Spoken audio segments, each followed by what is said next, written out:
points north, south, east, west. You're listening to B. Mitch Finley. We are, 30-ish miles west of the city in Ashburn, Virginia. It is hot. We are at Commanders training camp. I'd expect a brisk pace today in advance of Thursday's practice against the New York Jets. Good morning, Brian. How do you do? What up, Jay? How you doing, man? I'm good, man. We got some actual news today. The first depth chart, you got to be very, very, very careful not to read too much. They say unofficial, so people, let's be unofficial. To the point where Dan Quinn, I thought it was pretty funny, actually publicly made a joke that Sean DeBarbery is the vice president of football communications out here. He's kind of the PR boss. DQ joked that Sean had more input on this one than he did. Yeah. But there are some important things to note. At the absolute top of the list, and unless you lived under a rock, this is not a surprise, Jaden Daniels, QB1 for the Jets game. Dan Quinn said Jaden has done enough to earn the QB1 title. And Quinn said he had high expectations for Jaden, and he has surpassed them.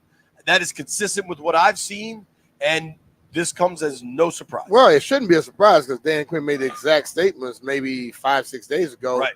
He said that Jaden Daniels has exceeded his expectations. But like I said before, I don't know why people lose their mind over to find out when it's going to be, who's going to be the starter, when in essence, it doesn't matter until the first game, to be totally honest with you. I know you want to get them in and do some things like they're going to do.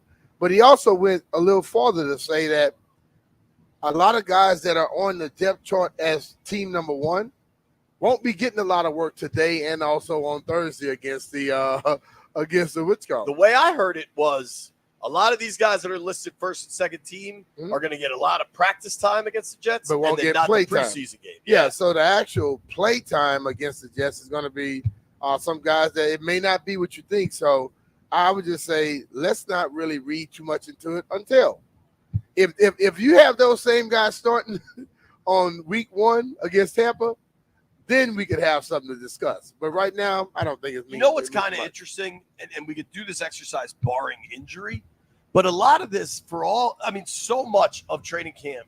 I said this to a young person we work with recently that the problem with training camp is we get so locked in on every sort of mundane minutia detail, right? That when 3 weeks from now, or maybe more than that, a month from now, when it's regular season go time, you remember how much of this is not unimportant, but is far from important. Like if we're debating the 6th corner against Baker Mayfield and Mike Evans, like that's problematic. We won't even be discussing this. Right, exactly. But that's the thing. Like, when I look at it, I understand the ultimate thing is get guys at the best they can be so they can compete a little bit. Okay? Right. But ultimately, and they send some signals. A lot of these coaches know who's doing what, who they want to start, but then they send messages through the media to make sure that the players understand. See, the funny thing is that players always tell you, we don't pay attention to the media. Where does the coach send his messages? Through the media. You know why? Because he knows everybody pays attention to the media because they're going to get some information. But the ultimate thing is to get the best 53 guys you can get to go out there every weekend. Well, 40 plus. Right? It's not 53 actually on the weekend. But the 47, 48 guys you can get to go out there and give you a chance to win. And that's what they're trying to do. It's not we act as if they're starting a game every week, right? Every day. And I think I have too much other things in the world to think about than that. There are things that are interesting though. The top of the first name listed on the unofficial depth chart is Terry McLaurin at wide receiver. I think that's real. Mm-hmm. I think Terry is pretty cemented there. Let's run through the offensive line. Brandon Coleman at left tackle, Allegretti at left guard, Biotish at center, Cosme at right guard, Andrew Wiley at right tackle. Mm-hmm. That, I believe, is the goal. Yep. Wiley hasn't really practiced in a week. This lingering tightness situation, I'm pretty sure they had some O-linemen in here this morning working out. Sources have told me that. Brandon Coleman has been impressive. I think what helps Brandon Coleman is there is no incumbent at that left tackle spot. There's nobody whose job he's taking. He just has to go out and win the job. So far, I'd say he's done that. Today, though, I couldn't help but notice he didn't have a helmet on. Mm-hmm. They were going through goal line work, and they're only wearing shells. It's not full contact or anything, but he wasn't out there. And I think that's something to monitor. It's also August 6th. Yeah, the first game. That's the ultimate thing, Jay. 32 days away. It's August 6th, and it's training camp. And what was the statement that Dan Quinn made in the press conference? Not about being healthy at the beginning of the camp, it's being healthy when? At the end of the camp. Right. And I think that's the thing you take that and you look at that, because ultimately they want Brandon Coleman to be the left tackle. That's why they took him. Yep. That's why they felt so good about him. They want him to be there. And the starting line, how you see it, is how they want it to be. It may end up that way. It may not, depending on health. Agreed. The only thing I would have loved to see Coleman against the Jets. I don't know that we won't. I think it's premature to suggest we won't, but it does bring a question up. If he doesn't have his helmet on Tuesday, is he going to be practicing Thursday against another team that's going to be live? That's going to be that's going to be real practice. Going further down the O-line specific roster, a few things I find interesting. We've already seen them cut some round draft picks, right? Ricky Stromberg and Braden Daniels are both third string. All right. I think is real. Some of this I'm not so sure is real. Michael Dieter is definitely your backup center. So then you need Stromberg to push it to where he can be a backup guard. Backing up Cosme on this depth chart is Julian Good-Jones ahead of Stromberg. The left guard situation I find a little more interesting. They have Chris Paul ahead of Mason Brooks. Mason Brooks went and played some tackle the other day. It's going to be a very moving target. You don't know what's going to happen. Did Mason Brooks get off the field on the field last year? No. Chris Paul is the guy who people talk about how strong he is and dense and all that stuff. Maybe, just maybe, instead of talking about it, these guys are starting to see what people were talking about and give them a chance. You know, when I think about last year, I see a lot of people who, if you didn't have the right mindset they wanted you to have, a lot of times that you couldn't be very outwardly speaking, you couldn't be cocky, right? You know, which I love things like that in people. On top of it, you know, if they talk great about you, why are you not playing? You know, we did a lot of that, like talking about how good a guy is. Well, like you always talk about self-preservation. Right now, these guys want people to play. Yeah. If you can play and you may not look the part or act the part or talk like I want you to talk, still, if you can help me win games, I want you on the football field. Totally. And I think you see that even with the decision to go with Coleman as your tackle. Like, they don't care what conventional wisdom says about his height because he's got really long arms and really quick feet, and they think he can play tackle. I think you'll see a ton of, in the actual preseason game, Paul Brooks, Trent Scott. Yep. I think your tackles, barring actual injury that impacts the season, are fairly well cemented in Wiley, Scott, Lucas, Coleman. I wouldn't be shocked if they're looking at waiver wire as things go down, but that's what they should do, man. Yeah. Tight end is no surprise. I know a lot of people are really excited about Ben Sennett. They've got him listed third, ahead of him Bates and then Ertz. Ertz has an absolute opportunity to shine for this offense this year. Ertz has shown he can be a pass receiver. He also is willing in the blocking. And Bates is a willing blocker who has also shown he can catch when people thought he couldn't catch. Good hands, just not he's not going to do much after the catch, but that's okay. Catch it and fall. Hey, that's all I care about. I think with a rookie like Sennett, you're wondering what happens after Halloween. After he has seen the speed of the NFL, learned the speed of the NFL, then does that start to shift between Sennett and Bates? Further down that roster, Cole Turner or Monty Rogers, you know, I don't know what the future holds for either of those guys. There's been a ton of excitement for both those guys in the past, but they're, you know, Rogers dealt with the injury. Turner has back up and down with injuries. Blue Shorts used to work here. I don't think he may still do it, man. Just don't come into the building. I don't think he does. But Blue Shorts, I think Turner is as stiff as him. Blue Shorts at 21 years old couldn't put his hands past his knees. I watched Cole Turner out there in warm-ups today. That dude is stiff as hell. I wonder if he's a little tight, or do you think it's everybody out there, he's young. He can't be that damn tight. The old dude was running around like he wasn't tight. Yeah. I don't listen. At this point, everybody's been through training camp. No excuses. Sure. If you're a young dude, that's the last. He better call Jeff and Jeff just stretch him out. The receiver group: Terry, Zaccheaus, and Jahan Dotson I love that kid. are your 3 starters. Backing them up, Crowder, McCaffrey, Diami. That sounds about right to me, honestly. Bryson Tremaine, though, of all the next group of wideouts, I would say Tremaine is kind of making the most noise, and he's the only one that offers something different in that he's 6'4", 6'5". 6'4", Everybody else how is fast is he? See, the thing about keeps it getting now, open, dude. Yeah, we'll see when he gets open and I agree. against the Jets and things of that nature. I agree.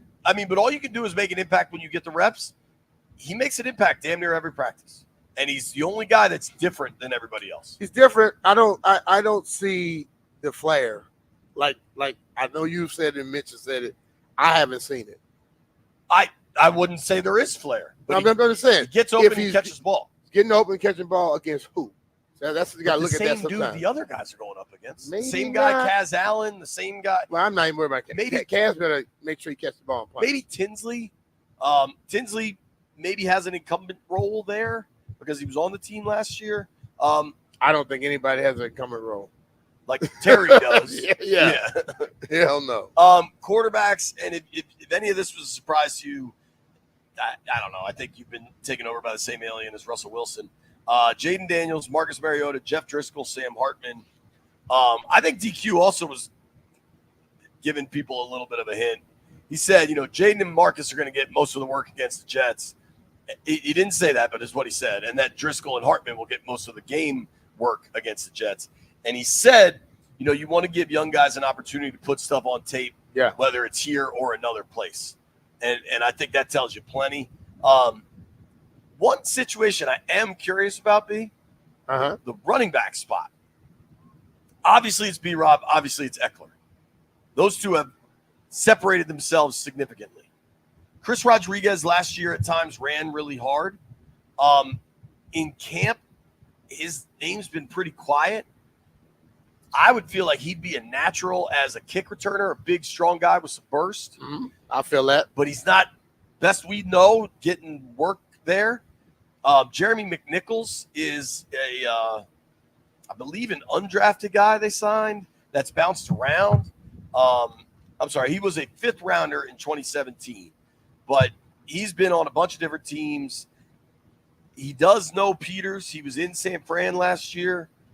I'm not entirely sure McNichols isn't pushing, at least. Then you've got Austin Jones, who was at USC last year with Cliff. Yep. I think the third running back is still Chris Rodriguez, but I'd hardly say I know. Nah, I don't think we know any of this stuff, but all thing we know is Jaden Daniels is starting quarterback. And the dude's snapping in the ball, let's be honest. The rest of the stuff we don't know, but I think there's more than that we know. Terry and all that, I understand that stuff, but I think Ertz we know. We can't act as if we know most of these things. Once you get past the guys that have been playing for a long time, we don't know much of nothing. But Chris Rodriguez can make a name for him, can open up a lot and stop things for himself once he gets on the football field. Like the thing of it, like London was saying it today as well. They don't go 2 days in a row with pass, and they don't hit really talking about. So it's hard for guys who are physical to really show what they're about out here. So when he gets on the football field, I would say to every guy out there, get on the football field and lose your damn mind. You know what I'm saying? Because if you don't, if you haven't been getting the reps and they're excited about people that's going through stuff when they're not getting hit, then you might be in trouble. But lose your mind on the football field. I couldn't agree more, especially because some of these guys, frankly, might not even get that much work against the Jets in the practices. Yeah. So then they got to show out in the games. But I think ultimately when they get to practices, those guys that probably won't play in the game, they're not doing every rep. Right. They're gonna need some breaks. And make sure you become good friends with the guy that probably needs the breaks. Because he can say, hey, man, take a rep from me. We can do the defensive side of the ball next, but let's quickly do the special teams because I think you and I were both punt return. Crowder's listed at the top of that list. That is zero surprise, right? None. Unless they get serious about Sammer still returning punts, which I'm not sure that'll happen, and it sure as hell won't happen in preseason. The kick returner I find interesting, and we haven't seen much, if any, kicks, right? Mm-hmm. I think they do it off the jugs machine, but I think they do more of that at night. We've seen a ton of punt return coverage, and that's frankly one of the reasons I feel so comfortable in saying that it's Crowder by a pretty wide margin is because we get to see it every day. He's consistent as hell. At the kick return spot, Noah Igbanigini, we call him Noah I, 5'11", 197, fifth-year pro out of Auburn, a guy that I think makes the roster as a corner. I was pretty surprised to see his name at the top of the kick return depth chart. Noah I. The thing about it is I'm looking, and I don't know if I necessarily buy that in the withdrawal. Because sure, the moments I've seen them fielding the kicks from the jugs, albeit I didn't see them catch a lot of them. I don't know that I've seen him and I told you, and I won't say this on there because I think, it was something that was told to me, and I think he was just telling me, and I'm not going to say it on there. I'll say it later when things come out. But somebody came to me and said that they're looking forward to returning. So they must be discussing it with some other people too. Well, and think about Kerwin is here. Chris, have we seen any kick returns in practice or just punts? And some of it's coming off the jug, so maybe it could be from a various angle that we're not that aware of. Now you know the difference. But we definitely haven't seen a live kick drill. No.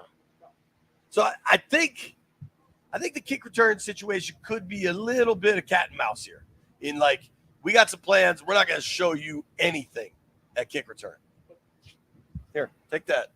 Yeah, Kerwin, you got to have a mic. Here's Chris Kerwin. I'm sorry. Photog extraordinaire. They remember they had that afternoon walkthrough that we're not allowed to see. So they could be totally doing that totally in the afternoon walkthrough, and we wouldn't. And that's the ultimate thing where the NFL is putting out their rules. There's a lot of stuff they're going to be rolling out coming up here soon. Hell, I'm doing some stuff. I'm helping them out where we're discussing and talking about the new rules. Every coach is not going to attack that the same way. Right. And I know even before he got here, Izzo has always been considered that guy where he's with those John Harbaugh types and those Dave Tobe types, to where they are going to figure out a way. I would think that not many people want you to see what they're doing right now. Exactly. You and I just made a wager. I'll keep that to ourselves about regular season punt return. Yeah. Week 1. Well, my wager was based off of, you said a game, and I said a game. You can't change the regular season on me. All right, I'm betting preseason. This is a different wager. Week 1, kick 1, is Noah I on the field to return that kick? At this point, I'm going to say nah. I'm going to say no, too. No. I think Noah I makes the roster. Honestly, we'll run through the defensive side of the ball when we come back because there's a lot of corners out there, bro. Woo. A lot of corners, a lot of pass rushers, a lot of interesting things that are going to get settled. A lot of things are happening out there. And I can't stress it enough, and I hate that you have to stress it. Injuries will make an impact. Totally. Like over the next month, that is something that happens in pro football. Injuries make an impact. What about the defensive side of the football? What about some recent high draft picks? Where do they land on the unofficial depth chart, and what do we make of it? Nobody go anywhere. It's B. Bishop Finley.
Jaden Daniels is the Commanders' starting quarterback unofficially.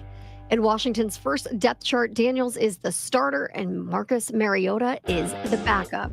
Then you have Jeff Driscoll is third on the depth chart, and undrafted rookie Sam Hartman is listed there on fourth. Now, this is deemed unofficial until the 53-man roster is determined. But this is some fun news. Fans are going to get a chance to see Daniels start on Saturday in Washington's preseason opener against the New York Jets at MetLife Stadium. A bit of Commanders news coming out of camp as well. Rookie Brandon Coleman, whom Quinn has praised in the early goings of camp, is listed as a starter at tackle. He will also get the start against the Jets this weekend. From the Crop Metcalf 5-Star Sports Desk, Savannah McCann on The Fan.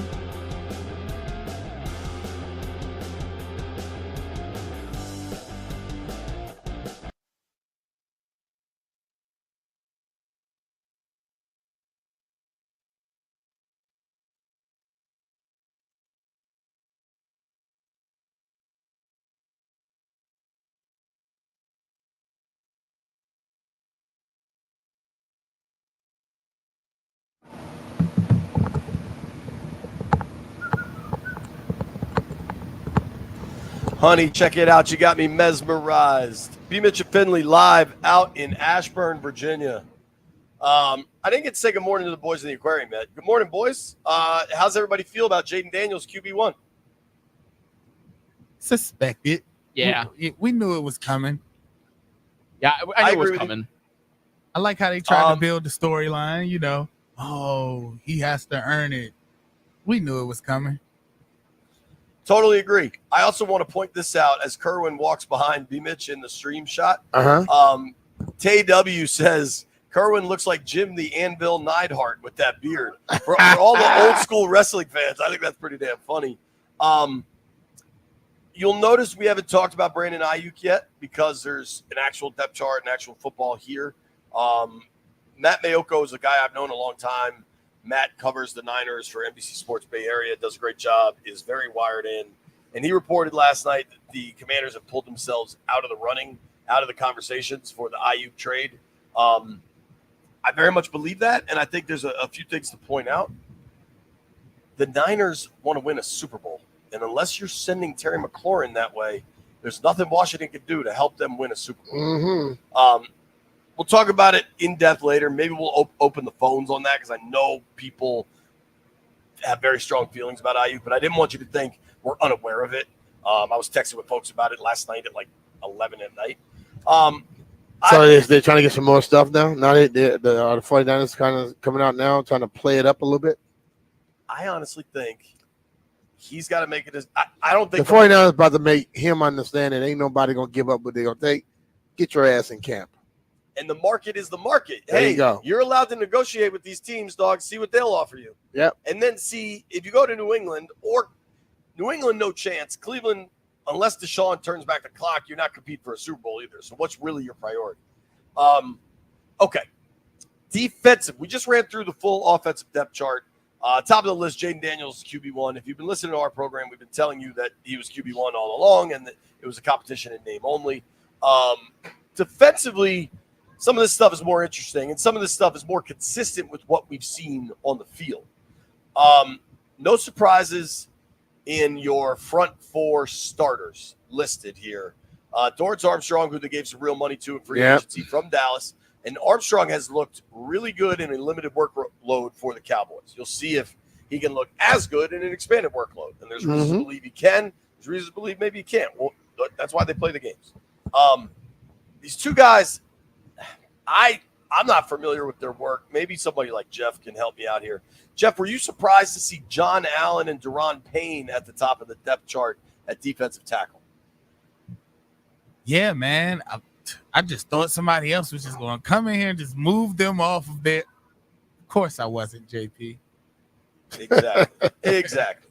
Oh, boy. And then Clelin Ferrell, who played for the Niners, has established himself as certainly – was a first-round pick. I mean, I think it was a top 5 pick back in the day with the Raiders. I think Ferrell has definitely established himself as an edge setter. When I talk about, I don't know that this new D-line is better than they were, but I think the floor is higher. I think a guy like Farrell is just a pro that at least for first and second down helps you. And I kind of think he's a 3-down. Well, one thing, DN. the thing I see here, and I'm giving a lot of credit to these coaches because I watched these coaches work out there. And then when you look at where they came from and what they've done, a lot of them come with a hell of accolades and things like that. But as I was talking to London out there, and I think a few people asked questions about certain guys, he said, hey, man, it comes down to coaching. You know what I'm saying? Yeah. And I believe that this staff and their way will get guys that might have not been as successful other places to probably give you a little bit more. Because they seem to make these guys believe that they believe in them and also believe in themselves. And they've got pros, right? So Farrell's a guy that I think helps you. Practice is over, by the way. We are expecting today to hear from Cliff Kingsbury and Joe Witt Jr. We're going to bring both of those live here on The Fan. Mm-hmm. I think hearing from the coordinators has a ton of value. It's interesting because Cliff is pretty soft-spoken, doesn't want to give you a lot. Joe Witt, man, get ready to run through that wall. Yeah, Joe, he's going to talk. You can hear Joe from the other side of the field. Yeah, dude. I think listening to Witt's call and stuff that Dan said that they might be something cool, too. What's that? Dan from earlier. Okay. Yeah. Going through the front four depth chart, I think Johnny Newton, John Ridgeway, pretty locked in. Yeah. That does put Fedarian Mathis as your third string D tackle, which based off of what we've seen thus far, right. And that's where he's at. Right. Now that doesn't mean they might not keep 5. They may.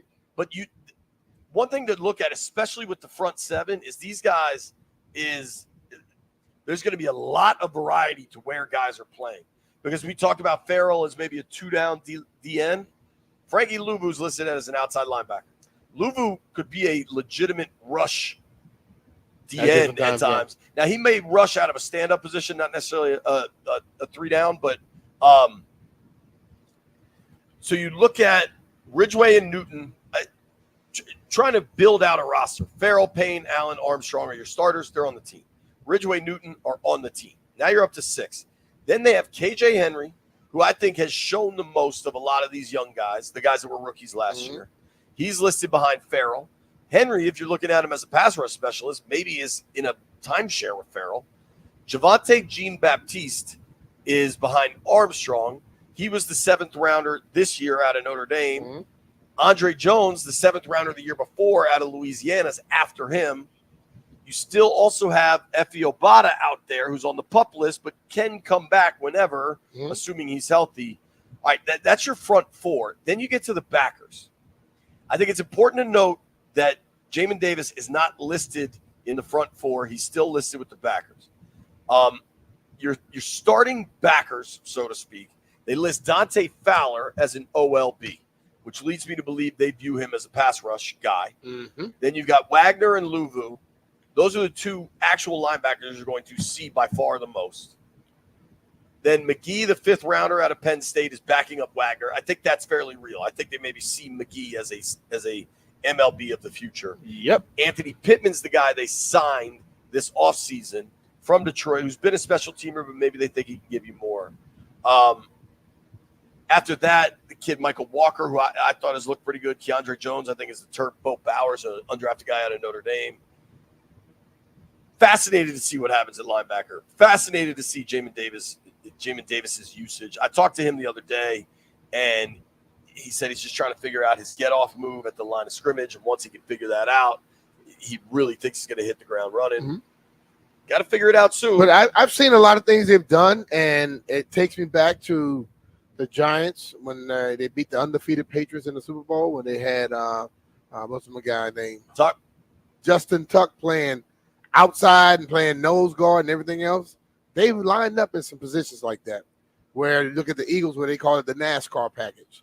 They're going to be doing some different things, and I think there are some guys out there that may, if you can do multiple things, not no position flex, but you can be damn good at multiple things, you're going to get a chance to play here. If you can be damn good at one thing, you'll get a chance. If you can prove to be a pass rusher, you'll get a chance, I think.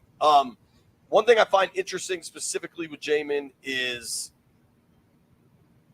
what you said earlier about Chris Rodriguez, a guy who's a hitter, a guy who's a really physical player. Yeah. This isn't exactly where you get to showcase your skill, but the Jets game and the Jets practice will be real opportunities for that. Make it happen. And so I think a guy like Jamin, who's so physically gifted, so explosive, so fast, I think that will be really, really interesting. Hey, Landini, talk to me here. Joe Witt, I think, will be at the podium in just a minute. Do you want to jump to break early and then take the full Joe Witt? Okay. Quick break. Commanders defensive coordinator Joe Witt Jr. joins us next.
All right, B. Mitchell Finley, 106.7 The Fan, coming to you live here from training camp. Today we have the offensive coordinator and defensive coordinator talking. I don't think anyone has started talking just yet, but we will be giving it an opportunity. I'm trying to see how the JP pop up here. JP is over there on the computer. This is a little weird to me, but we will be sitting here as Joe Witt comes up and also Cliff Kingsbury. But today they did release unofficial, and I'm going to say that over and over again, an unofficial depth chart of for the team coming up this weekend playing against the Jets. And it's going to have a lot of questions going on, but I think the ultimate thing you have to understand, some of the guys will not get a great opportunity to play against the Jets on Saturday at 12 o'clock. Chick and I will be on that call because they're going to be doing a lot of the practicing against them. And then you're going to have guys that don't do a lot of practicing against the Jets on Thursday. They will get the opportunity to play on Saturday. And rightfully so. Listen, they've been going at it. They've been having – I think the camp has been good overall in my eyes. I think ultimately can somebody call JP and tell him I'm tired of looking at his face and tell him to just turn off his thing while he's not over here talking with us? But they practice well. I'm expecting a good game from them. And now I think every guy out here, and I'm going to just give you a little look into this point in time. Training camp comes up. Everybody's ultimately excited about it. Then all of a sudden, as you get 1 week into training camp, you can't wait for training camp to end. And then, you begin to get your second win because now there's a game coming up, and you get excited by it. This is a lot of guys' first time to get a chance to play. Some guys have a chance to go out there and perform now to change the mindset. There are veteran guys on this team who know they're going to make it, so they're going to put their work in Thursday. But there are other veteran guys who have to now prove to the coaching staff and prove to the front office that they can still go. And there are some guys nervous as hell right now. I know you look at the professional football, you think everybody's always ready to go, but I am sure there are guys in that locker room right now that's out on that field practicing are wondering, is this going to be my next game? Because right now, the way that games are, they have the cut days coming. So you know about the time you have to be super concerned about. But if you don't perform well, you don't get a chance to play in the game, you have to already start thinking that something is transforming. So something is beginning to happen, transpiring in front of me. And those things happen. So guys now are understanding that tomorrow they're off. Thursday, some of us are going to get a great chance to put our talents against the New York Jets in a controlled situation, but now you're playing against somebody you hadn't been practicing against. And I don't know if when people listen to us talk about practice and things, a lot of times I say after a certain period of time, the defensive players know what the offensive players are doing and vice versa. And then there are guys on the team, they cut deals. You don't come hard this day, I'm not going to come hard. They get through practice. That won't happen with the Jets. The Jets are going to bring it. So the guys that probably had cut some of those deals and some of the guys that have not been doing pushing themselves as much, somebody from the Jets might smack them in the damn mouth. And that's when the fights normally come about. And it may be somebody from the Jets that's been cutting deals. And somebody from the Commanders come in and smack them in their mouth. But now, we when training camp starts, we normally say football is starting. No, football is starting now for the Washington Commanders because they know the next time they step on the football field, they will be competing against somebody else, not their teammates, not guys that they want to do well against, but they don't want to hurt, not guys that they want to go out there and make sure, oh, no, I can't do that to him. You're playing against somebody now that's going to be trying to make a name for themselves against you and vice versa. So this is when football starts, when you start to compete against guys that wear different colors than you do. And as the Jets finished up last year, I think they won, 4 of their last 5 games or something like that. They ended up with 6-11. That's the record, something of that nature. Not great, but ultimately that team is loaded. They lost their quarterback early in the season. We were talking about this earlier, and JP discussed it, where they lost their quarterback very early in the season, but 4 plays into the season. But their defense is damn good. They fire off the ball. They know how to come at you. And I am looking at this as a great competition for the Washington Commanders, because now you're not playing against your friends who you watched for the last 2 weeks, and you know their tendencies. You know what they're doing. Yeah. You're now playing somebody else who still wants to impress their coach, and you damn well better want to impress your coach. For sure. I think one thing, so Joe Witt's talking now. We're working on some technical difficulties here. Not necessarily ours, but Witt has said, as far as going up there, like, they're not trying to trick anybody. They're not going to be running a whole lot of exciting stuff. And I think it's because he said, he's like, man, I want to see who can run. I want to see who can tackle. I want to see who can rush. And I think that is I think that's the right strategy. You game plan during the season. Right now, you basically put people in one-on-one situations, and you see who's going to be the baddest SOB out there. Right. Okay. And once I got the baddest SOBs, when I scheme it up, I can scheme you against a guy I know you probably better than. Right. You know, but right now I want to just see what you can do. Can you handle your business? And I think that's the ultimate thing in this type of situation, where when they go against Jets, it's going to be some offensive lineman that's not better than that defensive lineman for the Jets. And when the defensive lineman for us flip over against the offensive lineman of the Jets, some of those guys won't be better than John. They won't be better than Newton. They won't be better than Payne. But you're going to find out the guy that might not be the best, does he have more fight? You know what I'm saying? At that point, analytics gets thrown to the damn thrown out the window. It's now about how deep in your heart or what you got down inside of you that's going to come out in that competition. Well, dude, one of the things, I mean, Joe Witt has very much a me against the world mentality, and I think that has served him well. But, you know, he talked about Emmanuel Forbes, and he's like, I'm not getting into how he can improve. That's for inside the building. I can tell you that I'm happy he added weight. I'm happy how he works out here. Yeah. And that's kind of all you could say on Jamin Davis. You know, he talked about his ability to run stunts, and if you can do one thing really well, maybe that's enough. But one thing that I totally agree with Witt is that they're going to pass rush as a group, and that is not something they did well previously. Like, I just, two things that stood out to me. He's talking about pass rush as a group, which I know they're going to do, which they didn't do well before. Yeah. And then, like, we're not looking to win these preseason games. I'm just looking to make it work. Improve upon. Do you remember when JDR, when they went out to Kansas City for that preseason game, and Del Rio decided to run fire blitzes and stuff because he just wanted to show Mahomes something, and Mahomes in turn showed them something. Picked them apart. Yeah. Like, that was silly to do, and these guys aren't focused on the silly.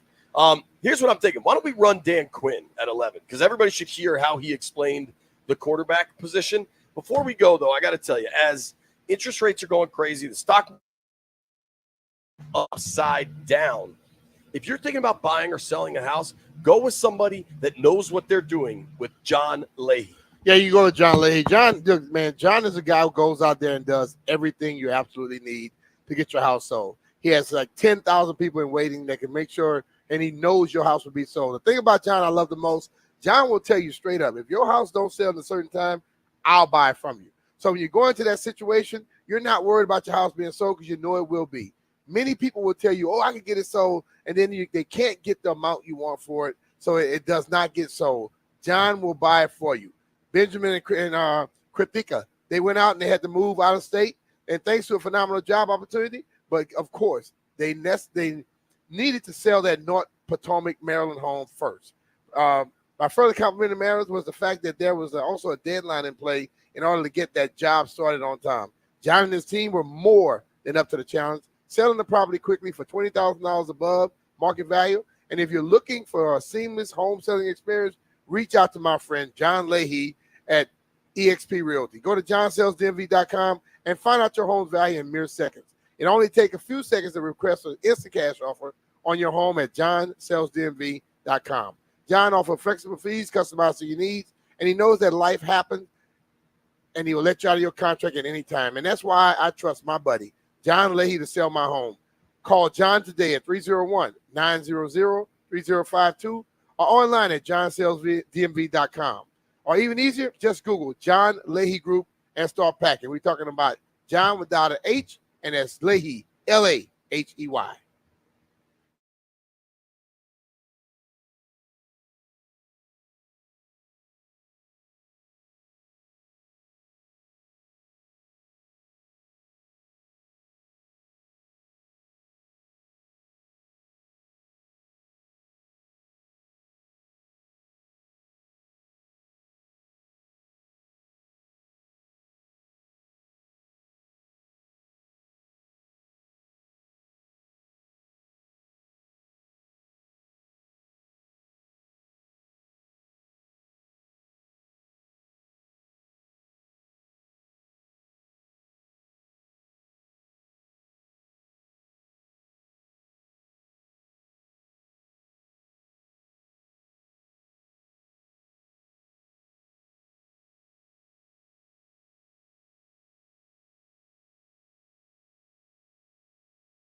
This sports update is brought to you by Reynolds and Power Home Team. The San Francisco 49ers are willing to listen to trade offers for Brandon Aiyuk and have given the star wide receiver permission to negotiate a contract with other teams. Now, this is a huge difference from when they said before that they were not willing at all to make a deal. NBC Sports Bay Area is reporting that the 49ers have negotiated the framework of trades that would send Aiyuk to either the Patriots or the Browns. Aiyuk reported for 49ers training camp, but he has still not practiced as he's seeking a new deal. Now, the Commanders have removed themselves from trade talks as of late last night. The big news out of Commanders camp this morning is that Jaden Daniels is officially QB1 on the latest depth chart. He will start on Saturday at the Commanders' first preseason game. And a bit of baseball news. Last night, Patrick Corbin got the start, and he allowed 2 home runs. Unfortunately, that's all the Giants needed to get a 4-1 win last night. Now, today on the mound, Mackenzie Gore is going to start in the second game of this 4-game set. As always, you can listen live right here on 106.7 The Fan as the Nats go for the win. Want to hear the fastest way to know what your home would sell for? Reach out to the Empower Home Team. Simply text your address to 800-763-3000. No phone call, just text your address to 800-763-3000. That's 800-763-3000. From the Crop Medcalf 5-Star Sports Desk, Savannah McCann on The Fan.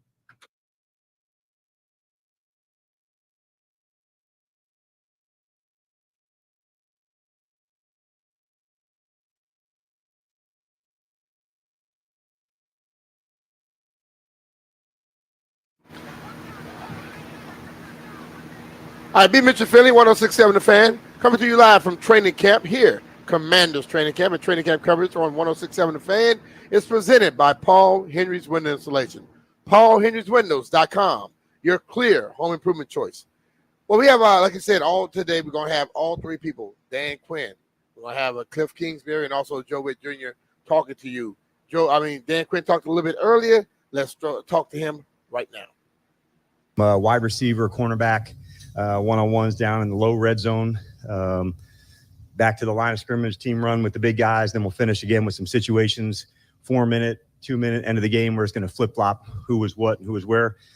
Also excited to have Joe Gibbs in the house today, so that would be cool to spend some time with him and Darryl Green as well. So can't think of 2 guys who's meant more, to our organization than them 2. So really cool to have them here hanging with us today. And then you'll see an unofficial depth chart in advance of the game at the Jets come out this week. Good news, I think you'll see some rookies competing at or near the top, and they've earned the right to compete for that. Still unofficial, and like I said, I'll let you know when we make final decisions through joint practices and other things that, I certainly want to see for that as the entire process. But I've been pleased with the guys and the competing, and so for the guys who are listed near the top at that, they've earned that right to do that, and no better time over the next 2 weeks than to go battle against some other teams and some practices and some games. So the next 2 weeks will be a blast, and kind of like that ramp up kind of, starts into tomorrow as we get rolling for that. So really cool couple weeks ahead that we'll really have to, hammer down.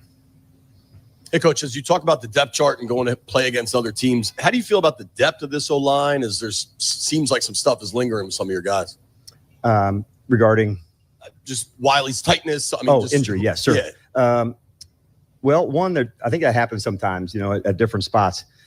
I kind of look at it the other way to say, like, what's going to happen when those moments, take place where you get another opportunity, you get a chance to shine further. So I'd be more concerned for a player that hasn't played to miss than somebody like Andrew, who's, really detailed in what he's going to do. So the strength's coming back. He's getting closer. He'll test it again today. So I think he's closer than further. But, that is part of training camp. And it does provide moments and opportunities for people to see what they can do. And that's kind of one of the cool parts about camp.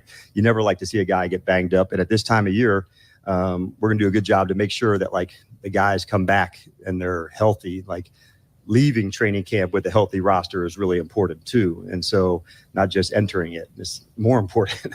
So I guess there's opportunity when that happens. Looking ahead to the preseason, not just Jaden, but your quarterbacks in general, do you have pitch counts, snap counts in mind? Is it more of a free-flowing thing? I wouldn't say it's free-flowing, but we're going to try to get, work for all the guys, as we're moving forward into this game. That makes it difficult to do, but all the guys have earned that right to try to do that. So, we're going to try to push that everybody can get some reps and some turns. Not all the reps will be the same for practice for Thursday, so you won't see those being exactly equal from practice into the game. For instance, some may play more in practice and play less in the game. Some may play less in practice and play more in the game, but that's really by design. And especially for some of the youngest players, I really wanted them to have their moment to, show what they can do and prove, whether it's here or elsewhere, that they got the chops to play in this league. When you're formulating the depth chart, how much of it is, hey, this is where we're at, versus, hey, we either want to help these guys compete or motivate them, or we don't want to tip our hand to other teams? How do you go about formulating the Yeah, not much. Sean had a big role in this one. So I would say it's really where we're at. And that's why I made the point of, like, I know it's a story for you, and I recognize that you guys are doing your jobs to do that, but it's not internally. And it'll be much like you see at practice, into the same format of how we're rolling through things.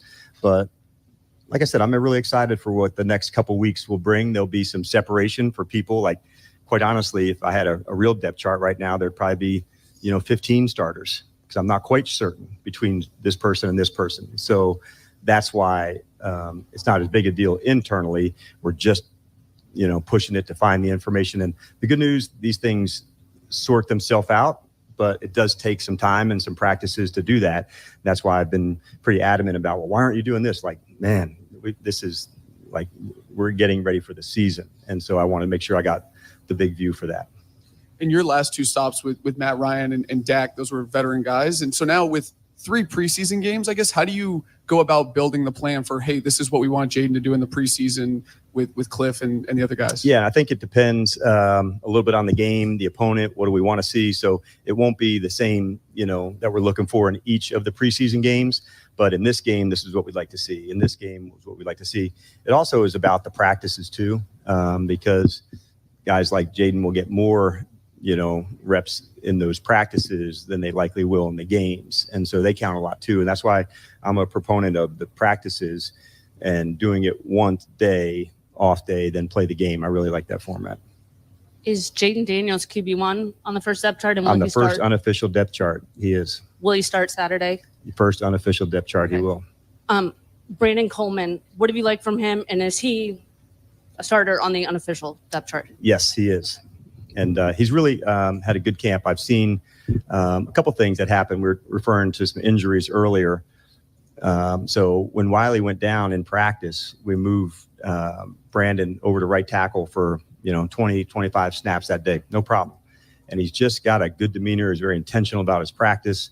And but both he and Jaden have earned that right, to start for this first preseason game. Like I said to you, everybody earlier, this is the first good step, and that's what it should be. With Jaden, you guys have been very careful to make sure he's in the competition and all that. When it comes to the making him a QB1 for this game and all that, what's the thought behind it, and how do you make sure you still kind of, go about the competitive aspect? Yeah, I think a lot of it drives into some of the practice as well, and really, John, he's earned that right to do that. And so through the course of, all the practices, you're keeping track of accuracy and completions and decisions of where it goes. And so it was really a byproduct of him, really nailing those moments. And so, like I said, we're just going through the whole process, but it's good to see when there's markers set, you get that one, then you get to the next one, and you get to the next one. And the good news is Jaden and Brandon and Mike Sandmerstill and others, they're the type of competitors that want to go after things. And so for them, having some markers to go after, I think that's a really good thing, because that really suits their personality and their competitive nature as well. Is Jade maybe a little bit further ahead than you had anticipated at this point? I had high expectations for him coming in, but I would say he's definitely surpassed even my expectations of the readiness, the command. I knew he was going to be cool, knowing the system, like he's just got that way about him. But yet you do see the other players gravitate toward him. They recognize how hard he's worked at it. And I'd also be mistaken to say Marcus has had a really good camp too. And so this was not, something that's easy to do. Like, that's what real competition's about. And I couldn't think of a better, teammate than Marcus for Jaden. The quarterback room, like I said, has just been remarkable. I really want to ask you about Sean's evaluation for the depth chart. What you thought of that? But, I don't know if you want to get into that. Well, we can have that at another discussion. I was jokingly saying that, but my point, I guess, what I'm trying to say has been, it's really like you see at practice, and what you see, this is a continuation of that practice. When we get to the regular season, and then we had to feature the players into that space, that's a better time for how we would really name starters and roles, because there's a lot of roles that haven't been established yet. And that's a really important part of any good team, to know what specific roles, in addition who's starting, but what is the other role, that third receiver, the second tight end, the pass rusher on third down, like all of those roles matter. And so I haven't listed a depth chart of the roles, and so it all encompasses how we would play. For sure.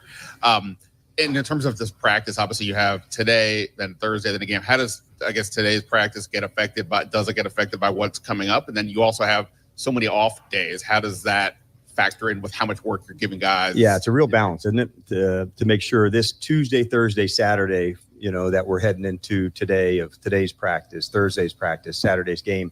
So you'll see some guys get, as many reps as they can at the practice with a lower game rep. Some will get a lower practice rep with a higher game rep. So the guys will be similar today, and then you'll see splits for Thursday and Saturday in terms of one size does not fit all, in terms of the play time. So today's pretty balanced, and then Thursday and Saturday change around. I'm not sure if you do this or not, but do you have like a players' council where you can lean on some guys to give you the temperature of the squad? Yeah, we will. Once we, kind of get to the 70-man roster. And when we do that, the players and I will have definitely some people that we'll discuss, but we'll wait until that. Let's let those leading moments happen. I think that can happen earlier, Chick, probably if you've been around for a few more years, that's established who those people are. But as we're going through this, I think it's important to, like all things, man, let's just take our time and make sure the right people at the right spots can help affect that. But yes, we will be doing that. And you have some history coming today with Darryl Green and Joe Gibbs. Will you take the opportunity to chat with them, and do you encourage the players that don't know these guys personally to do that? Yeah, not only will I speak with them, I asked Coach and Darryl if they'd come over and just say hello to the team. Both these guys poured their heart and soul into this organization, and there's not two that did it at a higher level. And so some of the things for instance, with Joe, of not only in the Pro Football Hall of Fame, but the NASCAR Hall of Fame, like this guy's a winner through and through. And I asked the staff this morning, did anybody know what Darryl's consecutive season with an interception record is? And some guys said 13 and 14. I said, keep going, 19. And so there's some things that when it's just done at the highest of levels, it'll be hard to ever replicate. And I think Joe and Darryl represent that a lot. And so I want our team to feel them and know how important this organization is and what you can do if you really go for it. Hey, Dan, we've seen a lot of guys wearing the hard stuff with good people shirts. How do you see that kind of PG-13? I like it. Yeah, for the transcribers. Yes. How do you see the guys kind of taking that to heart, and rather than just making it a motto, actually applying it to the field? And how do you make sure that that mentality continues throughout training camp, which is hard, and then into the season as well? Because those are choices to do those hard things. And we're all faced with those kind of choices. That's the getting up at 5 a.m. to go put it in and get the workout and all the stuff to go get ready to play. And so when you have others to do that with, you can definitely take it further.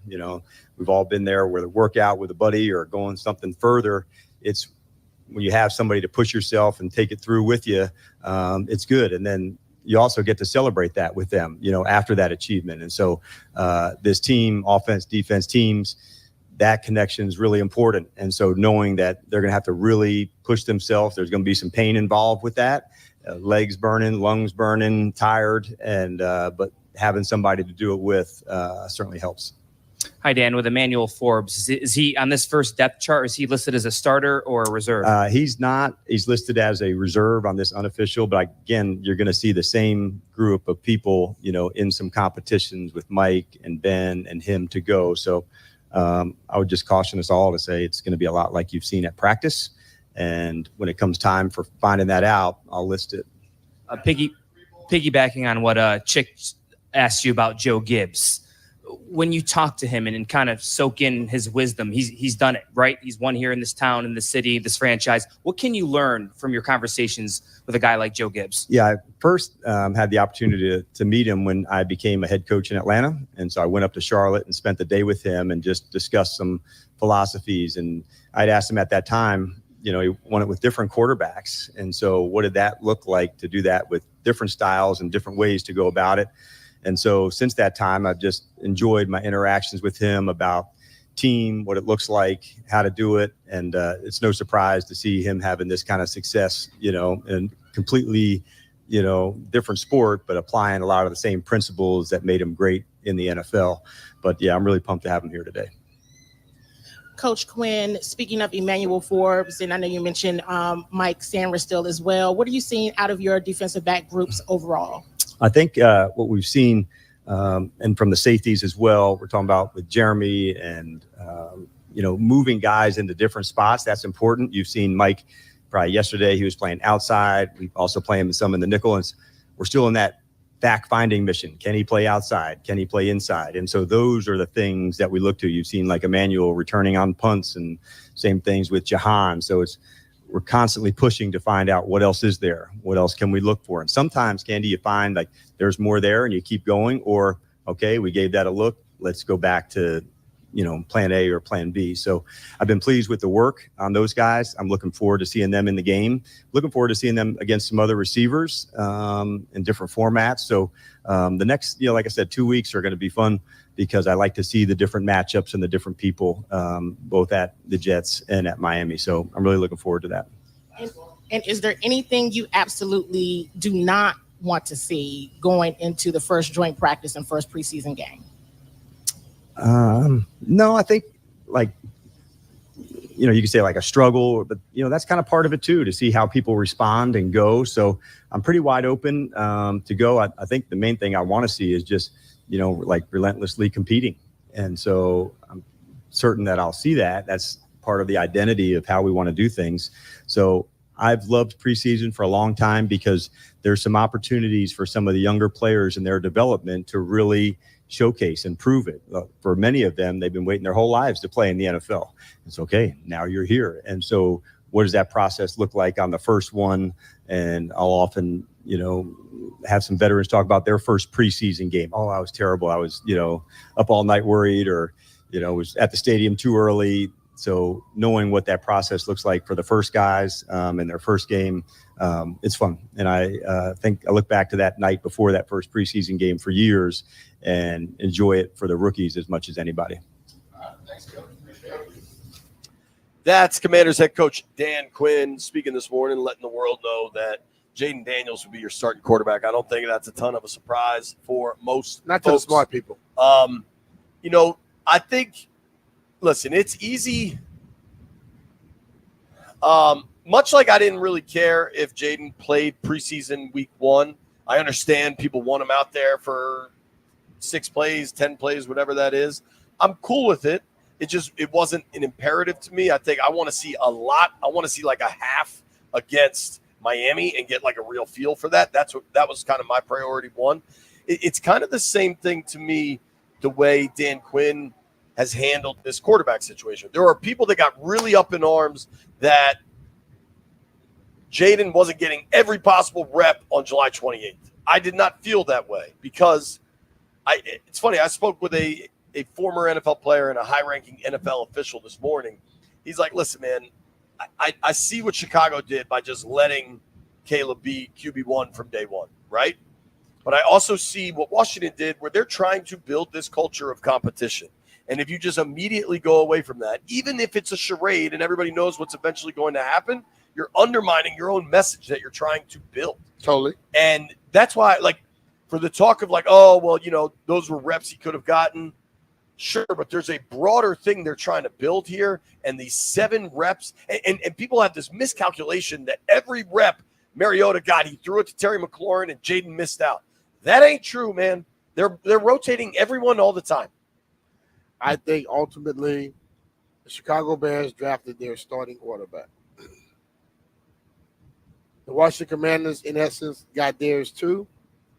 But they know the history of what has transpired in this area, where the starter came in, Robert, and things messed up after that. So in essence, they basically said, we're going to check this out. But you know who made it easier for them once they said we're going to have a competition? Jaden. Sure. Because he came in and won it. Ready to compete. He was the best. And also stated, after I get the job, I'm not going to stop competing. The people that say, well, you should have just gave him the starting job. You all act like it's a problem for starters to compete. I used to hear it every year when we started doing the show together. Man, starting quarterback, man, a starting quarterback needs to feel some pressure just like anybody else. And if he's not equipped for it, then maybe he's the wrong damn starting quarterback. Absolutely. I mean, the types of players out there that know they're not competing are the types of players that know they are the starter unequivocally are the types of players that never stop working their ass off. There you like go. those two things go hand in hand. 100%. We've seen so many people out here kind of be guaranteed their starting position, whether it's contract status or draft status or whatever, and by and large, it doesn't work that great. It doesn't. I think they've handled the Jaden thing really pretty well. I also think if you look at Caleb and the Chicago situation, the backup out there is a fellow by the name of Tyson Bagent that played at He Shepherd. probably needs some work. Well, dude, it's also like I'm not saying Mariota's that good or that bad or whatever you think of Marcus Mariota. There's some level of, hey, we signed this veteran. You're at least both going to work with the ones real quick. Yeah. Because you know who was kind of pissed last year because he was told one thing and then got another? Jacoby Brissett. And, dude, I very much think that there's no way Jaden Daniels wasn't aware of the plan when they met with him in Indy, when they met with him prior to that, when they went to his pro day, when they took him out for dinner. I guarantee the way Dan Quinn and Adam Peters are, they said, listen, man, it is going to be a competition. Nobody gets anything. Everything is earned. And then you know what Jaden said? Okay. Bring it the F on. You know what, though? Once you draft the guy, learning him doesn't stop. You know what I mean? Yeah. So just like Jaden went to all the into the Giants thing and had to answer them questions, they say once we get you there, it's going to be competition. Hey, I'm looking forward to that. If he had said, what? I'm not going to get the job, that makes you start thinking twice about the person. Hell yeah. Yeah. All right, I want to talk more about the depth chart. We're going to try to get you this Kingsbury and Joe Witt audio because it was really good, and I think it's important for our audience that's generally football psychos like Brian and I. Barstool Nate at noon. Nobody go anywhere.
There you go. B-Mitch and Finley, 1067 The Fan. They're fighting again in New Jersey. Hey, man, it happens. Hey. Giants and the Lions fought all day yesterday. They're fighting all day today. You know, somebody got hit yesterday that they get their chance to get back today. They have to come out today and try to make that happen. Well, and I wonder if Daboll's trying to like change the culture. Yeah, you know what I mean? Like, don't take no S from nobody kind of thing. I don't Every know. coach doesn't want. Every coach wants their team to be like that. Now, I know people go, "Oh man, I just saw somebody posting in the thread. They're not gonna have any discipline." Let me tell you one thing. I fought, and damn near every practice we went against somebody else. You know how? Because they did something stupid. And when you do something stupid, you need to go home knowing that is not going to be allowed, so you don't try it again. But I didn't do that same thing in the football game when they're going to find you and things of that nature. People are not stupid. You know, tempers flare up. They don't always flare up in the football game, though. Think about, I mean, not to try to equate it too much, but think about us, the four of us, me, you, Mullins, and Jeff. Yeah. How we talk to each other when the microphones are off versus how we talk to each other when the microphones are on. I talk to y'all the same way. Right, but there are certain words we use and then certain words we don't use. I don't use those words. You're okay. Certainly, sure. I'm the nicest guy in the whole crew. Well, then just me, Landfill, and Jeff do it. Yeah, But, y'all are asses. Man. like, people can separate things professionally. You know what I'm saying? Like, you do. But see, the thing of it is, this is what I hate about some aspects of media today. Somebody in media sees somebody fight, they put some negativity on it, and then everybody takes it and run with it, not knowing what the whole deal was or why something happened. Example, we go against the Tampa Bay Buccaneers. Hardy Nickerson and his crew decide they want to cheap shot everybody. We say no tackling to the ground, but when you're about to stop, they bang you and knock you down or whatever. Okay, cool. So I say do it one more time, and I'm gonna correct it. So they do it to one of our running backs. So Norv called a running play, give me the damn football. Gave me a draw. I ran straight to Hardy and choke slammed his ass. He was supposed to be this guy who could do all this karate and all that stuff. Karate didn't help him that day because I had crazy. See, the whole thing about it is sometimes the fight is not nothing that's stupid. The fight is there sometimes because you're protecting your own. Sure. And you also, one thing we don't allow on football fields is punching. Let them trying to make, like I always say, it's the pussification of the United States. They don't let them do that to us, okay? In our locker room. We're going to fight back. We're going to protect ourselves. And when people can say that, try to knock it and don't, if you haven't done it, you don't understand it, don't knock it. Because you have to sometimes show people what you're going to accept and what you're not going to. If I walk up to you and just smack the hell out of you on a daily basis, in front of your girlfriend, whoever, you going to take it every day? Or eventually you're going to stop me from doing it? Sure. That's all it is sometimes. Totally, dude. We're seeing fights. Atlanta and Miami are having joint practices right now. You got 190 people, 180 people that are in pads. You think those coaches don't have the same testosterone and the same energy that the players have? Do the math. You've got 180 people in pads. half of them feel I'm fighting for my life. Yes. Bam. I mean, half of them feel they're on the wrong side of the bubble. Mm-hmm. Right? At least half. Yeah. Of the 180, 100 people don't think they're making a roster. Mm-hmm. The next 40 are pretty unsure if they're making a roster. And then there's probably about 40 that feel pretty confident. Have you ever heard Coach Gibbs tell a story about me fighting people? Yeah. He didn't ever say that I didn't like him and I was going to cut him, right? Right. He had to figure out, okay, now this dude is not afraid of that big dude or that dude. I got to find out how to harness that a little bit. John Thompson, his exact words were, I'd rather calm a fool than resurrect a corpse. I wasn't the corpse. I was the fool. And they just knew how to make me walk the line right when the action came and when the fines can come. I didn't get fined. Give everybody my money. Two pieces of a little bit of breaking news here. The Jets today do not have joint practices against anybody. Mm-hmm. It's just the Jets playing with the Jets. And they had a fight. And they're fighting each other. Yeah. Because you're tired of seeing the same dude, man. Dog. Listen. Well, what I think is far more important, Tyron Smith Tyron Smith might be a Hall of Fame level player, what he's accomplished. He is He's a bad dude, man. He's a multi-time All-Pro, multi-time Pro Bowler. He made the Hall of Fame All-2010s team. This past offseason, he signed with the Jets. I was really excited to see Dorrance Armstrong, the Commanders' pass rushers, maybe Frankie Luvu, maybe Jamin Davis, see those guys get some work against a tackle of that caliber, of that magnitude. All of a sudden, Tyron Smith hasn't practiced in at least a couple days. He's not doing team drills. I don't think he's gone since Saturday. Now, I don't know. So Tyron Smith wasn't out there at all the last two practices. Then he was there today, but not doing team drills. Maybe you get a day off and you go against Washington on Thursday. Hell no, that dude's not going to play in the preseason. But that's a guy you'd really like to see out there. And then I usually ask this question of Landfill, but B. Mitch, are you sitting down? I am.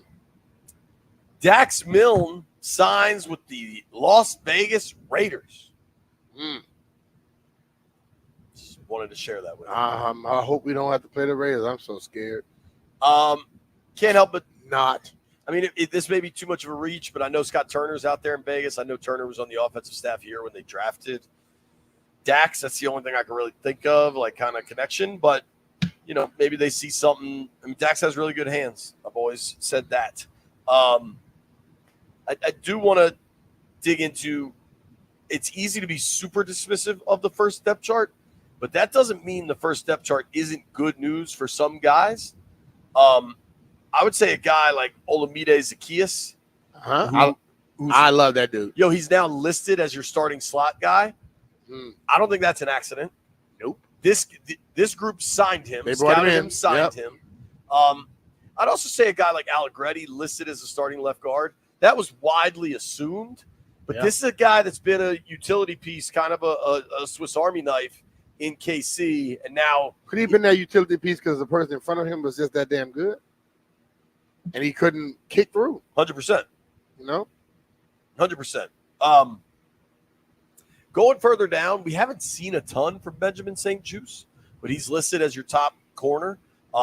Mike Davis is the guy they signed. Now, if you kind of looked at the numbers on Mike Davis, kind of easy to see he was going to be a starter. He played a lot for the Chargers. Noah I. Long, too. Yeah. A lot of these guys, Dan Quinn, Joe Witt, they got it tight, man. 2-4. CSI, every time you say numbers, I just throw 24 names, I throw numbers out there. Dude, how close are you with this roster knowing you got to call a game Saturday at noon? I know basically 90% of them. But the thing about it is knowing the numbers and knowing how to say the damn name. Sure. Which is the great thing about the way that they do these preseason games. They want you to talk more about the home team, Commanders. Sure. Than anything. And you don't have to really necessarily know all the other players. But if you know some other players on the other team, it's cool. Because you have a lot of topics you're going to be discussing and carrying on. And you hope somebody that you have a topic on throws a great play out there so you can start that. And then, boom, you go into that package. You understand all that. What do you got on 68 for me? You can look it up. Don't know him. I'm trying to get pronunciation. See, I know it. So you got my man. Let me put my glasses on here. Not potato. Not potato. Not potato. 68. Here we go. Oh man, HN. No. I'm gonna say. I would say that name. Hagai. So for our listeners, it's spelled Ndubuisi. Debuisi. That's pretty good. Because normally the N is solid. Yeah. That's pretty good. But I'm gonna just go call my man Mecca on Yahoo and ask Mecca how to say it. Seems like a Nigerian name for me. Yeah. Alex Akingbulu. We'll see how this goes. You never know. You can never guess the weather in advance. But this, I don't know if you've checked it out at all. This Hurricane Debbie, my boy Neil Berger, sending my thoughts to him and his family. They had a real rough run with this Hurricane Debbie, and they're down in like St. Pete. And he said it was weird because They never were scared. You know, when you get hurricanes come in, it's wind and storm surge that could be the real issue. That wasn't the concern, but the concern was the rain. Yeah, because it was moving so slow too. Yeah, it was like it was a Category 1 when it came on land, and it sits there and just dumps and dumps and dumps. I've looked at the Meadowlands for Saturday and for Thursday. Yeah. The weather looks rough. I'm loving the press box. You know what I'm not loving is I'm supposed to play golf Friday afternoon. It may be wet. Yeah, it doesn't look like it's happening. Quick Olympic update. Then Barstool Nate joins us at noon.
quarterback.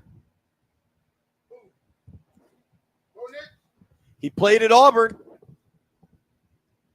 The Broncos starting quarterback unofficially played at Auburn. Bo Nix. He played at Auburn. He left because he didn't want to compete. That's true. But so did Jarrett Stidham. So they put Stidham as a starter? Stidham is QB1. Zach Wilson, QB2. Bo Nix, QB3. What? Yeah. Yo, because we're only going to talk football all day, I want to get this in. I got a new Olympics crush. Who's that? Yo, the girl, Gabby Thomas, is you pretty. You just seeing her? I guess. I don't know. I saw it last. I don't know why that's your reaction. She's a pretty girl, man. At the World Championship, B, I don't watch Olympic trials. She was looking good then too. She's pretty though. She's beautiful. She's beautiful. Yeah. So I texted the group thread last night. Nobody responded. I thought Jeff texted that. No, that was me. That was you. I thought it was Jeff. I said, "Damn, Gabby Thomas is a pretty girl." I thought it was Jeff. That's why I say horny again. Speaking of horny, guess who just walked in the tent? It's our guy. Horny by nature. we got naughty by nature and horny by nature. I might be naughty by nature. Russell's definitely horny by nature. How the hell did I step into this area? You bring it with you. Bruce, you've been watching the Olympics at all? I have. I watched the guy with the pole vault and the package get involved. Whoa! Yeah. You were definitely horny, dude. That's the first thing you say. That's what you want from me, right? I mean, you want all me to of give that you the beach deets, right? volleyball and track, and you come in here and mention the pole vault. Hey, and the listen, B. I wouldn't be playing the part if I didn't give you guys what you wanted. I was surprised Simone Biles fell off that beam. Yeah, I watched the beam. That is hard. The Italian young lady that won. God bless her. She didn't fall off. I don't know how they do that. If you don't fall off, you win. Yeah, but the thing about it is hard. You watch her most times, Simone. You could tell she was pissed. Yeah. Like something went wrong. The crowd, they say the crowd started doing all this stuff, and it throws your rhythm off. You don't hear the actual song. I did watch the 100 meters on Sunday night. That I was knew the awesome. result obviously before, but it was interesting to hear the call of the NBC play-by-play guy. They called it for the Jamaican. Who called it for the Jamaican, Yeah. and of course was wrong, and he apologized. But I don't know what you're supposed to do in that spot. I mean, everybody's within the same 3 They had inches to go of to each a other. photo finish, Yeah. and they had 8 people with a photo next to their name. So 8 people were photo finished, and the one guy, or 7 of them were, and the one guy that wasn't. So he should feel bad. Yeah. You wouldn't even in the damn picture. Yeah, I think who does a great job with that is horse racing announcers, I guess, because they always back off a declaration when it gets that tight at the end. Maybe they're more used to photo finishes as horse racing. I don't know. But since we have a man with your expertise, Brewster, in what department? In all departments, horniness, football. Hey, y'all notice he has on, sausage. y'all notice the color of his shirt today. There's a little burgundy in there. He said, "I'm not gonna wear it solid so they won't know." He got burgundy in that shirt, keeping us off his scent. You guys are worse than the junkies. What do you make of what you saw today? The first unofficial depth chart, all of it. I haven't looked at the full depth chart, but I've obviously heard, Emmanuel Forbes is listed not as the number one. I don't know. Every time I've been out here and I talked to a couple of people that have been out here every day, and he's running with the one. So I don't know what that's all about. I'm not sure exactly. The top 4 guys, Davis, St. Juice, Forbes, Samerstill, seem to be always on the field or always in some sort of rotation. With I'd say Davis and Samerstill out there the most, and I'm not particularly worried about that DB depth chart yet. Yeah, I wouldn't put any big deal. Now, as you reminded me so kindly this morning that I've been stumping for Marcus Mariota to start all training camp, which I haven't, but thank you, JP. I appreciate it. All right, now, since you decided to bring it to the airwaves. Oh, no, hang on. You decided to bring this to the airwaves, a conversation we had on the sideline that I wasn't going to bring up. So now that you have brought it up. I don't believe that completely. I think he would have. Yeah, I assume that you led the show with it at 10:03 this morning. That Jaden Daniels was named starter? No, that Russell thought that Mariota would be the starter. Landfill, real quick, are you surprised that Russell thought we would lead our show with something he said? I'm not. No. Yeah. So I listen to the Chris Russell show often when I'm driving home. Thank you. I try to call into the Chris Russell show. You do. You, I would say, were out in front of the guys. Marcus Mariota's getting these reps. We've got to take this competition seriously. And I would say I was out in front of, this is a competition in name only, and this is how Dan Quinn feels he sets the culture, and Jaden's your starter. All right, so I would interpret what you said, guys, we've got to take this competition seriously, a little bit different. What I believe I said, what I'm pretty sure, 95% sure that I said, was for whatever reason, they are bringing Jaden along slowly, and they refuse to name him the starter, which is very different than most people and my expectations, right? So for whatever reason, they're doing it, and the evidence on the field was, hey, Marcus Mariota started with the ones. He was the first quarterback up, and Jaden Daniels was slowly being incorporated into being the starter. I don't and working think with the ones. 4 days in July qualifies as slowly being incorporated. Listen, it's July. It's a matter of interpretation, but you know there are people Drake out May, here. You know there are people out McCarthy, here that as soon as Bo they Nix. see, I know, but as soon as they see something on the field the first day, people run with it and think that's gospel. I was just simply pointing out that Mariota was running with the ones. That was it. I never said that Mariota was in true competition. I never said Mariota would be the starter. Now, what I did say this morning on the Junks and last night on Twitter was, hey, man, don't be surprised. Like, Jaden should start. And on the show yesterday, Jaden should start, but don't be surprised if Mariota does or is listed as number one. I thought they would continue the mind games. I never in a million years would have agreed with you. Okay, that's fine. I respect that. Why? It's a great question, B. Mitch. I think they've been trying to play maybe mind games is a little too strong. I think they've been trying to kind of like protect Jaden a little bit, keep the buzz down a little bit, keep the hype down a little bit. I don't think they thought about that at all. I think the only either. people that have really cared like that was us in the media.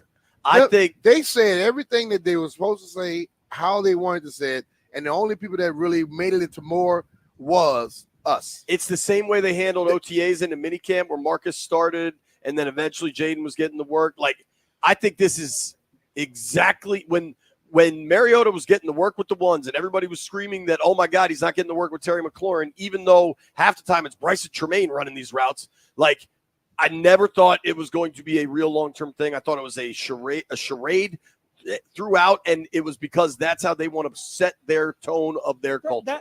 That's all fair, and I didn't fall for the notion that Mariota would be the starter. I guess I was just saying, how long is this charade, as you call it, or this mental mind game stuff, whatever it is, whatever the motivation is? I think it's more culture for the rest of the locker room. When you think it really matters? I don't think it matters. Landfill, real quick. Russell says he never bought it. Last night, 5:50 p.m., he tweeted out, don't be surprised tomorrow when the unofficial depth chart is released and Marcus Mariota is still listed as number one quarterback. That's what I keep saying. That's you not think he me, bought it, Landini? That's not me saying Mariota is going to be the number one. Don't be surprised if that still happens. I love you so much, Bruce. We got a break. Barstool Nate next.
Jaden Daniels is your unofficial official QB1. Yes, he is going to start Saturday's preseason game versus the Jets. So he is QB1 for this weekend. Now, on the unofficial depth chart, he is currently listed as QB1, but nothing is set in stone yet.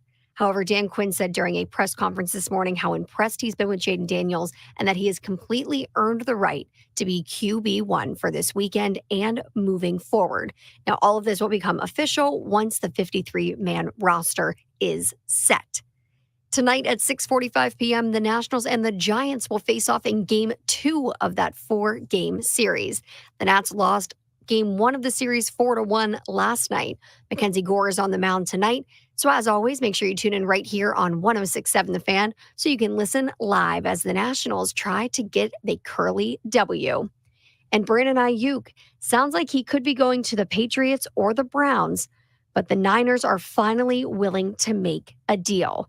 Now, a framework is in place for a trade with the Browns or the Patriots, according to NBC Sports Bay Area. However, nothing is official as of yet, but the Commanders have taken themselves out of the Brandon Aiyuk running. From the Crop Midcap 5-Star Sports Desk, Savannah McCann on The Fan.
B. Mitch and Finley, 1067 The Fan. Fired up right now to get to the BetQL guest line. Welcome in our friend, Mr. Barstool Nate. What up, Nate? Little dog? Nate X. How you doing? Little Nate X is kind of turning into Big Nate X. He's benching, what was that on your Instagram, 135? Oh, man, that ain't 180, but who's asking? Woo! That's light as hell. That's good for Nate. He weighs 110 pounds. No, he don't. What are you weighing nowadays, Nate? 185. No. I weigh 165. Come on, I'm putting on muscle. I'm eating a ton. I'm on the creatine. I'm in the gym. I'm doing everything that JP's not doing. I'm doing some of those things. See, JP was trying to take up for you, and then you going to just take a Why are you shot at taking it. a shot at me? Just because you know B-Mitch used to bench like 400 and you can't take a shot at him? Well, no, because P-Mitch is out there riding his bike for charity every weekend, so it's a little hard to comment on that when he's doing good things. You're just going on There's vacation. a lot of stuff you can make fun of me for, but I actually exercise and lift a little bit. Let's keep it moving here. Before we start insulting each other right off the top. Right off the top. Jaden Daniels, QB1. Any level of surprise? Are you shocked? I would say that is as little surprising as possible. Everything out of camp, and you guys have been there, says that he is the real deal. I am not doing a very good job at tempering my excitement level over him. Every throw looks perfect. His mobility looks perfect. His arm strength, his accuracy, everything looks perfect. I am very excited. It was earned, I will say. I don't think it was handed to him. I think he did earn the starting spot, like just by looking incredible at camp. And, we'll see him out there against the Jets. And I'm looking forward to, full pads, full pressure from the defense, just seeing it go. Will we, since we'll be in the, the tri-state New York City area, will we see you Saturday at noon at Jets Commanders preseason game 1? You won't. I have other things to do on noon on Saturday, but I'm very excited that you'll get to experience. I imagine you have nothing else to do at noon on Saturday. Bro, you should come to the game. Get close to me so I can hit you in your forehead. You always say you want to hang out with me and B-Mitch more. He's had too many things he's done, and you know I'm going to get him back for. Are you sticking around the city? Come to New York City. Get out of the malls of New Jersey. Come to New York City. We can hang out. That's what I did last year. If there was not a hurricane, I may come to the city, but it's probably unlikely. It's not a hurricane anymore. It's like just a tropical depression. Depression now. What do you want to see between the joint practice against the Jets and then the preseason game against the Jets? Now that we know Jaden's the guy, Jaden's going to get a ton of work in the practice. He's going to get very little work in the game. But a lot of these other guys will have real opportunities. What areas of this football team are you most interested in non-Jaden division? Bro, so you did a great job. You broke down the depth chart on your Twitter account, showing each position. The the work Ron Rivera did to set back this franchise with his draft picks is so blatantly clear when you just go position to position and you go, where are all of Ron's guys? And you have to look down to like the third slot. You go, oh yeah, I remember that was a second round pick. It's quite sad how terribly Ron drafted for this team.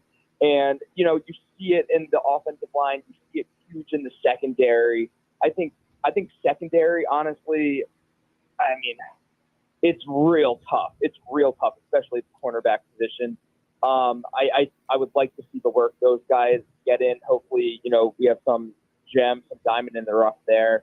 And then obviously, I think I speak for everybody. We don't know what we have on the offensive line. Brandon Coleman is our starting left tackle. We got a rookie at left tackle. The rest of it is pretty light as far as we know. So I think just getting this offensive line in real game situations and seeing how they protect our, stud rookie quarterback means, the difference between a 4-win season and a 10-win season. It's just, we don't know what we have on the offensive line at all. I think we know. I don't know. I don't think it's at all on offensive line. I just think that the only thing people are more concerned about is right tackle because the inconsistency with Wiley. Took the words out of my mouth. What do we have in Andrew Wiley? Nobody knows. You know what you have. He's just been hurt a lot. When he's healthy, I think he played well down the stretch last year. Honestly, the O-line was a serious mess when Nick Gates was out there at the beginning as the starting center. When they made the switch to Tyler Larson later, things kind of stabilized. But you're right. Wiley did not – it was not a strong performance last year to the point where I think there's some level of competition with Cornelius Lucas. It does seem like on the left side that rookie's going to emerge. I think the Biotish situation – you can go all the way back to when Chase Rouillet first broke his leg in 2021 in Denver. Center has been unsettled since then. And you're talking about 3.5 seasons. I think bringing in Biotish, who is a durable veteran center that played on a really good O-line in Dallas, is one of that's never going to be a lead storyline when you got a new coach, new GM, new quarterback. Nobody really wants to talk about the center. But I do think, Nate, maybe that should make you feel a little bit better, bud. Yeah. Yeah, but when you talk about an offensive line, you're never, as you just said, you're never really throwing a parade that you have a center. You're worried about. Yeah, but the center is more important than probably the left. Honest with you, where people don't even think that. I know that last year Charles Leno played at a higher level than Gates did, and Gates made more of an impact on the offensive line. Yeah. Ideally, they get the right guy, and if you get ask Jeff Bosser, he'll tell you. If you get the right guy, if they hit on Coleman, obviously Jaden Daniels will make or break everything, right? But if they hit on Coleman, Nate, is a really, really positive step for this organization. Yeah, absolutely. And I've been, we just have to, you can't always depend on a rookie to step in and be, your next Pro Bowl 10 years at the left tackle position guy. If, as you said, it can't be understated or overstated enough. If we have that guy in Brandon Coleman, that alleviates a ton of our fears. But to go back to how I started this, we don't know that until he's out there week after week in the trenches showing what he can do. It's very easy to say he looks good in camp. It's a lot different in game after teams have film and all of that to say, wow, Brandon Coleman is the guy. We don't know that yet. Yeah, I think that's fair. But ultimately, there's teams that do it every year, and I think it's about damn time we be able to do that too. The kid up there and Rashawn Slater, They started him his rookie season, and he's been kicking ass ever since. We were talking about it like Ronnie Stanley. He did the same thing with him. He's been kicking ass ever since. The gas mask guy been doing it. Now those are all first rounders you're talking about. Those are top 10 guys. Yeah, but still, but the thing about it is we act as if we act as if only top 10 people start the first year and play the rest of their career. It happens from all the way. They happen 12th rounders, 15 rounders back in the day did it. It still can happen today. Talking with our guy Barstool Nate here on the BetQL guest line. The thing I said, Nate, is pick a strong organization. Baltimore, Pittsburgh, Green Bay, like just pick a strong organization. I'm gonna paint you a hypothetical picture. Sure.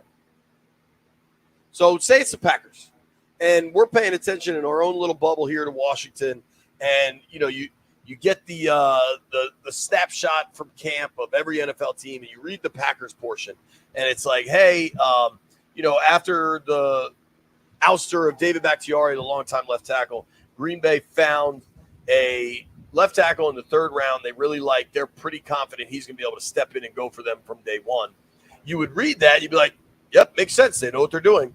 I think Adam Peters and Dan Quinn view themselves that way. Like, I think the people running this organization now view themselves that way. Like, if we read that about San Francisco, hey, they used a fourth-round pick on a left guard. They really like him, think he's going to start right away. We'd be like, yeah, the Niners know what the hell they're doing. Mm-hmm. I think just because we're not prepared, and to your point, Nate Dogg, we don't know that it'll work, but I think the folks running the organization are benefit of the doubt type people that we are going to have to mentally wrap our minds around. Yeah, for sure. And that'll take an adjustment period. Like, oh yeah, we have guys in there who know what they're doing, but also, Beamish, you're scaring me a bit because usually you're wait till I see it on the field guy, and you're like, no, we have our guy. Or I don't think that you have to be just the first rounder to be able to be, because let's be real, we don't know when they have draft first round picks. So my whole thing is when a guy is playing better, you have to start thinking that way because you don't know finality until the people start playing. Well, he's a first rounder, second rounder, third rounder. And when you watch Coleman, you watch him the first day, see him a little lost. Then he got better and better and better. So you start to see those things. But ultimately, I am not one that's going to sit here and act as if the guy wasn't drafted in the top 10, he's not going to be good off the bat. Yeah. There are a lot of guys that get good off the bat because they didn't go to certain schools. And then even though they did not draft it high. The other interesting position to me is we have, the Jerron Payne, Jonathan Allen duo at defensive tackle. And then the end rushers, we don't really know what we have there. Mathis is third on the depth chart. He was a second-round pick by Brian Rivera, who I haven't heard you guys talk much about him out of camp, but it doesn't seem like his camp's going too well based on his depth chart. What's that? Yeah, we talked about that a little earlier in the program. The top 4 D tackles to me are pretty well solidified. Obviously, Payne and Allen. Then you've got Ridgeway and Johnny Newton. Johnny Newton's the second rounder that these guys just drafted. Ridgeway's a guy that played for Dan Quinn in Dallas and has been legitimately good on the field at times. So that's kicking Fedarian Mathis to your third string line with a guy by the name of Haggai Mathis. Like there's 2 Mathises. One of them's Fedarian, one of them's Haggai. That's probably not where you want to be. Doesn't mean he can't. I mean, there's 2 things. Injuries are going to be a factor between now and cut day. That's just life in the big city. And it doesn't mean he can't show out and look really good. But, dude, I mean, you look down, you kind of open talking about the Rivera draft picks. There's a lot of them that you look at this, at least this early unofficial depth chart, and you wonder what the hell's going on. I mean, Jamin Davis is another. St. Juice looks like a starter for them. They've got Forbes as a backup. You go the amount of guys they've already released.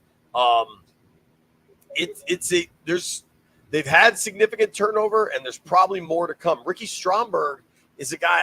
I mean, wasn't Stromberg a third rounder? Yeah, something like that. I believe he was. Yeah, he was a third rounder. Now, granted, he had the injury, but he's on third string now. Like, there's no way that's what you want from last year's third rounder. That doesn't mean things can't change and he can't improve here. Like, a lot can happen, but not great. I'll say this for Jamin Davis. I became a Jamin believer last season. I thought I think we were a little too hard on him. You know, he was drafted way early and had a lot of expectations because Ron screwed that up. And I think he really came into his own last season. There were rumblings, you know, it's just Twitter, that maybe he could even make the team. I like him a lot. I still believe in him. I know that he's second on the depth chart. I think our linebacker position is pretty strong up front with Fowler, Wagner, and Frankie Louvu. But I really still believe in Jamin Davis, and I think he can be coached. I do think he's an animal out there when he's playing up to his potential. So I would like to see him stick around, make some plays in the preseason, and prove that he belongs.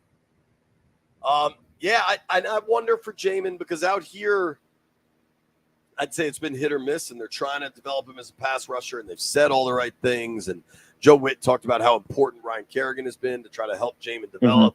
And you love to hear all that. I talked to Jamin the other day, and he's talking about his success kind of as a stunt guy, as somebody that can run these big loops and use his speed. I hope for his sake that he needs game speed to show what he can be, and that both this practice against the Jets and then the preseason games, he could show this staff kind of what you said you saw, that he has an athletic gear that probably not a lot of other dudes out here have. With, I think Jamin's put together too, bro. Yeah, I think Louvu has more size, strength, natural pass rush ability, but I think Jamin, for his size and his strength, has significant speed. Yeah, and he's a guy, you know, he can cause a fumble in the backfield in the preseason game, and everybody be like, oh, yeah, I remember why I like him now, or I remember why, you know, how he was developed. Using the word or name gamer for him is perfect. Like, that's a guy who shows up in game, or has the potential, I will say. I would say potential. He has at times. I remember. No flashes. Dude, the trouble for me with Jamin last season is there was one play, you and I we must have been on the road because I was sitting with you watching it, where he showed his perimeter speed, got to the edge, blew a play up. Yeah. And then the next play, he just missed his run fit, got blown up by a pulling guard, and it was like a 14-yard gain. Yeah. That inconsistency just has to go away. And that's the main thing with him, where I don't think he believed his eyes most times. So you can see sometimes he'll hit it, another time he hesitated. Yeah. And try to wait, and when you wait on the football field, you're in trouble. Totally. And it didn't help that bozo Jack Del Rio was his defensive coordinator. It's really hard to learn from a bozo like that. So I will still put a couple. I like him. I don't know what to say. Like, I just have a soft spot for him. I just like him. I think he's a guy that we want on the team. Last thing, Nate Dogg. Matt Mayoko from the NBC Sports Bay Area has reported the Commanders have removed themselves from Brandon Aiyuk trade talks. Yep. How do you feel about them no longer being in the Brandon Aiyuk business? So I wanted him. I think it's important when you have a rookie quarterback to give him all the weapons possible and set him up for, you know, success as much as you can. I don't think the current offense is quite there. I don't think, you know, we have Zach Ertz as our starting tight end.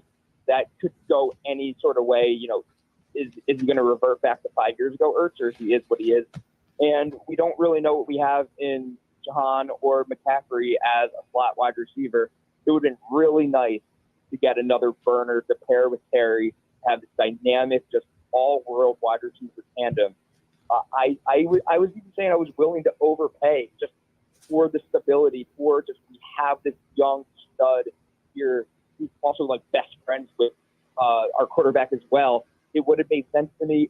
I understand not going for it. I completely get it from a football perspective. As you know, the guy who plays Madden, he just wants to load up his team. I wanted him, but I get not going. Houston, the year before, in 2022, Nico Collins had 37 catches for 480 yards. He was a third rounder nobody thought twice about. Last year, C.J. Stroud-arized. Nico Collins has 80 catches for 1,300 yards. Quarterbacks can make the difference. Absolutely. And I think they can make a massive difference. Here's what we're going to do. Nate, thank you for joining us, buddy. All right, Nate. Always appreciate you. See you guys. Thank you. We'll see you at the preseason game. Let's open these phone lines up. 800-636-1067. 800-636-1067. The Commanders are reportedly out of the Brandon Aiyuk business. You cool with it, or do you want Aiyuk in D.C.? Nobody go anywhere. Hey, it's Brian Mitchell here. Are you tired of those lackluster cooling systems? Well, it's time to switch to Ruud and feel the difference. Thanks to the IRA Act, you can score up to $2,000 in tax credits on select heat pump systems. In Maryland residents, there's exclusive rebates from Ruud just for you. Personally, I've upgraded to 3 Ruud 18-series inverter heat pumps to stay cool at my house. Ruud keeps me comfortable while I'm chilling at home or hosting game day parties. So beat the heat this season and visit Ruud.com. That's RUUD.com to see why they're the MVP of cooling. And remember, if it ain't Ruud, it ain't right.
I'm Earl Forsey, and here's what's happening. The big news from Ashburn today with the first preseason game coming up for the Commanders. Saturday against the Jets, the first unofficial depth chart came out. No major surprises. Rookie Jaden Daniels is listed as the QB1. Dan Quinn says Daniels will start Saturday against the Jets. That is a noon kickoff for the preseason opener this weekend. Summer Olympics, lots going on in Paris. U.S. women's national team facing Germany right now in the women's soccer semifinals, 29th minute, and that game is scoreless. Women's volleyball team is already a winner today into the semifinals. U.S. beating Poland 3-0 in today's quarterfinals. Track and field marquee event tonight, women's 200-meter final. Tonight, Paris time, 3:40 p.m. our time for that race. And the U.S. men's basketball team is back in action. Knockout round will get underway. U.S. taking on Brazil, 3:30 p.m. in the quarterfinals. Baseball, Nationals home for another one against the Giants, 6:45 first pitch for the Nats this evening here on The Fan. From the Crop Metcalf 5-Star Sports Desk, I'm Earl Forsey on The Fan.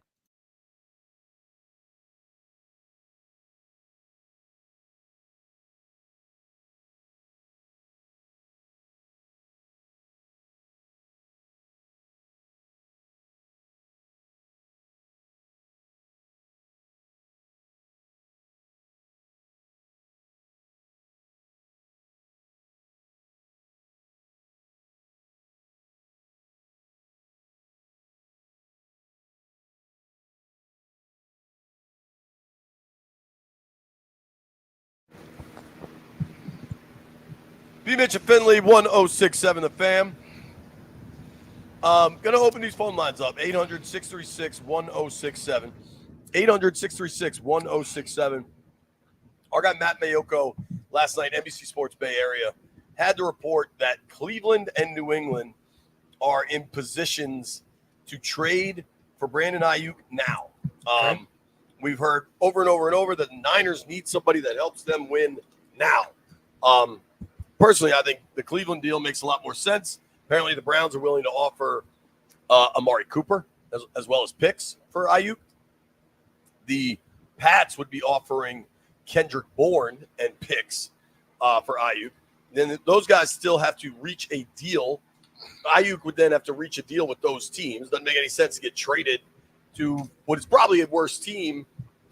Worst team. Unless you got a deal. Weather situations. Worse quarterbacks. Worse quarterbacks. So be careful with your ask for sometimes. Well, to me, there's a clear situation for Aiyuk. What is your priority? Winning games or getting paid? And there's no problem. I got no problem if your answer is getting paid. I would just say you could still look at free agency next year. You may get both. Right. But what else was in the article was that Washington is removed from trade talks with, per Matt Mayoko, the exact quote, the Commanders have removed themselves from trade talks for Aiyuk. I'm kind of mad that they had to remove themselves when they never put themselves in it. Well, at the draft, they were in it. At the draft, they were happy to have a conversation. That was the only time it made sense for either party, right? Because San Fran could have added somebody at the draft that was going to help. I don't think Washington's really been a real candidate in this for months. I think despite Brandon Aiyuk's social media performances, it hasn't been a real thing. I think now we see that it's not a real thing. I think the Cleveland situation makes a lot of sense. I think Amari Cooper could help San Francisco right away. I'm not mad at it. I don't think it really made sense to go get Aiyuk. I know people want to say you got to create the perfect situation for these rookie quarterbacks. When C.J. Stroud busted out on the scene last year, nobody expected Tank Dell to be a stud. Nico Collins had a pair of 400-yard seasons. A stud quarterback shows up, and all of a sudden receivers are awesome. So those kinds of things can happen too. Yep. Are you upset they're out of the BA sweepstakes? I'm not upset because I understand what they're trying to build right now. We as fans in this town have sat here and said we need to finally start over and build this thing up properly. And now they're doing it. We want them to continue to do it. We want people to continue doing what Dan did. And I think to follow that mindset is not the right mindset to follow. Totally agree. And I think chasing that, I think BA can obviously play. I'm not doubting that. He's also coming from arguably the best offense in the NFL. You know what I mean? where he's getting open all the time because there's weapons all over the field. Mm-hmm. But I know that some fans feel differently. I know a lot of fans wish they had gone and got him. Don't think they should be out of the trade conversations now. Let's let the fans weigh in, starting with Ben in Arlington. Ben, how you feel about them pulling out a BA? Hey, what's going on, JP and B-Mitch? I appreciate y'all having me on. I've been holding my breath this whole time that we've been talking about Brandon Aiyuk. I'm personally not a fan of these guys, these Instagram guys. I think we got a low-drama team right now. You know, you got Terry that leads the receivers, and he's the greatest professional I've ever seen. And, you know, at this point in Brandon Aiyuk's career, we'd be buying very high on him. And I don't think it'd be wise to sell off our draft picks and then give him a huge contract when we are not one piece away from being a good team or having a good offense. So I'm happy with not being in these talks anymore. And that being said, we also got some irons in the fire right now. We got Jahan, who, if he can go back to his rookie season, take a step forward from that. We got Luke McCaffrey coming up. I think that we can have a good thing going on if Jaden Daniels can unleash those guys. So I'm happy with it. Smart call, man. All right, man. Thanks Good for the call. there. That's a good call. 800-636-1067, 800-636-1067. Phone lines are open. How you feel about the Commanders not officially, but reportedly pulling out of the Brandon Aiyuk sweepstakes. Tom is in D.C., or maybe he's not. Tom, you there? Hello? Tom, what up, man? How you feel about the Aiyuk situation? Hello? Yo, we got you, Tom. Can you hear us? My name's Sean. All right, Sean, Well, go ahead then. that's Jeff's fault. But how do you feel about the Brandon Aiyuk situation? I feel that we made a good move by not going to get him because I don't want to pay a wide receiver $30 million. But I was calling about something else real quick. I just want to know your opinions on Rodriguez. How do you feel Rodriguez playing and for Darian Mathis and McCaffrey? Dog, we got to Tell me go. about We those. talked about it. Thank you. We specifically talked about Mathis and Rodriguez significantly. I do want to go. Here's the other part of this. If the Browns are giving up Cooper, the Patriots are giving up Bourne, those are those teams' best receivers. Yeah. If you really want Brandon Aiyuk, are you willing to give up Terry McLaurin? Because that's what the Niners would want back. What you're doing is Brandon Aiyuk right now has the ability to do what he's doing because he has some dogs on his team.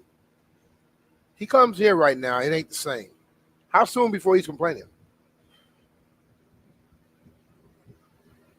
I'll go with the people right now that you know want to go work no matter what. I understand wanting to get paid. I don't knock any players for that. They should want to get paid. This is a brutal industry. But he is a first rounder that stands to make. It's not like he's a fifth rounder making no money. I think he gets $16 million fully guaranteed this year. He has no leverage. And now I'm a big believer in the market kind of tells you the truth. All right, dude, now you can go to Cleveland or New England. I'm sure his agents, his representation is going to talk to those guys, try to figure out what the dollar figure is. I think there's some real, probably eye-opening. Brandon Aiyuk's a really good player. Yes. But I don't think he touches the top 5 receivers in the NFL. Do you? Would you? I'm just going to run through some names. Would you take Aiyuk over Jefferson? Nope. A.J. Brown? Hell no. Ross St. Brown? Nah. Tyreek? No. Right. Jalen Waddle, maybe you can have an argument there. Devontae Adams? You haven't even gone to right up the road. I mean, to Cincinnati. Well, Jamar Chase hadn't gotten his big deal yet. Still. I'm just not going to give him to you. Right. I mean, Chase, I'd say Diggs. I just think there is. Listen, man, the thing about this town, we have PTSD. Every time somebody's free, we want them. We have to get to the point where we allow somebody to be grown and groomed in this with this team right here and move to it. Because every time someone grows somebody, they want to get paid. We all want them. That's not how you build a team, by paying everybody that wants to get paid. Eventually, you can't afford nobody else. So just have a little patience because if Brandon come here this year, we wouldn't go straight to the Super Bowl. It's facts. Right. So let your guys grow a little bit and allow it to happen. Believe me, I know I really respect my money more than my kids do. Because I had to go and earn it. Right. I had to fight through it, so I respect it more. They just show up and get what they want. So they don't respect it the same. All right. Sometimes you got to sit back and be like your parents were. Your parents sat there, bust their ass, and make sure you had opportunities. You sit there and allow this team to go build something so you can have those opportunities and have other teams wanting your people. Because for the last 20-something years, we've always wanted somebody else's people. Let's let ours grow a little bit. Phone lines open till the end of the hour. Are the Commanders making a mistake jumping out of the Brandon Aiyuk sweepstakes? I say no. I think they're making the right decision. What do you say? Taking your calls? Maybe. The celebrity Toby Altizer joins us next.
Doing Here it is, achy breaky heart. He's got that achy 1990.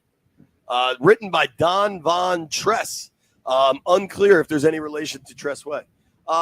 Toby's here. Toby, what do you think about them backing off the Brandon Aiyuk trade? Say, nah, no thanks. I mean, I think it makes sense. They probably set a price what they were willing to pay in terms of trade value, and then a price in terms of what they were willing to give him, and they weren't going to be able to meet one or both of those things, and so they pulled out. I think it's a smart move. I think it's a good thing that they were in it just to see what the price would be, because if it were something where, later on you find that he wasn't as much on a contract, which I don't think is going to happen, but if later on he signed a contract and he wasn't as much, or the trade compensation was as much, you want to at least be in the conversations. Now that they've seen they're not going to be able to do it at a cheaper price, just pull out. It's fine. I ask this question, though. Like, they are probably involved, ask questions.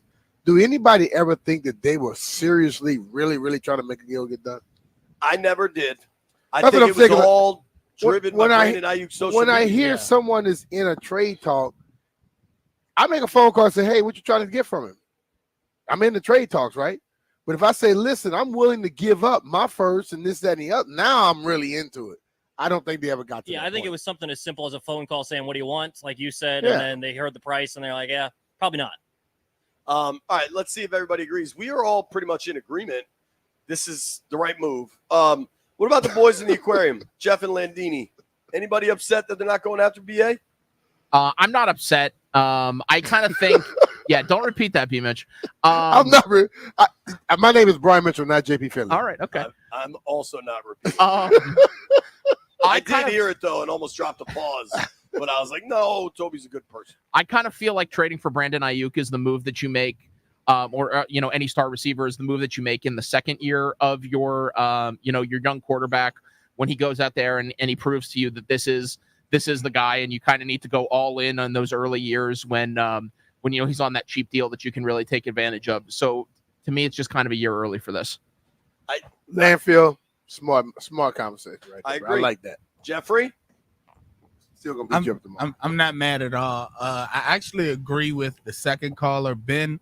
Once he started putting conversations on the internet, posting pictures of practices, that's when I didn't like the feeling I was getting from him, because it's like, why bring the circus to town? Of course, he'll be good, but it's like, dude, we just came from a franchise that was in the news about players and all this other stuff besides football. I didn't want it to get to that with Brandon Aiyuk, so it kind of rubbed me the wrong way. So Wasn't I'm the second okay caller the dude that No, my wanted to bad. talk about Fedarian Mathis? Ben was the first caller. But like, for me, Shout out to Ben. The thing that like he was good. Aiyuk You're right now is telling me, listen, I don't care about the team right now. I want to get paid, and I understand people want to get paid. But I also believe if Aiyuk had 1,300 yards last year, if he has 1,500 this year, he's getting paid.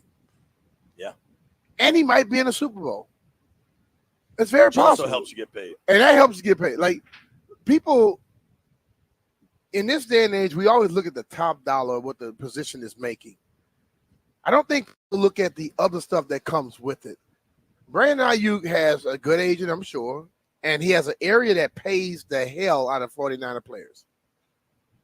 You can make so much on the side right now while you're trying to get to that big deal, to where you set yourself up in a great situation. Let's try to get some of these phone lines. Our guy Mo is in Largo. Mo, they handle. Good afternoon. Brandon Aiyuk. What up, man? Go for it. Good afternoon, gentlemen. Thanks for taking my call. I'm happy with the decision. Initially, I wasn't on board with it. I thought that it would cost too much. I thought it was too early, and I thought you weren't really giving the talent that you have in place a chance to succeed, because you're already kind of telling them that you don't think they're good enough. And if you're trying to establish a culture, then you kind of got to give them a shot. But moving forward, I mean, maybe next year, maybe it's worth it. But right now, I'm not with it. And one more thing, gentlemen, I just want to wish my father a happy birthday. He's been a great father to me ever since I touched the face of this earth, and he deserves all the praise that he will receive today. And I just wanted to put it out there publicly. You got to give his name, man, so he can know. Dude? Oh, well, Melvin Newell. Thank you. Melvin Newell. Happy birthday, Happy Melvin. birthday from your son and us here on B. Mitch and Finley. Let's go to Johnny in Virginia Beach. Johnny, how you feel about the BA situation? Honestly, I'm pretty glad about it, man. I don't think we really needed that guy. I agree with Jeff and Landini there, man. I mean, just all that stuff that he put out on the internet, just kind of the drama going along with it. And the fact that the Browns are willing to trade Amari Cooper, who was a freaking boss, man. He had almost 1,300 yards last year, too. So on top of picks, that sounds crazy to me. Yeah, maybe get him like a decent player in the second year for Jaden Daniels. But, yeah, this year it was a little bit too early for me for all that compensation, all the picks. Just stick with what we got and see what happens, you know? Ride the lightning. Thanks for the That's call, it, bro. brother. Rounding us out. Jupe. What up, Jupe? JPB Mitch, what's going on, fellas? We good, brother. What's happening with you? Not too much. Hey, look, I was never into Brandon Aiyuk sweepstakes to begin with. Rome wasn't built in a day. Matter of fact, I got even better analogy, B Mitch. I'm sure you appreciate this. There's certain foods that you can't fast cook. You got to let it marinate, let it simmer in simmer in the oven for a little bit before it come Gumbo, out. baby. Yes, sir. Yes, sir. So Everybody, like, everybody talking to us right now has tasted gumbo. They know you can't just cook that in 1 hour. It takes time. Takes some time. Exactly. It takes time. So that's the same thing with the team. Let them take their time to build out the team correctly. The goal is to have a consistent winner, not a 1 year wonder of a Super Bowl run. And also, too, who's to say that there's not a Brandon Aiyuk type of player coming out in the draft next year? And then one more point, I'm going to leave you with this, guys. JP, I know you keep saying concerned with the depth. I'm looking at it in a different way. We just got a lot of unproven guys that need to don't showcase themselves on the field. With the relationship being built between Louvu and Wagner, the emergence of Sarah still, maybe their play can help elevate guys like Allen and Payne on the defense. On the offense, if Jaden balls out, maybe McCaffrey, he helps elevate McLaurin to another level. And there you go. We got a depth right there. So let's just take our time and see what we got. All right, fellas? Very brother. positive attitude. We appreciate you, Jupe. Here's what we're going to do. Quick break. When we come back, Nikki Jobvala on the phone. Toby, you're welcome to stay as long as you want. Also, J. Michael C. on Twitter says, achy breaky heart does not suck. So there's at least one vote pro achy breaky heart. JP, hey, man, anybody put a hit on you? Nobody go anywhere.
They're like a helicopter. Raise up. Us. Raise up. Twist it around your head like a helicopter. B-Mitch and Finley, 1067 The Fan. Joining us right now on the BetQL guest line is our friend Miss Nikki Javala from the Washington Post. Nikki, what's going on? We haven't seen you in like 40 minutes. It's been less than that, JP. It was about 15 minutes. Yeah, no, a lot's happened in my life since.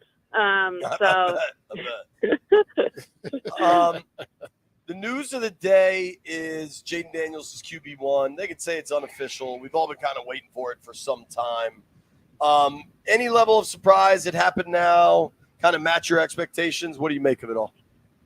Yeah, I mean, technically, all they announced was he's QB1 on the depth chart for now, and it's not official. So technically, things could change. But yeah, I mean, the day they selected him, he was QB1. He's always been QB1. I mean, he's performed up to the level of QB1 too. So it's not even like any debate whatsoever. He's far and away the better quarterback out there.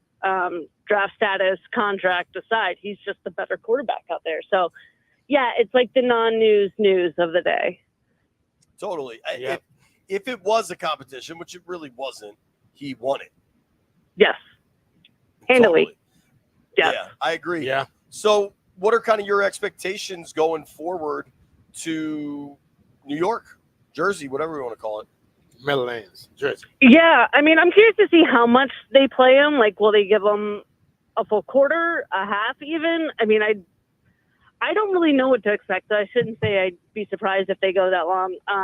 And I don't really know this coaching staff and kind of the way they view preseason. I know a lot of teams are, they don't want to play any of their starters anymore.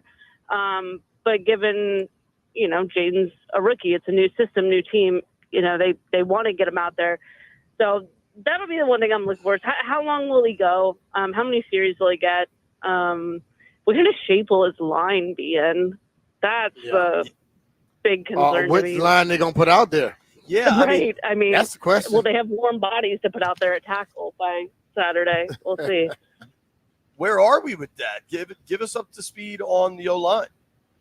Yeah, I mean, they're pretty depleted. I mean, Andrew Wiley's still not practicing dealing with what he said is tightness. Brandon Coleman was watching most of practice today. Sam Cosme has been out the last two practices because of an illness. Alex Kingblu, he went down with an injury on Sunday or Monday. What day is today? Sunday. Today's Tuesday. Yeah. And we haven't really gotten much of an update there. I think there's some hope that it's not as serious as it looked at the time, but he wasn't out there today unless I totally missed him. I didn't see him. 6'2"? Yeah. 6'2". So I would imagine they're going to have to bring in somebody just to have enough people. I mean, they were still giving Mason Brooks reps at tackle, which is terrifying. So poor Mason. Sorry, he's catching strays here. They gotta get people to get him through camp, really. Agreed. Especially going up to a place like the Jets where they've got some talent, they've got some really good interior defensive linemen for sure. What are you most looking forward to with these Jets practices?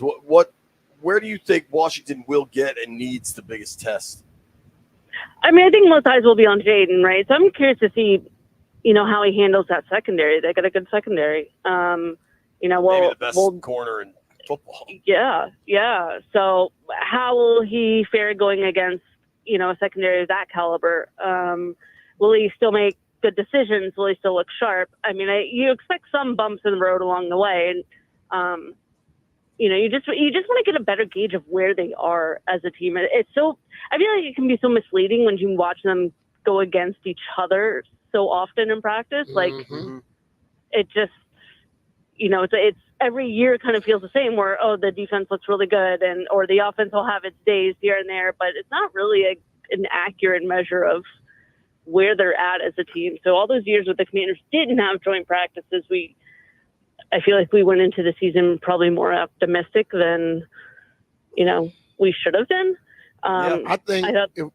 Go ahead, Nick. I was just going to say the joint practices with the Ravens, kind of exposed a lot of where they were, and it held throughout the season. So it was, sort of eye-opening. You hope they're farther along this year, but you never know. I think when you look at it, sometimes the offense has their days when they adjust something and change something that the defense didn't know. Right. And then after 2 days, the defense goes right back to kicking their ass because they know what they're doing. And it happens like that throughout training camp. Like on Thursday, the thing that I'm looking forward to is them going against a team where they don't know what's happening as a defense here. Yeah. Because everybody's saying they're looking for the offense. No, I want to see if our defense can fare well against a team with a quarterback like that. You know what I mean? And then also having some explosive players on their team too, not just what our offense can do. And I mean, Quinn made the interesting point too. I mean, when you have two teams going against each other in a joint practice, the coaches from both sides can kind of script it together so they can both, create mismatches or create things just to see how their guys work against other guys. So it gives them a better gauge of what they're working with personnel-wise.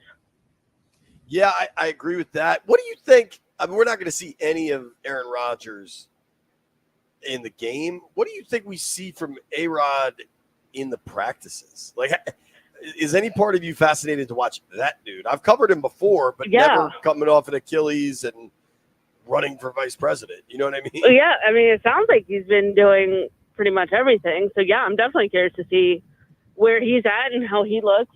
It would have been cool to see him in the game, but, yeah, there's no way he'd ever played a preseason game. I mean, he doesn't need to, obviously, but, yeah, I mean, I would imagine we see most everything from him in practice, I think. I mean, the other thing to remember with the joint practices is how much do they show the other team? They're not going to roll out everything, obviously. They don't want, so it's usually the most vanilla packages they put out there. So, how much will he show? How much will he actually see of him? I don't know. But, just seeing how much he can do physically, yeah, I'm definitely interested in that. Yeah, I think it's going to be fun. We did get a little Matt Mayoko from Bay Area reported that the Niners look to maybe have a deal going with Cleveland or New England on this Brandon Aiyuk stuff and that Washington's out of it. I think you and I have kind of been saying the same thing, that this hasn't really been something that was happening for quite some time. What do you make of the news and kind of what do you think of Washington's decision to, if they ever were a real contender, to back out of the Aiyuk situation? Yeah, I mean, the way that was framed, I'm a little curious, but when they say removed from the talks, does that mean they said, no, we're not interested? And I mean, because I think Aiyuk has made it pretty clear in interviews that he would like to go to the Commanders, or at least have them among his top landing spots if he does move on from the 49ers. So does that mean they weren't interested, which is kind of the vibe I've gotten from the team, that, we kicked the tires during the draft just to kind of see what the market was, but it never got to anything serious. Or is there talk that they really got into discussions and price got too high? I'm inclined to think it's the former, that, there wasn't a ton of interest. I mean, obviously he's a great receiver. Adam Peters has a history with him. I mean, Jaden Daniels, obviously. But this is a guy that's looking for, and the market calls for, $30 million a year for a receiver. So for a team that's still in that rebuilding mode, does it make sense to give up picks and then give in a year, give him a $30 million a year contract? I'm not seeing it. And I always felt like if they did do a trade for him, it's like a player for player swap. And like, are you going to give up Terry for Brandon Aiyuk? Right. I'm not seeing that either. But when you look at reportedly what might be coming back, if Cleveland's willing to give up Amari Cooper, there's no way San Fran's taking anything less than Terry. Right. No, exactly. I mean, they got 2 first-round receivers on their roster. Jerry Jeudy San Fran has exactly all the power lit right it up. here. Aiyuk has nothing. Right. Yeah. And that's been the case for the whole time, you know? Totally. It's I don't know, man. I still think eventually there's all right, I'm just going to stay here. Let's talk about the contract after. I thought that would have happened by now. Me too. I'm a little surprised it's gotten to serious. this point. I thought they would have reached a deal because I mean, to me, that just makes the most sense of any of the options. But you know, I don't know. I'm also not fully entrenched on kind of their thinking, so I don't know. Part of me thinks that the Niners have been talking for so long, and then they're just like, all right, dude, we could make a deal. You talk to them about the contract and see if their offer is significantly better than ours. And if so, I just think they're kind of letting the market show the reality of the situation. Totally. Yeah. And that's why I don't know. It's going to be fascinating to watch unfold but more of a I don't think it's really much of a market here. Maybe that'll be proven wrong and Cleveland pays up. I mean, they're both kind of wild card teams. I mean, Cleveland is Cleveland. I mean, they gave Deshaun the money they gave Deshaun. Right. I mean, that would be really interesting, that team, because you got a first-round tight end. You'll have at least 2 first-round receivers if you acquire Aiyuk. Running back. You'll probably have Judy still there. And Deshaun, I'm like, that's a heck of a group. Like, that's a lot of ego to manage. Well, you wonder. That's a lot. I mean, obviously, Deshaun has a relationship with ownership there, right? Very clearly. What if Deshaun is like, hey, Jimmy, go get Aiyuk, and then that deal gets done, and it's just like one more deal that you got to wonder how much the staff wanted done, and happens anyway. Similar to what we're probably going to go see in New York over the next couple of days with Rodgers. Right. No, totally. And Jimmy Haslam is the type of owner to probably listen and do it. You know, his quarterback wants, if that's the case, you know, and the Pacers haven't really made any splash move. You know, they've kept their own, but keep signing their own people. Yeah. So the first depth chart gets released today. You can't read too much into it, but what, if any, would you say are kind of winners and losers coming off that first depth chart, as far as like what you thought their roster spot was, what you think it might be going forward? Yeah, I mean, I'd say at the start of like the offseason program, I mean, to me, Brandon Como is sort of a mystery. I wasn't really sure of what to expect from him because like most of the research I had done had been on the first round tackles.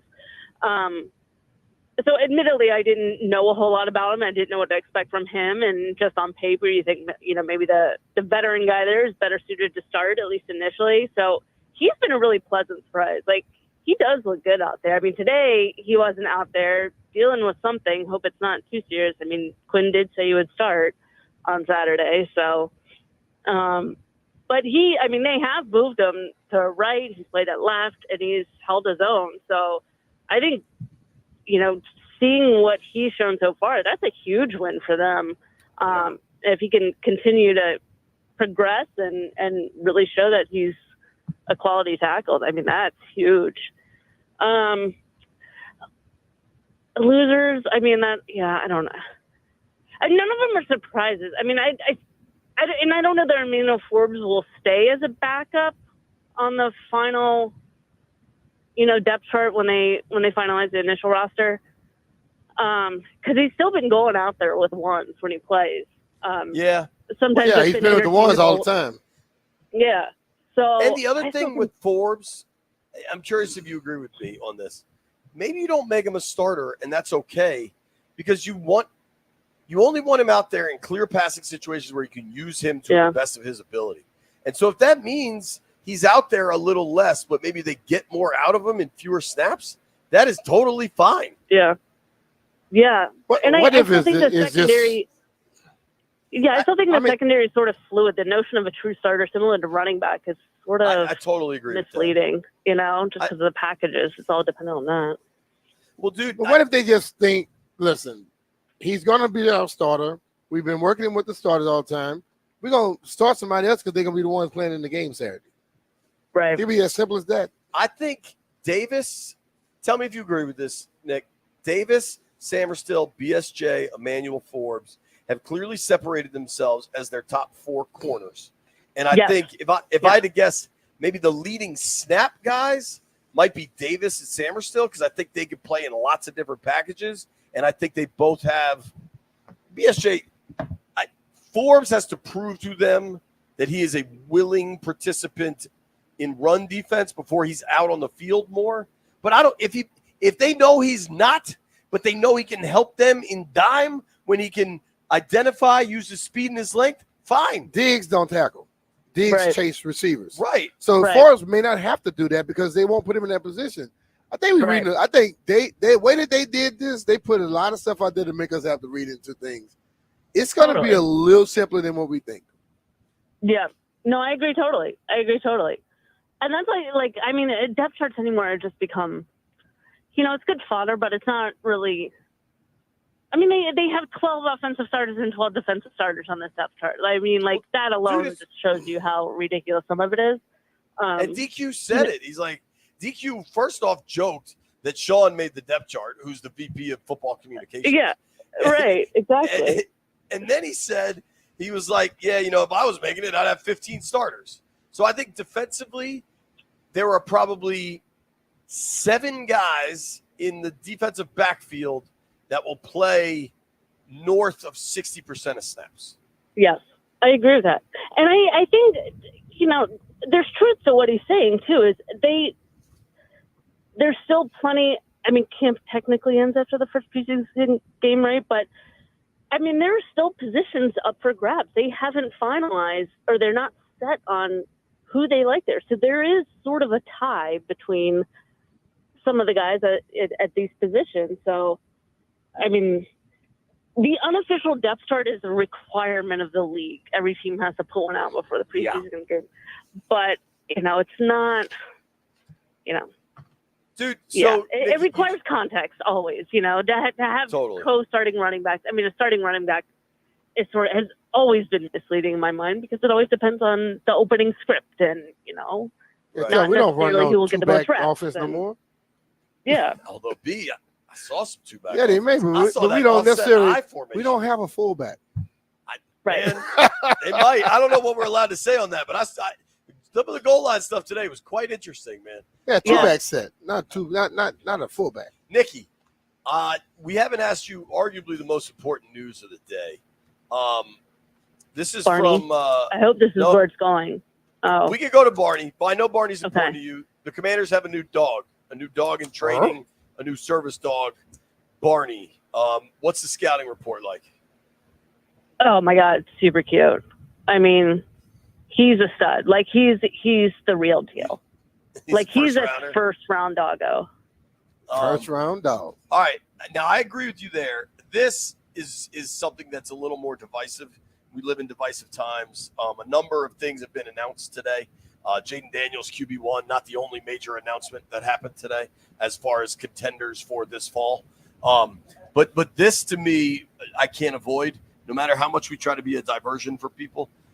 International recording artist Pitbull is purchasing the naming rights to Florida International's football stadium. Pitbull Stadium, baby. Incredible. It's incredible. I mean, I don't know how the Commanders lost out on the bidding, frankly. Like, I don't think his whole deal is enough for 1 year here. He's paying him $1.2 million a year. Yeah, for 5 years. If the Commanders did play at Pitbull Stadium, write him into the playoffs. I mean, can Wale get a group together? Wale Stadium? That'd be dope. Like, I love Wale, but Pitbull, I mean, he's Mr. Worldwide. So I don't know, Mr. Worldwide, but Wale is DC. Wale, if you listen, text JP and let him know what the hell. Tell him you worldwide too. Wale, he does international tours, dude. I have $100 towards Wale Field at Commander. That won't even help. That would be incredible. How much you It would putting be up? absolutely incredible. Huh? I got about 1.5. You putting 1.5 what? Mil. Towards Wale Stadium at Commanders Field? Yeah, as long as I'm getting my money back. Combined, we have 1.5 and $100. Nikki, would you like to throw anything in on this? I mean, I don't know what the Commanders are waiting for. I mean, these deals are just out there to be taken. Like, can't be waiting. Let's go. Yeah. Hesitation will kill you. Thank you, Nikki. Always appreciate it. All right, man. Of course. Thanks, guys. That's our friend Nikki Javala, not to be confused with Mr. Worldwide Pitbull, who now has his own stadium. Nobody go anywhere. When we come back, we do have to make some bets and maybe catch up on the baseball team. Hey, it's Ryan Mitchell here. The best place to bet the games this summer is FanDuel, America's #1 sports book. Because right now, new customers get $150 in bonus bets if your first $5 bet wins. Then you can bet on all your favorite international teams in all your favorite sports, from basketball to badminton and soccer to swimming. FanDuel has it all. So don't miss your chance to score $150 in bonus bets if your first bet wins. Just visit FanDuel.com/Brian to sign up and start betting the games today. Make every moment more with FanDuel. FanDuel is supposed to be the official partner of 106.7 The Fan. You have to be 21 years old and present in Virginia. First online real money wager only. $5 first deposit required. Bonus issued as a non-withdrawable bonus bet which expires 7 days after receipt. Restrictions apply. See terms at sportsbook.fanduel.com. Gambling problem? Call 1-800-GAMBLER.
I'm Earl Forsey. Here's what's happening. Football's coming up this weekend. First preseason game against the Jets. So the Commanders put out their first unofficial depth chart today. B. Mitch, JP talking about it. No major surprises. Rookie Jaden Daniels is the starting QB. Third-round pick, Brandon Coleman, starter at left tackle. Nicky Javala was just talking a little about that. Defense, boy, that's a new look. Frankie Louvu, Bobby Wagner, linebacker, rookie Mikey Sandra, still right now listed as a starter in the secondary. Last year's first-round pick, Emmanuel Forbes, is a backup. They played this weekend against the Jets noon. Kickoff on Saturday, a joint practice for the Commanders as well there on Thursday. Summer Olympics, U.S. women's national team facing Germany right now. Women's soccer semifinals, 74th minute. They are still scoreless. Men's basketball takes on Brazil today in the quarterfinals. That's a 3:30 p.m. tip-off. Women's volleyball team, a winner over Portland in the quarter, so they've got a big showdown coming up against Brazil in the semifinals. Nats baseball tonight, another one against the Giants, 6:45 here on The Fan. From the Crop Metcalf 5-Star Sports Desk, I'm Earl Forsey on The Fan.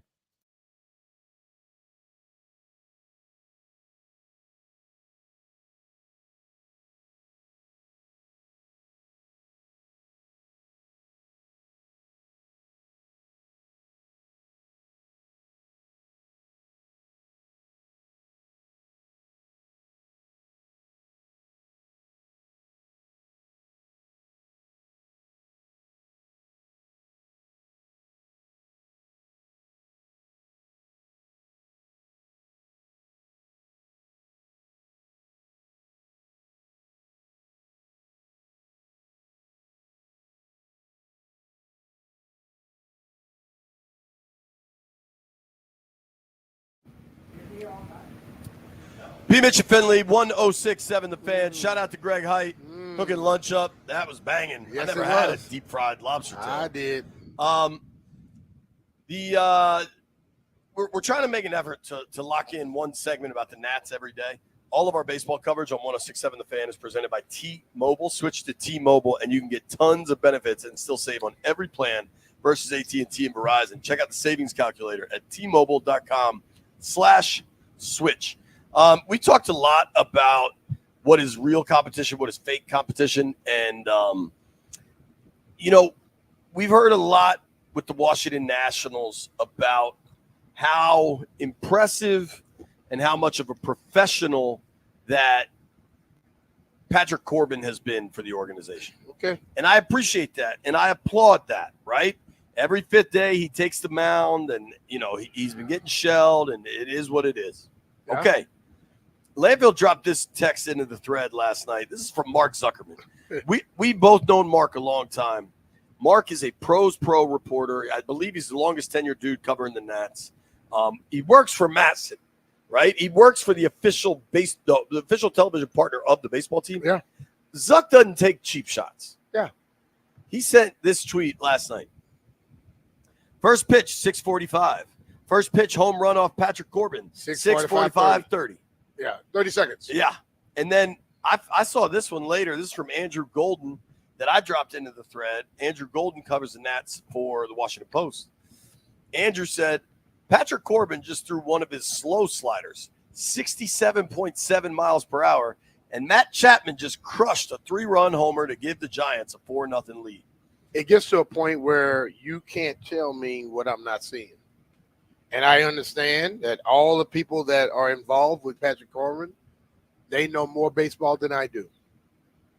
But if every game you get shelled, you may be past your prime now, brother.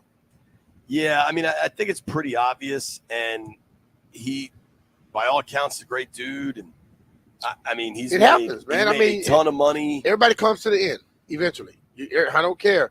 I don't know a guy that is as good as he was in the last game of his career than he was early on. He just turned 35 in July. I don't know that they have someone they can turn to. I know there was hope of Josiah Gray coming up, but then I think he got hurt again. I don't think he's going to be around. I don't know something in 2-3 years. Trevor Williams is coming back. Any of that, man.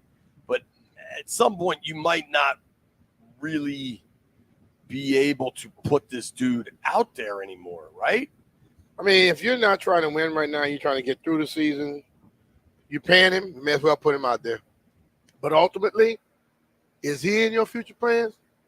I can answer hell to the no. Definitely not. I mean, his contract expires this year. But when Ron benched Haskins, I'm going back to 2020, he said he had a responsibility to the other 52 guys in the locker room, right, to give them a chance to win. We've seen him go against that already. So I'm not worried about Ron. I'm just using that as an example. Like, you got to wonder if putting Corbin out there, you're giving your guys a chance to win. That said, though, he won his last start before, or no, he's lost 3 in a row, but he did win a start last month. And how many he lost prior to that start he won? I mean, he's 2-12 on the season. Okay. And how many other games he started where they had to get him out there too early? His ERA is 5.88. Yeah. I mean, maybe they got no other options. The but year that they won the World Series, he was fantastic. He did some great stuff. He's beyond that right now, point blank. Landfill, there is something, though, that you figured out whenever you see Corbin out there. What is your Patrick Corbin life hack? Bet on the other team? Yeah, exactly. Bet on the other team. And last night you took the over, didn't you? Yeah, that was a mistake. I should have just bet on the Giants because that was a winning bet, but the over was a loser. They've got 3 more against the Giants tonight, tomorrow, and then Thursday is a 4:00 tilt. I forgot to text him. I'm going to make a note to text Doug right now. Let's get Doug on the phone. Doug Camera? Yeah, dude, because this weather looks like it's coming. And my buddy is down in Florida, and this weather just dumped on him. I don't know enough. I am not an expert. I'm looking. I just pulled up NOAA.gov. It looks like rain the rest of the week, at least here in Ashburn. I think at least 1, if not 2, of these baseball games. I don't know how they can move them around because it's the Giants and you got to get them in. But it's going if you want to see the Giants play, you better try to go tonight. We need some rain, and this ground can suck up some of it. But I can tell you in Florida, what your buddy sent you, they've had some rain prior to this. Yeah, that ground was saturated, so you can see flooding happening. True. It's funny as we continue here and the Nats kind of keep going the other direction. They're now back to 11 games under 500. Once we see the Commanders hitting a team with a different jersey on Thursday and then the preseason game Saturday, like it's going to be – it gets harder and harder for your brain to pay attention to baseball. True. Like the next real baseball moment I'm going to care about – care is unfair, but like pay a lot of attention to, kind of appointment watch – is when they call up Cruz. Yeah. That I look to see what James Wood is doing and other people, because I ran into shortstop. CJ Abrams. I ran into his brother Thursday night. Met his brother over at MGM. I was spending the night over there before I could go on that ride. Oh, right. So, you look to see what certain people are doing, but it's not like it's appointment watching for the whole stuff with me at this point. I'm being honest with you. Now, playoffs come around, I'll try to watch a lot of playoffs, no matter who playing, because baseball seems to be a lot faster during the playoffs. Dude, even though they sped it up, still slow to me. Baseball to me is still an elite second screen sport. You have something that you want to watch on, and then baseball kind of in the background, and you can check in and out when you need to. What are you laughing about? James Woods is a dude's name, right? Yeah. Commander Tequila said, I like Woody James. Shout out to Commander Tequila. He's already Commander Tequila, you already hit that tequila, dog. Tequila is flowing. I don't know. Wow. The Corbin thing.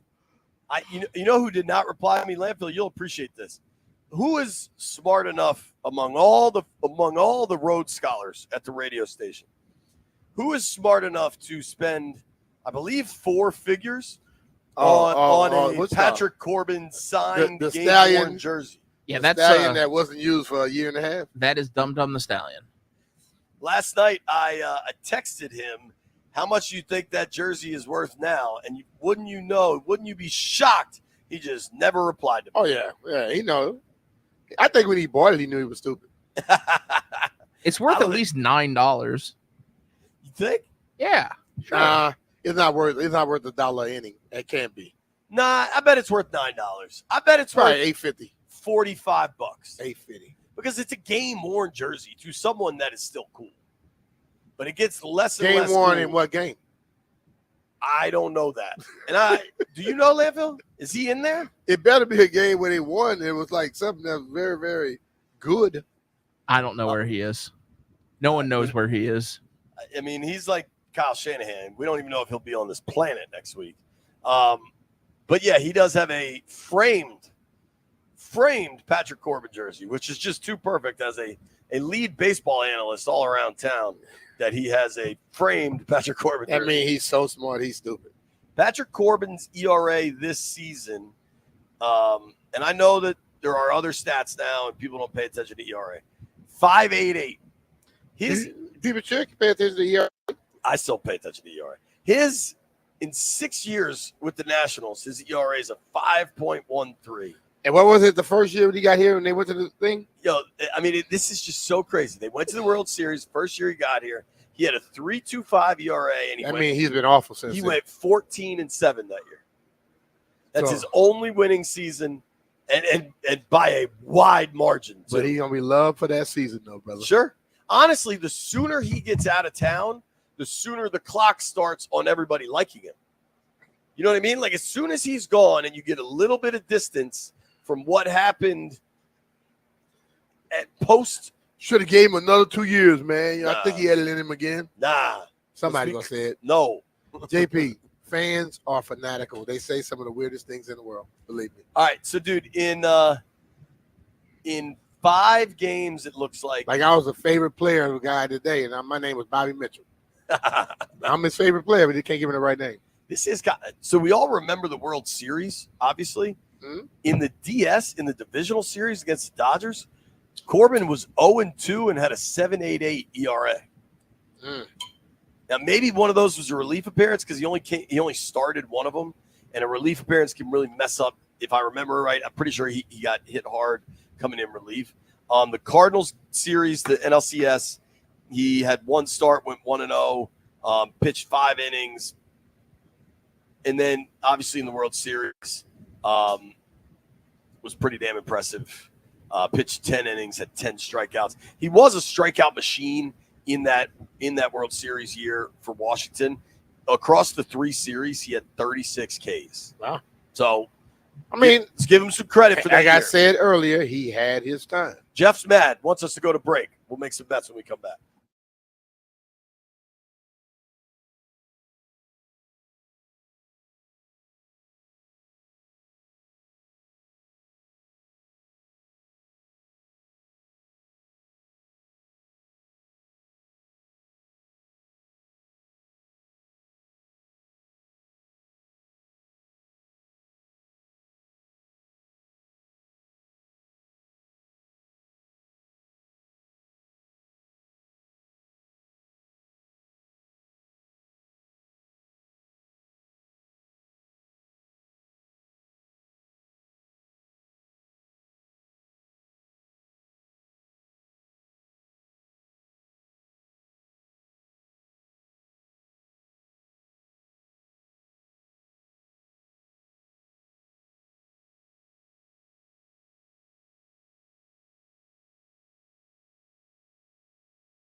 Am I?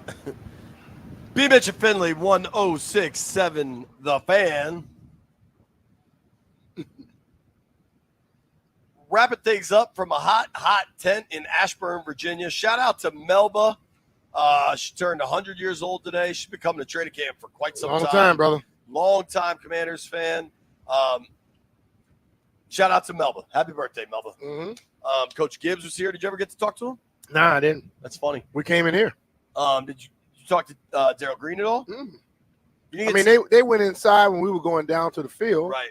And then I guess when we came back up here to do the show, they were coming back outside. So, yeah. It's cool that those guys address the team, though. There's not many better people to address this organization than Coach Joe and Daryl Green. I'll be excited for Daryl Green's jersey to get retired in October. I'm also excited to Talk about a long time coming. Yeah, for sure. Also excited to see who won their bets last night. Let's go, boys. Heard it here first. Heard it here first. Gather around, gather around. Heard it here first. Jeffrey. What's up, fellas? I got What some up, good son? news and I got some bad news. Okay. I'm going to get you with the bad news first. The bad news is that Landfill, JP, or B. Mitch did not hit their bets. I don't know if that's accurate. I think that's bad news. It's very accurate. I think that's super bad news. The good news is Jeff Walker hit his parlay last night. Hey, Landfill, JP, I expect you to be better at your job, Landfill. When he starts getting a little hype, cut him off. Let's talk about it. JP, you thought it was cool to take the Canadians against the Americans in 3x3. It didn't happen. The Americans won. And B, I told you, stop betting against me when it comes to baseball. You will always lose. Okay, we went 0 last week. Let's put We're money not on talking about tonight. last week. We ain't talking Let's about last put money week. on tonight. We Whatever talking, we bet. we talking about I'm today. talking This to ain't the you History now. Channel. Let's put some money on it whenever we bet tonight. I bet. I got LeBron going over 15 points tonight. Oh, Today that's not a at good 3 one to o'clock. go against you. Give me something else. Nah, you I want to can't bet. tell- I'm You told putting me. my- Hold on. You told me don't bet you in baseball. He has to give you something else. That's No, what he he said. he said don't bet against me in baseball. Is what he said. I did say that. And that's what I'm talking But about. for real, Whatever you bet in don't baseball, I'm bet going opposite don't, of it. Don't bet against me at all because I'm every going time opposite you against bet you in against me, baseball right now. you lose. All right, let's let everybody get a bet in. You're betting on LeBron to score more than 15 this afternoon? And I'm gonna parlay that with the Yankees -1.5 Against who? the Angels. Okay, I'll take them plus 1.5. You're gonna lose, bruh. Hey, bro. Landfill, what do you want, man? I'm taking Brazil plus 26.5. By the way, Jeff Walker put sunglasses on for this segment specifically. That I believe. Just an idiot. What do you want, John? What do you want, B? I just took my bet. All right. I'm gonna take Clayton Kershaw late night. Dodgers. This seems wild to me. I get the Dodgers plus 1.5 on the run line, still under 200. It's -178. So that's my pick. So in other words, you just took the same pick. What'd you take him? Who the Yankees playing? The Dodgers are playing the Phillies. Okay, I was just checking. The Yankees were playing the Angels. Okay, good. I know it's somebody in California. You know so much I can't put this bet. All right. Busy day, man. Thank you to everybody that listened to the program. We appreciate y'all. Thank you to everybody that called in. We got some good calls. We got one asinine call that was completely off topic, but by and large, we got most of the good calls. Thank you to Barstool Dave for joining us. Thank you to Nikki Javala for joining us. Thank you to Chris Russell for being the horniest man on the internet. And thank you to Toby Altizer for choosing Achy Breaky Heart as his walk-up song. Appreciate the boys in the And the aquarium. guy said he's going to beat you up for saying that it sucks. Appreciate the boys in the aquarium, Jeff and Landini. Me and B, I think, back in studio tomorrow, Yeah, we assuming think. the creek don't rise. Grant and Danny coming your way next. Jaden Daniels, QB1, unofficially. You made it this far. I owe you a beer.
Your boy is holding down the fort in our Half Street Studios in the Navy Yard on this, the 6th of August, 2024.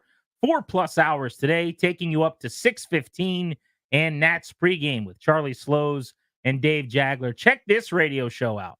This is George Mirasan Big.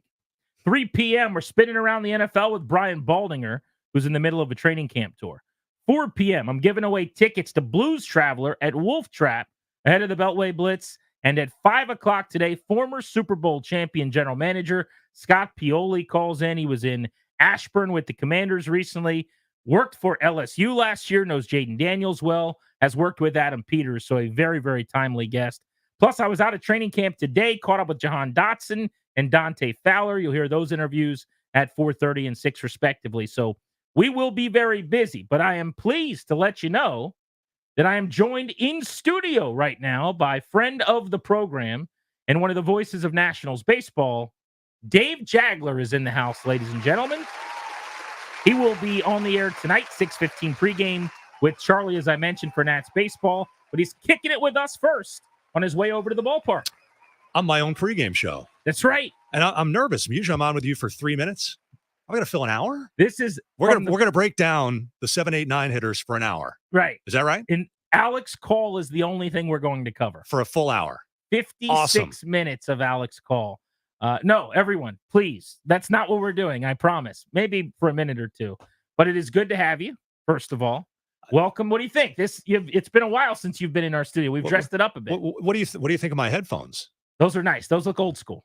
Mid-90s. I bought these. Did you really? I've not done talk radio in like 20 years. Where did you purchase those headphones? Do you think? If you had, I don't. Circuit City. I was going to say a store that doesn't exist anymore. Radio Shack. So people may not know you did daily talk radio at one point in time. Yes. Charlotte, North Carolina, mid to late 90s, did morning talk radio, which I was terrible at because I like to watch games at night. So it's 11 p.m., midnight. Now I got to go to sleep and wake up at 4 in the morning or 4:30. I'm on the junkie schedule. No shot. I don't think I could ever do a morning show. And I give them so much credit because, first of all, how early you've got to wake up that takes years off your life. Like, no exaggeration. That is brutal. But on top of that, like you, not only am I a night owl, I watch everything. And I've got to. You've got to be prep. I mean, I'm a preparation guy. Absolutely. So like I can't go to bed and not have watched the game I'm going to talk about the next day. So now you're on a couple hours of sleep, basically. Terrible. And then my son was born around that time, and it's like, can we match up our nap times around noon after the show is over? I was a zombie. But you're doing for it 2 right years. Anyway. Get out of the talk game. Get into the booth. Be at the game. I'd rather be at the game, calling the game, than talking about the game the next day. Now, nightmare story from my first talk experience, Charlotte, mid-90s. I was the update guy, but I would fill in on the talk show when the host was on vacation or whatever. And you've got like a 4-hour afternoon drive show, new sports station in Charlotte, WFNZ. Everyone's got to have the fans, FNZ. And for a 4-hour show, I might get 2 calls. And I'm doing the show by myself. That's a grind. I have nightmare flashbacks about that. I don't know how I filled one segment, let alone 4 hours. I remember when we had nothing to talk about. Yes. There was no baseball team. This is off season from the market, Panthers. right? I mean, Panthers are new. Hornets are in the off season with the Charlotte Hornets. And there was no Major League Baseball. I'm like, what am I going to talk about for 4 hours? Just me and myself. So I remember when I first got into talk radio. Bad radio. Long before I even worked here. I started here. The station flipped to sports in 2009, and I was like an assistant reporter, but got to do a couple of nighttime weekend things initially here on the Fan. But I was doing talk radio for years and years over at Sirius XM. And I remember very early on when I started doing sports shows, and the first one that I got on what I call like an adult channel, I was doing kids talk and teenage sports radio, all this stuff. I mean, you started when you were 7, 4, however old you were. But when I did my first, it was MLB Network Radio, and it was 4 hours. It was 5 to 9 p.m. Wow. And I remember I got like 4 minutes into the segment, and I thought I'd prepared.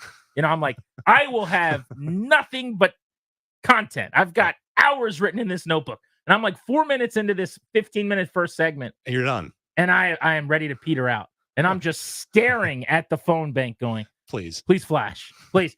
That anxiety when you first start in radio is pretty incredible. Yes. So from there, I was in Charlotte for about 7 years, did some play-by-play, did a lot of basketball, some baseball. I go to Boston, and I'm the fill-in announcer for the Celtics, but did afternoon talk show with Eddie Andelman, who was on that Celtics team. Give me a time frame. This is Antoine Walker, Paul Pierce. Oh, okay. Tony Delk, Let's Tony go. Battie. Tony Delk was dropping like 50 every couple of games at one point. And then 7. Yeah, I mean, he'd shoot nothing but threes, but Pierce was really good. Antoine Walker was controversial. He was, yes. Either you his liked him or- shorts would hang down past like his ankle. His shorts would basically touch his shoe tops. Yeah, and he would take the most ill-advised threes at any time. So Right. a lot of people didn't like that. But so this talk, I'm working with Eddie Edelman, who is kind of the godfather of what you're doing. I mean, he had the first sports talk show in Boston. He was the precursor to WFAN and WEEI and WJFK. He was the first. And so he was an older guy, and so I was the young guy, he was the old guy, and we did a show, and this is in the heyday of the Red Sox Yankees rivalry. This is to break the curse. 02-03 they lose to the Yankees, in 07-04 they break the curse. And this is around the time that Brady and Bledsoe is going on, and then Brady takes over as the Patriots quarterback. But everyone wants to talk about Red Sox all the time. And so having a baseball team talking sports talk radio, it was every day, even in the offseason. And as Terry Francona would say, it was 162 one-game seasons. It was that intense talking baseball. It was a really fun time to be in sports talk radio, but much different than now. Like, there are very few places where baseball carries talk radio, even though it's a great talk radio sport because there's games every day. Absolutely. I mean, so we would deep dive into what the manager was doing and why'd you use this pitcher and why, why didn't Manny Ramirez not run out that ground ball? I mean, it was Red Sox every day, even as Brady's building this mini dynasty early in his career. And oh, by the way, is it going to be Bledsoe or Brady? And that whole, did Belichick make the right choices? Have we had a final score on that one? I think he did okay there. Okay. We're still waiting on the final results to come back in, but with 94% of precincts reporting, I think he did okay there. Yeah, with that. But we were walking in from through the break room, and one of the salespeople was telling you about, hey, talking about Jaden Daniels and QB1. This all settled. I mean, no, you want this to drag on, right? Exactly. You want 5 more months of this because we did Brady Bledsoe for like 2 years, even after Bledsoe was gone. I actually didn't want this one to drag on, and here's why. And to your point, the news of the day, right? Everyone's been hearing it on the station throughout the day, is that Dan Quinn came out first thing this morning at his press conference, and he said Jaden Daniels is going to start the preseason opener on Saturday, a noon game against the Jets. We have been waiting for Daniels to be named starter, and that has not actually happened, but this is a massive step toward that. But it was very weird, Jags, because they came out over the weekend. They answered a question, will Daniels play in the preseason? And Quinn said yes. That's all he said. He said he would play. And then there was a follow-up, why is it important for him to play? But they didn't say he was going to start the game, and he's been splitting reps. Not 50-50 anymore, but pretty consistently with Marcus Mariota throughout. And so, number one, I thought that was kind of weird, but you know how you've been around teams long enough. There is this like old school mentality of we have to feign competition, right? We all know how this is going to go. We all know where it's going to end. But if we just name Jaden Daniels the starter, God forbid, how do I ever stand in front of the team? Well, the same way you would have. You just say that we drafted him number 2. We guaranteed him, close to $40+ million. He's going to be the quarterback. But they did name him the starter today, so they passed the test. I was a little nervous. I knew they were going to name him the starter, but until we heard that, I thought there's no way this charade goes into the weekend, right? But they did it, and I think people being out at camp today were breathing that sigh, that fresh air of relief, because Daniels will get the start against the Jets. But to your point, Brady's a whole different story looking back. But there's nothing like the energy around a football team, or you see it with the Nats right now with James Wood. When there's a fresh potential superstar that you can dream on a little bit. I love that we've got Wood with the Nationals, Dylan Cruz at AAA right now. Jaden Daniels is that guy for the Commanders. Fingers crossed if the Wizards are bad enough this year, maybe Cooper Flagg's their guy. Like, you need that game-changing player that provides hope. And the Nats and the Commanders are checking those boxes. I mean, think back where we were 2 years ago. I mean, the Nationals were losing 100 games, but they were losing games with guys who are they're not going to be part of the future. I mean, you can lose 100 games in baseball, but if you see that these guys are part of the future, then that's what you can gravitate to as a fan. I can latch on. I can follow this kid now, and I'm going to see him when he's a man and when he is the man. And they've taken that step, and you're seeing that with CJ. And CJ is having some ups and downs this season, but you're like, okay, when this team's good again, this is going to be a dude. And James Wood is that. And there's more dudes coming. And that's been the exciting part of this season. Even as, they were kind of hovering there on the brink in that wild card, jumble about 50, 60 games into the season. They've fallen off that pace.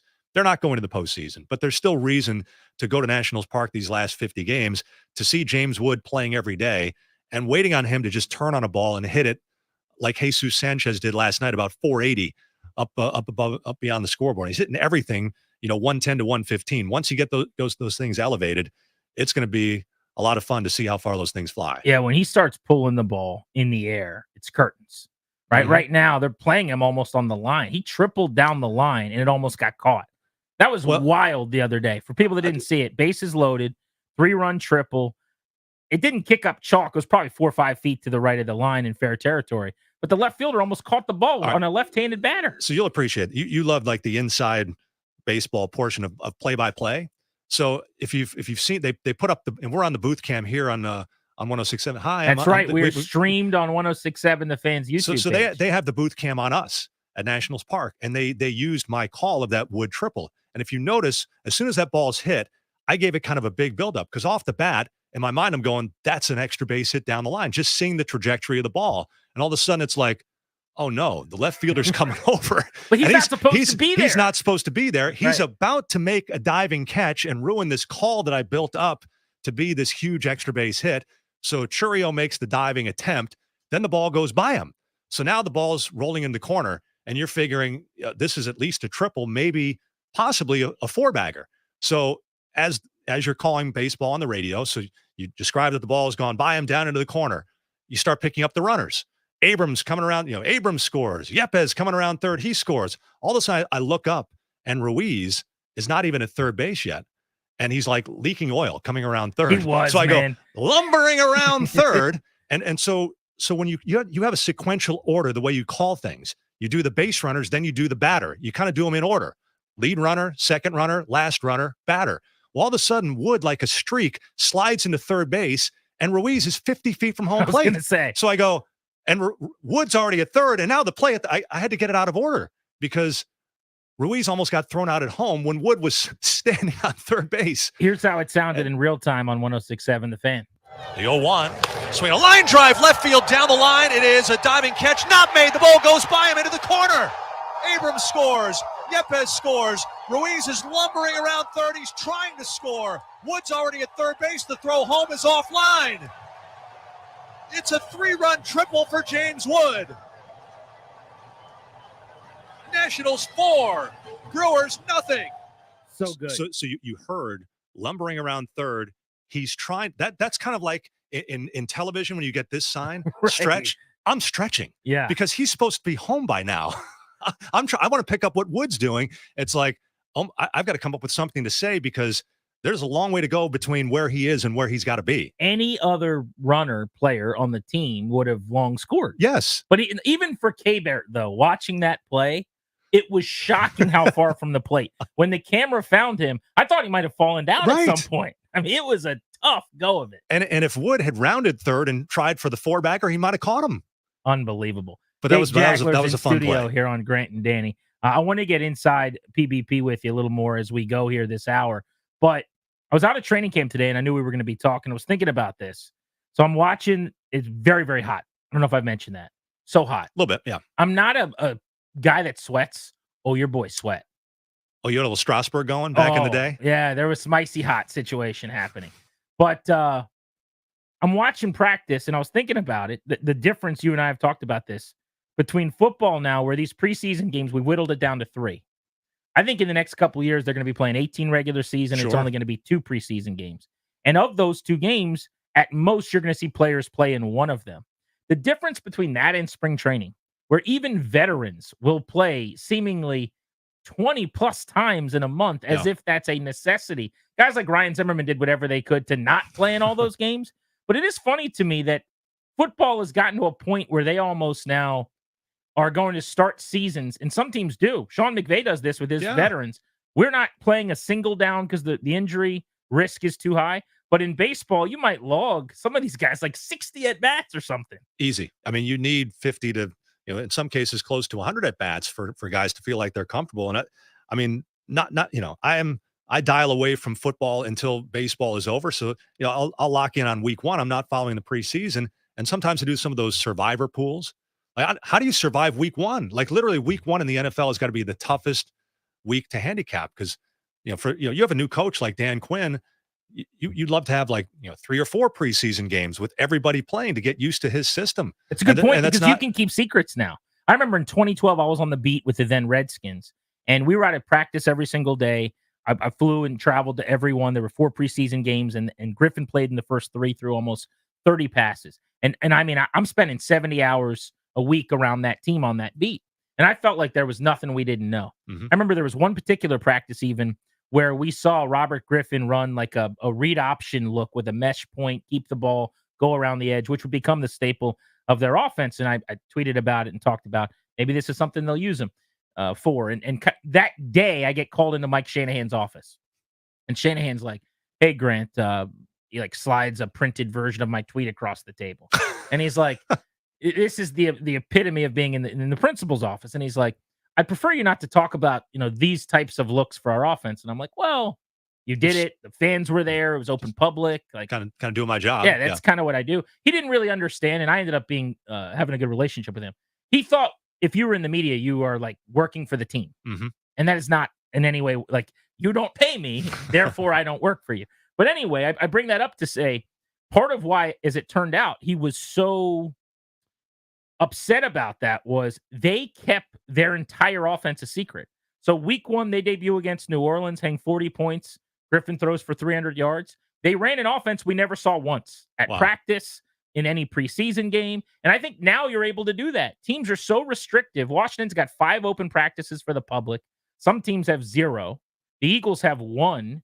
That you can, to your point, with the new coach, we have no idea what any of these teams are going to look like. So week 1's kind of a disaster if you're trying to figure out what it's going to look like. But I wonder how, when the real bullets are flying and you're playing games for real and you haven't done that in the preseason, how do teams react to that? I mean, baseball is different. It's an individual sport. Like you go up as the hitter, you're facing the pitcher. You can replicate that in spring training. Now, I mean, the teamwork in baseball might be relays, cutoff situations, bunt defense.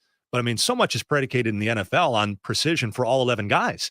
I mean, if you have one guy out of place on defense, that can be the difference between you getting him, tackling the ball carrier for a 2-yard game or giving up an 80-yard touchdown. So, I mean, to me, it almost seems like preseason is kind of worthless if no one's even going to play. Speaking of the preseason, we'll talk to Brian Baldinger about the news that Jaden Daniels will get the start for the Commanders against the Jets on Saturday. Baldy's going to join me coming up at 3 o'clock today, right here on The Fan. Dave Jagler's in studio. You're listening to Grant and Danny. Want to play a little overrated, underrated with Jags as we continue next.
That's right. Jags is in studio on Grant and Danny. You are listening to The Fan. We will be talking Nats coming up in just a bit. I'm going to ask you about James Wood's start to his career, as well as Mackenzie Gore on the mound today. It's been a rough several start stretch for him. You got to go back about 9 starts to find when he was rolling. Can he get back on the good foot tonight, and how will he do that? We will discuss that with Dave Jagler in just a bit here on Grant and Danny. But you were kind enough to stop by the studio on your way over to the ballpark. So when do you typically sit down in the booth, start getting ready? What's your normal routine like? I'm going to be late today. Yeah. About now. Okay. I mean, usually for the 6:45 game, I roll in there around 2:30. Clubhouse opens 2:45. So I'm going to be on with you till 3. So I'll book it over there for 3:15. So a little bit late today, but I'll make an appearance in the clubhouse. Just check in, see who I want to see today. We alternate who we do pregame interviews. Yesterday I interviewed Mitchell Parker. Today's Charlie's day, so he'll do a pregame interview.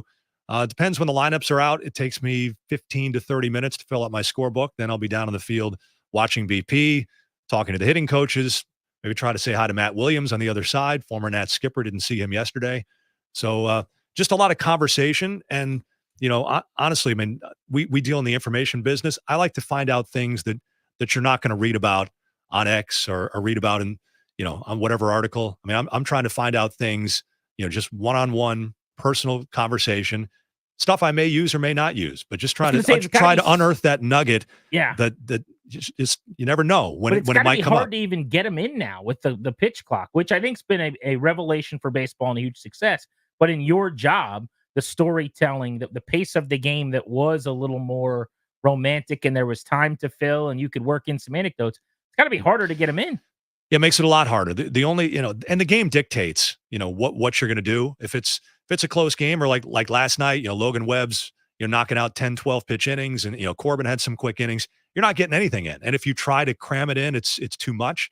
But, the other day we had a game in Phoenix that was 17-0. Yes, you did. That's story hour. That the game, you still on radio, you have to give the play-by-play, but the play-by-play becomes secondary. That's when we're talking, Jonathan Solano used to be with the Nationals. He's now the Diamondbacks bullpen catcher. I'm telling Jonathan Solano stories from 12 years ago and how he crossed over the border from Colombia into Panama in an onion truck just to get a tryout to be a professional baseball player. And that's why he was always called Onion. And I was around the Diamondbacks last year. I'm like, where's the Onion? They're like, who? They don't know him as the Onion in Arizona. No, like that's the Onion. He's the Onion. You don't know the story of the Onion. So, I mean, those are the kind of stories that you could talk about in the past, but now you wait till it's 17-0 and then you get them in. What is your second favorite sport, or let's say non-baseball season, or even now to watch?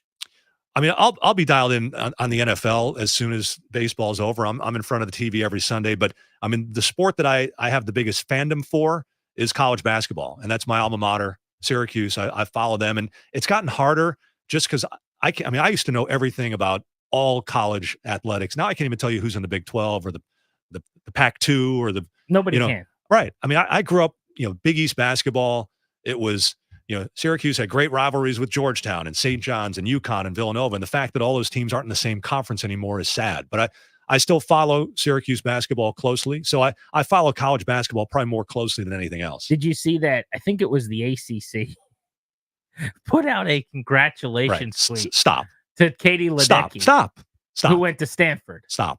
I mean, come on. Like, this is too much. Like, one of our own. Like, no. You don't get to claim that accomplishment, conference. No. You don't get to do that. Fully in agreement on that. Let's welcome in our producer, Darius Dameron here, who's going to steer us in a little game of overrated, underrated. So normally Danny and I play this. Darius will throw categories at us. Okay. We've then got to give first thing that comes to mind, whoever we think is, or whatever we think is the most overrated, underrated thing in that category. So, Darius, let's get it popping. Happy to have you join us today, Dave. All right, Darius. Let's start with your favorite your overrated and underrated MLB ballpark. Underrated, I'm going to go Seattle. I love the ballpark in Seattle. It's a great view. I've only been there a few times just because of interleague play. I love when we go to Seattle. I like the city and I like the ballpark. T-Mobile Park is fantastic. I had never been there until the All-Star festivities last year and checked that one off the list. I think I had 6 to go at that time. It is top 5 for me. Yeah. So I like that one. Here's a sneaky one. Coors Field was great. Yeah. I really liked Coors Field. Obviously, it's a blast when you're there because there's offense. The outfield's huge. A lot of extra base hits and home runs and the ball flies. I just found the ballpark to be, I'd never really heard a lot about it. I really enjoyed it. And they changed it a couple years ago. The area in right field, it used to be all empty seats. Now they blew all the seats out and they made kind of like that, the standing area, party deck, bunch of bars, restaurants. There are people there jammed in every night, even when the team's not playing well. Which has been a few years now. All right, let's go overrated then. Well, so the ballparks I really dislike probably wouldn't make it overrated because they're bad. And I mean, Miami would be at the top of the list, but I can't call that overrated because no one would rate that well. This, kind of just nothing really drives me. Nothing really gets me special with St. Louis. I mean, that's supposed to be, great baseball fans, great baseball city. It's kind of just, an average ballpark to me. When I go there, there's no Wrigley Field vibe. There's no Fenway vibe. I mean, to me, St. Louis, you should feel that tradition. So the new Busch Stadium it's kind of blah for me. So Jags is going to hate my answer. Overrated ballpark, Fenway Pack. Oh, stop. I love Wrigley. I don't love Fenway. Why? It smells like a ballpark. You walk in there, it's burnt sausage. The history is awesome. Yes. Right? It's a museum. And if we're calling it a museum, great. I went on a tour of the ballpark. I loved it. Everything about it's uncomfortable. Walking in the concourse is a disaster. If you have to go from one section, 3 sections over, just carve out 3 innings. I mean, there's nothing about it that is a fun experience. The seats are tiny. Yeah. A little bit. Well, and they're getting tinier. And I know I'm not getting bigger, so I don't know how it's happening, Jags. But yes, that one's a little overrated for me. And it was built, one of them 1911, one of them 1912. I don't know which. Fenway's 19. They both opened in 1912. But Okay. Fenway's older, yeah. And I guess one started, 1 year before. But of those two, and I just think they've done a much better job updating Wrigley, which is very high on my list, and Fenway is not. That's all. Dave, Danny often teases you as being a relatively healthy gentleman when you come on our program. So this might be difficult for you, but give us your overrated and underrated snack. Well, so I won't touch these things. I think they're vile. I think they should be they're contaminated with. So I'm gonna love them. Cheetos. Oh, I hate Cheetos too. Despise Cheetos. Just the orange stuff on your. I won't even touch. I don't want the orange stuff on my fingers. Like, how do they sell these things? Cheetos are disgusting. They should be banned. I agree. I'll keep the good times rolling on overrated, and probably you'll disagree with this too. Any kind of like a granola bar, any kind of like you peel back some plastic and there's a bunch of like it's a moderately healthy. Let's eat this. No thanks. Give me the good stuff. Bad take. Underrated snack, Jags. Popcorners. I can plow through a half bag of those popcorners. Let's go. You get the right flavor. I'll go old school. Goldfish. Give me a bowl of goldfish and a way to have a good time. I'm a big goldfish guy. The traditional. I don't need all the extra cheddar and this weird flavor. Let's do a pretzel. Just give me a traditional goldfish. Excellent snack. Overrated and underrated baseball play. Ooh, okay. We're making Jags feel at home here with some baseball. All right. So an underrated play, I love a good back pick. Yeah, I love when you have the bases loaded, runners are first and second, and the trail runners getting the big lead, and the catcher can just snap a throw to the first baseman, and bang, you're out. That is a well executed play. You've got to execute the pitch because you don't want to throw a strike because your first baseman's out of position. So you got to throw the pitch off the plate, and the first baseman can't break too early. You got to break right on time. Perfect throw, get the tag on, get yourself out of the inning. So we're kind of feeding from the same trough because I had two, the first of which was the little league play where you steal second, you get the throw down, you bring your runner home from third. Although it did not work out for the Nats yesterday, or 2 days ago. 2 days ago, yeah. James Wood got thrown out at the plate. But that well-executed play, it's like watching a perfect hit and run, with 2 balls and a strike. Runner starts moving, fielder goes to second base, ball takes the vacated area. Gorgeous. I mean, the safety squeeze is in that category too. Yeah, when it's a done well-executed properly. safety squeeze is awesome. How about overrated? Well, I saw it last night, and it kind of hit me the wrong way, and it led to the national scoring run. The balk, like the balk is. Most people don't know what a balk is. Half the time, pitchers are balking, and the umpires don't call it. And last night, Logan Webb did absolutely nothing wrong, and they called him for a balk. And he got so flipped out about it. He was outraged. That he gave up 2 rockets in a row and had to be taken out of the game. Like it was nice, the national score, but it felt like cheap. So to me, I'm not a big fan of the balk. So this is not a play. It's more of an accomplishment. But I've always felt this way. The cycle is just not, to me, cool, I guess. But give me extra base hits. Like, he got a single, a double, a triple, and a homer. Give me 2 doubles and a triple and a homer. It's like, right. That's a better game. Exactly. Yeah. But the Triple Crown is the same way to me. It's there was a time where leading in these 3 things was the coolest thing in the world. And I don't even know if those are the 3 things I'd want you to lead in now. Like when Miggy Cabrera wins the MVP as a Triple Crown Award winner over Mike Trout, who had a better year, I'm now upset by that. So I just think the cycle is kind of it's neat enough, but it's an overrated accomplishment in my opinion. I'd rather you hit 2 homers and 2 singles or something, like let's do it that way. Let's bring you into the realm of football. Give us your overrated and underrated NFL quarterback.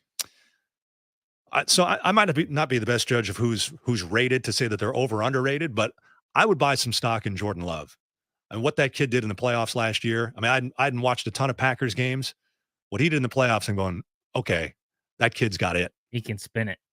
Yeah, I love him. So I don't know if it's fair to call him underrated because he did get some props for what he did in the playoffs, but obviously I knew his story filling in, for Rodgers and all that, but I'd buy some stock in that kid. I like that. Yeah, it's a good one. I'll actually had him as well, but I'm going to go opposite that. I'm going to go Trevor Lawrence.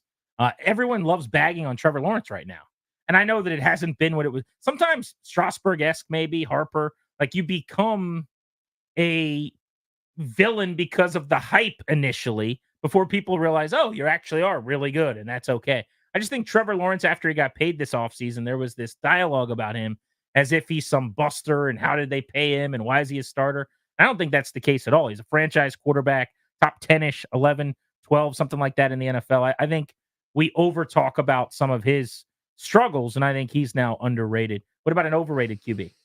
Well, I'd say the quarterback of the Cowboys. I mean, because there's so much conversation about that. If he was the quarterback of the Cincinnati Bengals, how much would we be talking about him? Dak Prescott. I mean, I think he's got some positive qualities, but I mean, in the big games, it's not been there. And he's about to make $60 million a year. Should he? It's not a small number. The market says yes, he's going to. Is he that level? No, probably not. But he's going to put up top 5 numbers again, and it's time to get paid. So you know how that works in the NFL. I think that's a really good one in terms of an overrated list. I would say if I'm looking at quarterbacks right now, this is recency effect because I don't think this guy before last year was rated by anybody. But I've seen a couple lists recently where Baker Mayfield is becoming a thing again. And I need everyone to calm down immediately. It was a nice year last year with great wide receivers in Tampa. If he does it again, maybe we'll give him a shot, maybe to be in that conversation of, back in the top half of the league. But when I start seeing him ranked 13th, 14th in the NFL again after 1 year in Tampa, I need everybody to relax. A good little overrated, underrated session with Dave Jagler. Let's talk James Wood next. You're listening to Grant and Danny. Remember, Brian Baldinger takes us around the NFL, one of our favorite NFL guests, at the top of the hour at 3:20.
game, Brian Baldinger, who's in the middle of a training camp tour, NFL Network stops by at 3.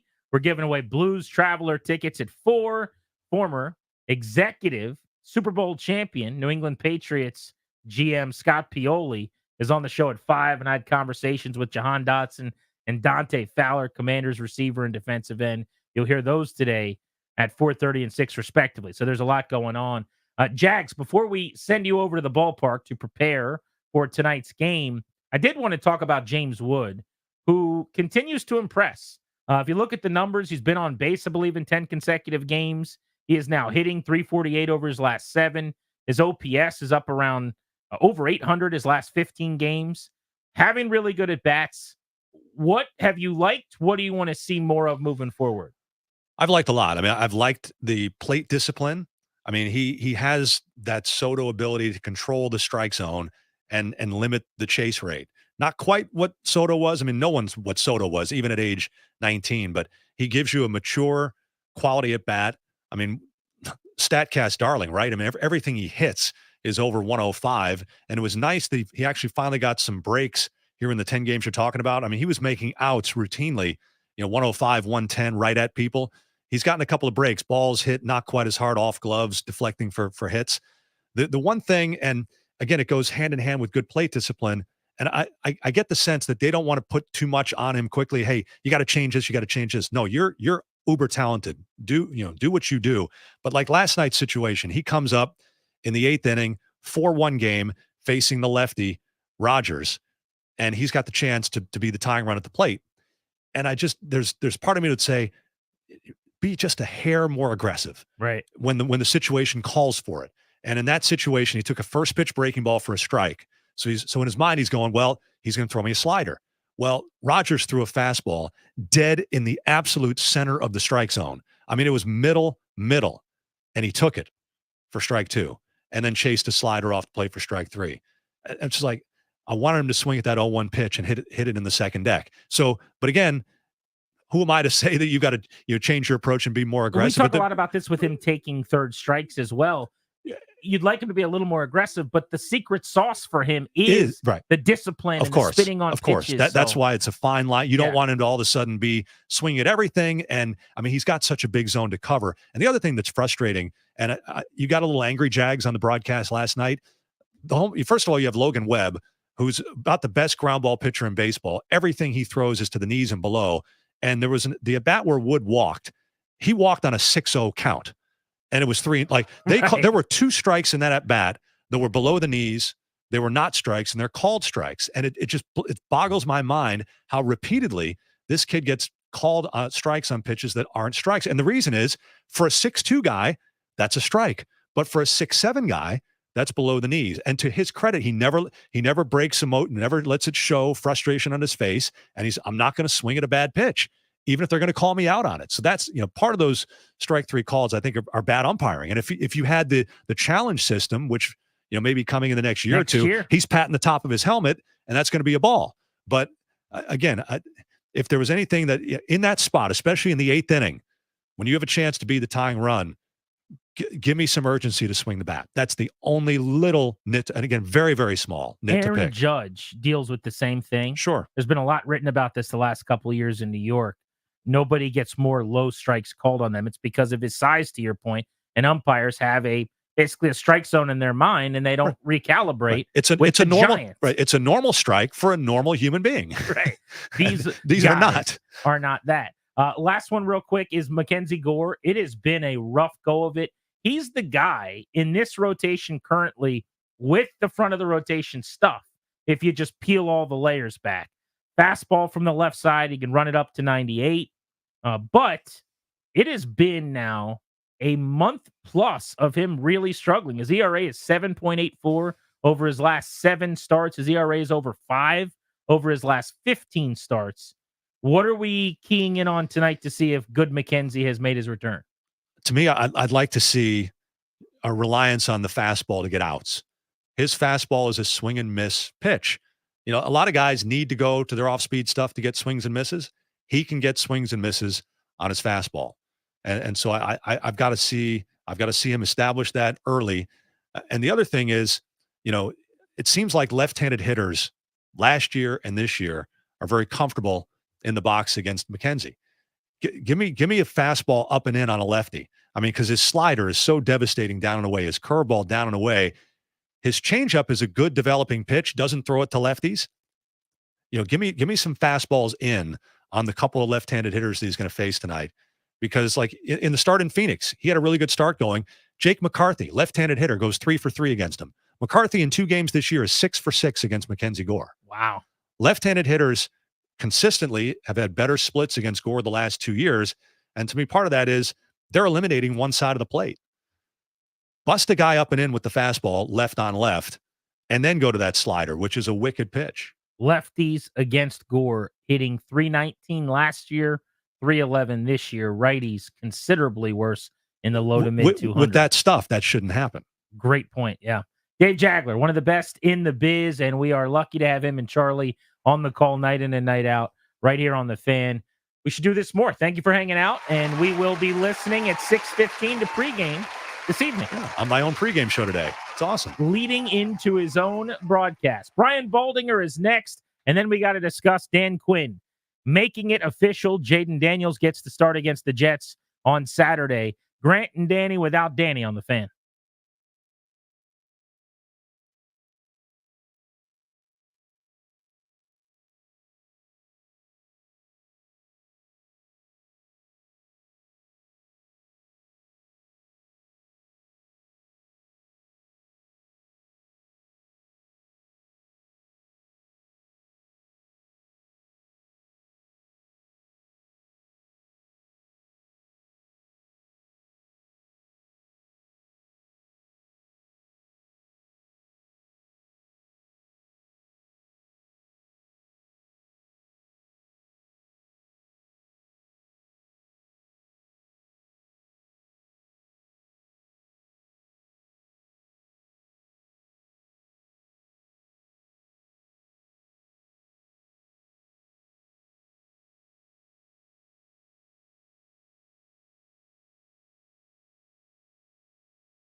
As the exclusive sponsor of this show, the law firm Condori and Murad can guide you and your family in the right direction, help you draft a will, set up a trust, or create a healthcare power of attorney. Schedule a free consultation with their estate planning attorneys at kmlawyers.com. Be sure to tell them G&D sent you to get a discount. kmlawyers.com. We're giving away tickets to see Blues Traveler at Wolf Trap at 4 in 1 hour right here on the Fan. But let's get to the BetQL guest hotline. Bet smarter to beat the books. Download the BetQL app. Visit betql.com. Our buddy Brian Baldinger, you watch him on NFL Network. You see him on social media at Baldy NFL. One of our favorite football guests joins us now. Baldy, how are you? I'm doing great. I'm just leaving the Steelers practice out here in Latrobe right now. They had a really spirited practice, full contact. So I've just been making my way around. It's my 10th camp I've been to here in the last 12 days. So I'm just trying to eyeball as many teams I can here before we get started. Yeah, I was scrolling through your social media feed to see all the stops, see who I could ask you about. And you have covered, as you said, about a third of the league here over the last week and a half. So you are making moves, and we'll get to a lot of those clubs. But I want to start here with the Brandon Aiyuk news of the day, that the 49ers are willing to trade him, but that it sounds like Washington at the moment has pulled itself out of any conversation to land him. First, do you think Aiyuk gets traded? I don't know, honestly. I mean, they drafted either his or Debo's replacement in Ricky Pearsall. As soon as you saw that first-round pick, somebody's got to go. And so I was just in Pittsburgh. People were sort of putting Aiyuk in Pittsburgh. I mean, what teams do, though, is they don't want to send that message to the guys on the team that we're thinking about bringing Aiyuk in. If you're not interested, shut it down and don't let the speculation really seep through the team. That's not good, and it's not good for the guys that are there. So I just think it's late in the game to really get value for him. And I don't know, he's asking for a lot of money, a new contract. Not everybody is in a position to do that right now at this stage of the game, where he's got to learn an offense, he get timing with the quarterback and all of that. He's an excellent player. He's a great blocker, a great route runner. But I mean, what level of, Aiyuk are you getting right now to your team? I think that's the big question that clubs have to answer. With the Washington situation, I'd be curious to get your thoughts on whether it would be worth giving up. The report is basically it would take a wide receiver on your roster and draft picks, and then of course you pay him $30 million. And normally I'd say absolutely not. I'm not even interested in considering any of that. But I am also a big proponent, Baldy, of surrounding my young quarterback with as many weapons and elevators as possible. So I understand where there would be intrigue and why Washington would have talked to San Francisco earlier in this process. But what's your thought on the Commanders as a fit? Well, I mean, look, the general manager now comes from San Francisco. He was part of the group that drafted Brandon Aiyuk. Nobody knows him better than he does. And so if he's shutting it down, he's probably pretty happy with Terry McLaurin. Everybody's happy with McLaurin. He's just a stud of a guy and a player. Dotson, is coming on. Jaden has worked tirelessly with some of these guys. You got to look at Luke McCaffrey, who they drafted, who I think is going to be a good player. I don't know. He certainly would be an upgrade, I think, to just about any roster. I was just in Pittsburgh. He's an upgrade there. George Pickens is receiver number one there, but he'd be an upgrade over anybody else they have. But there's a lot of other considerations, and finances are a big part of it. So, it's just a question of how quickly he could get really brought up to speed in this situation right now. There's still Diami Brown, that you got to get the ball to. That's going to be part of this team. It doesn't look like Washington has a receiving core that is desperate for a guy like Aiyuk right now. Brian Baldinger on Grant and Danny. Want to talk to him about a bevy of his camp stops he's been talking with and spending interview time with some of the biggest names in football over the last week. One more on Washington.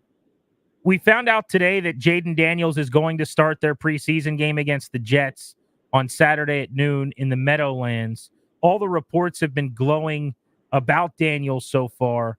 I know you were high on him coming out of school. What do you make of the fact that they are going to play him in this first preseason game? Sounds like he'll get at least 2 games of action, and just the importance of getting his feet wet this week rather than waiting.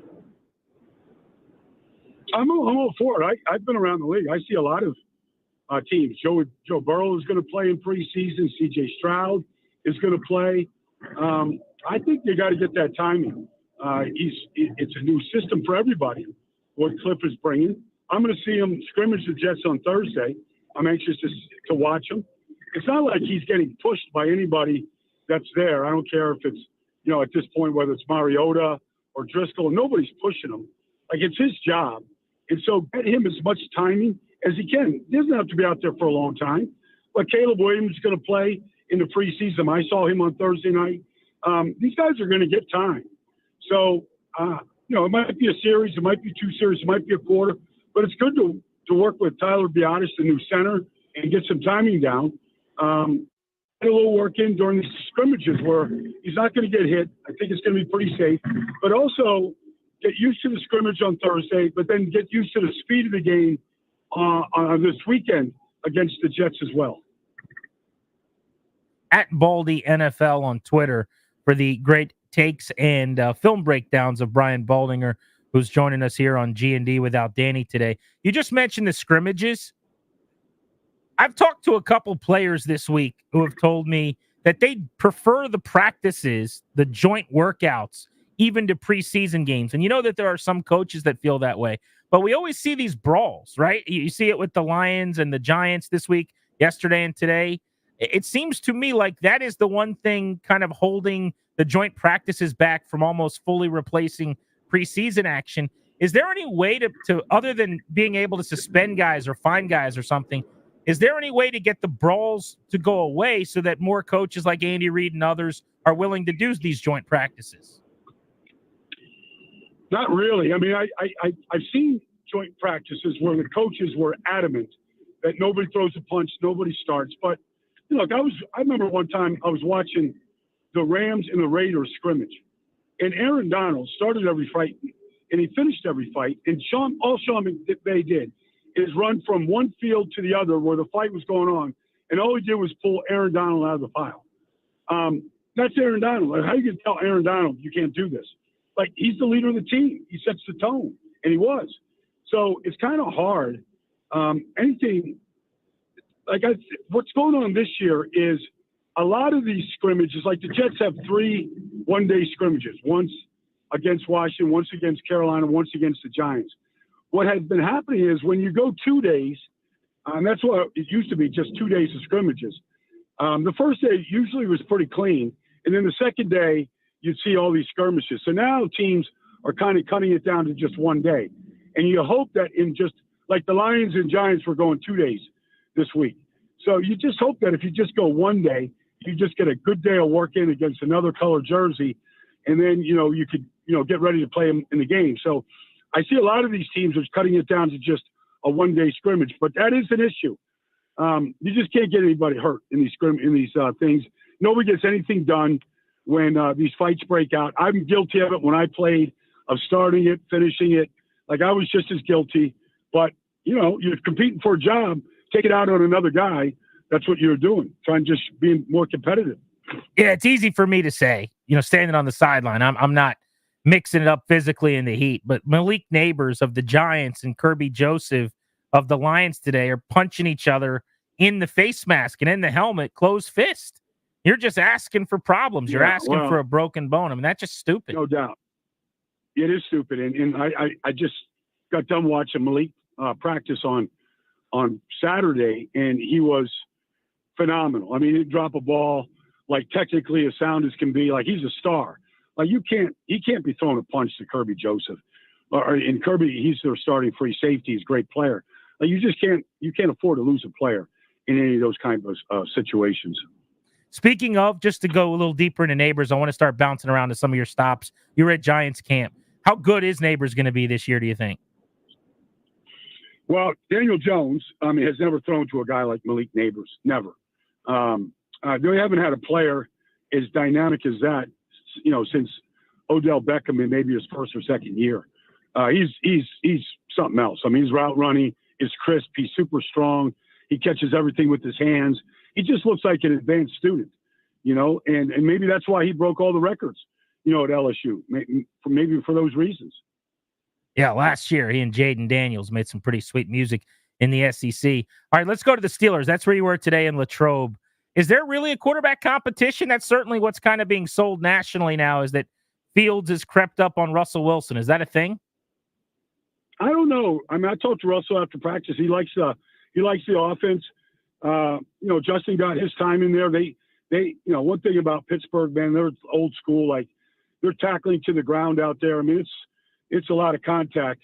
The quarterbacks are, they're getting rushed at pretty good by a variety of guys, although TJ and Cam Hayward, had a day off today, but Nick Herbig, they've got some good rushers. I can't say that one guy is ahead of the other. I've heard the same thing. They look like they were splitting reps out there throughout the day to me. You were also at Bengals camp within that AFC North. What a loaded division. I mean, the Browns with Joe Flacco at the controls were a tough out in the playoffs last year. The Bengals get Burrow back. The Steelers never have losing seasons under Tomlin. You look, really, the Ravens are the cream of the crop over the last couple of years with the reigning MVP. How do you see the North? Well, it's honestly, it just comes down to one or two plays in a game. If you think about to that playoff game between Cincinnati and Baltimore a couple of years ago, Baltimore's going in to score, and the ball gets punched out by Logan Wilson or whoever, and Sam Hubbard goes 100 yards for the return. They win the game. I mean, those games are decided by one or two plays. You don't know where they're going to be. They just stack up that well, and whether the defense, the quarterback play, the way that they feature the running game in every place, the way that the teams are really constructed with depth in the trenches. Pittsburgh won 10 games last year. Their three quarterbacks threw a combined 13 touchdown passes. I mean, if Russell Wilson if he's the starter and he throws what he did last year, 26 touchdown passes, I mean, how many games is Pittsburgh going to win if a quarterback does that for him?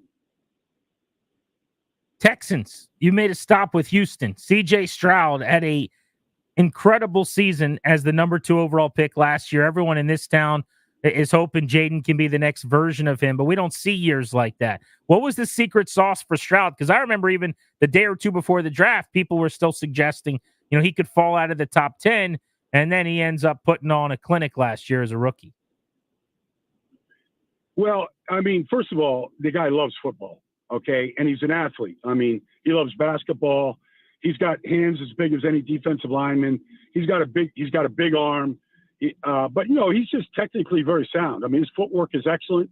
Maybe Joe Burrow has just a touch better mechanics, but maybe not. And he just sees the field very well, and he gives his receivers a chance. I mean, Nico Collins did nothing in this league his first 2 years. C.J. Stroud comes in, and he's a Pro Bowl player. And, he's an elite number 1 wide receiver. Tank Dell is just as quick as they come in this business, can separate from anybody. Like, he built immediate timing with Tank, with Nico, with Dalton Schultz. And I spent time to talk to him yesterday. He just has an utter confidence and command about the position. Without even trying, you can just talk to him and you can feel the confidence that he has in the offense and what they're asking him to do and his ability to execute it. I mean, Baldy, I'm thinking about this. So you were at basically a third of the league's camps over the last week, and I'm looking at the Texans depth chart. I don't know if you saw a more talented roster. Like, just looking at what they got. Collins, big year. They trade for Stephon Diggs. They get Tank Dell back. They've got Tunsil at left tackle, Stroud at quarterback. They went and got Joe Mixon. And then defensively, they brought in Danielle Hunter opposite Will Anderson, who's a beast in waiting. They've got Stingley at corner, and they drafted Lassiter to start opposite him in the second round. I mean, that's got to be one of the most talented starting groups on those two sides of the ball in the league. It's a blue chip roster. And then, because of D'Amico's relationship with Jimmy Ward and Azeez Al-Shire, like, they're in there starting at linebacker and starting at safety for him. They know the defense, the calls. Like, it was the natural. Both those players got a lot of football in them. Look, they've got depth. their offensive line. They drafted, they drafted guys this year. They drafted Juice Scruggs last year. He's starting center. Like they've hit on each of the last 2 drafts. I mean, deep into the draft, they've hit on their players. And so they drafted well. The quarterback makes everybody better. Stephon Diggs looks like he's having a ball. When they go 11 personnel, you put Diggs and Nico and Tank and Schultz out there to throw to. That's about as good as it gets in this league right now. Yeah, it's hard to imagine Stroud not having another huge season. We're talking with Brian Baldinger here on Grant and Danny as he is wrapping up what has been a lengthy camp tour. Speaking of Diggs, he leaves Buffalo in that trade. The Bills, it seems like everyone's expects them to take a step back. I mean, you tell me if you think I'm wrong here. I don't think teams with quarterbacks like Josh Allen, he's not Mahomes, but he's close. Burrow's up there too. I don't know that they take big steps back. Why can't Buffalo be in the Super Bowl mix this year? There's no reason why they can't. I mean, Josh is just that talented. He's, he counting the playoffs. He counted for 51 touchdowns last year. Wow. Like nobody was close to Josh. They ran the ball better than anybody the second half of the season when Joe Brady took over. James Cook is an elite back. The offensive line just got bigger this year than they were last year, and they all come back. And so they're well coached by Aaron Cromer. Look, Keon Coleman, you meet the kid, you fall in love with the kid. He's got a personality, but he's got talent too now. I mean, he's a big body that can separate. He's a big target. Josh Allen's going to throw to Dawson Knox and Dalton Kincaid at tight end. I don't know. Like, I think they have enough there in the passing game. And then defensively, to get both starting inside linebackers back from injury last year. I don't know. They're well coached, and Josh Allen's going to give you a chance every single Sunday. I wouldn't count them out. They've won the division 4 times in a row. I like the Jets' talent if they stay healthy. You got to love the speed and the offense of Miami. But Buffalo, they expect to be back there again this year. Yeah, you got Allen. You got to expect that. You mentioned the Jets. I know you sat down with Aaron Rodgers. What did you make of your stay with that club? Well, I mean, they're a very talented club. And, you watch Tyron Smith and John Simpson and Morgan Moses to go with Ollie Vera Tucker and Joe Tippmann at center. Like, if that line stays healthy, I mean, they're going to be really good. Now, even if one of those guys go down, they've got some depth there this year because of all the guys that have played. But, I mean, the combination of Aaron Rodgers to Garrett Wilson is going to be about as good as anybody in the league. And this Brees Hall, last year at this time, he wasn't even practicing. I mean, this guy's and he was still second in the league in total yards from scrimmage. And he's got a chance to have, a 2,000-yard season. I mean, total yards now, receiving and running. He's got a chance for 2,000 yards. And if this defense has any kind of a lead in the fourth quarter, and you become one-dimensional against this defense, like they're going to get to the quarterback. They just have that ability. Baldy, awesome info. Thoroughly enjoyed your content from all your stops. Heck of a job. Thanks for hopping on with us here on G&D. Yeah, my pleasure. Anytime. Be good. There's Brian Baldinger. Watch him on NFL Network. He's at Baldy NFL on Twitter. Next, we have not gotten into the big news out of Ashburn this morning. Dan Quinn making it official that Jaden Daniels isn't just going to play against the Jets, but as should be the case, and as we talked about yesterday being necessary, that he's going to start the game. That's next on G&D.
QB1 on the first depth chart, and On will the he first start? unofficial depth chart, he is. Will he start Saturday? First unofficial depth chart, he will. That was Nikki Javala, Washington Post, and Dan Quinn, head coach Commanders. Welcome back, G&D on the Fan. That was the press conference today when Quinn broke the news, if you want to call it that Jaden Daniels is going to start in the preseason. But you heard that answer. It doesn't have to be this way. Why do we have to do it this way in the first unofficial depth chart? Still not saying, yeah, he's the starting quarterback. Why do we have to do it this way? I just wanted this kind of thing to be gone with Rivera. This like pretend competition that we all have to walk around and whisper and be like, starter Jaden Daniels. We have to act like he's not the starter. Even today, when we found out he's going to start the preseason game, this was the big breaking news. I'm driving out to Ashburn. Let's go to Savannah McCann. Savannah saying Jaden Daniels is starting against the Jets. When you actually hear what Dan Quinn said, he is like downplaying that by going, on the unofficial depth chart, he's listed first. But is he going to start? Yes, on the unofficial game with the unofficial starter starting, unofficially Jaden Daniels. Play that clip again. Like, why does it have to be that way? Just say our best quarterback that we drafted second, who played in college for 5 years and played 8,000 games, and who was the best quarterback in the country last year, who won the Heisman Trophy, who is obviously going to start because he's better than everyone else we have, and because he's ready, and because he was picked second. Even if he stunk, he would start because we picked him second. Well, on the unofficial depth chart in the unofficial game, it doesn't have to be this way. Is Jaden Daniels QB1 on the first depth chart, and will On the he first start? unofficial depth chart, he is. Will he start Saturday? First unofficial depth chart, he will. Now, for my own blood pressure and sanity, and for your eardrums, so I don't just sit here banging the table for the rest of the show, I'm going to move on. Just know it doesn't have to be this way. This is the part where he could have come out and said, Jaden Daniels has been great.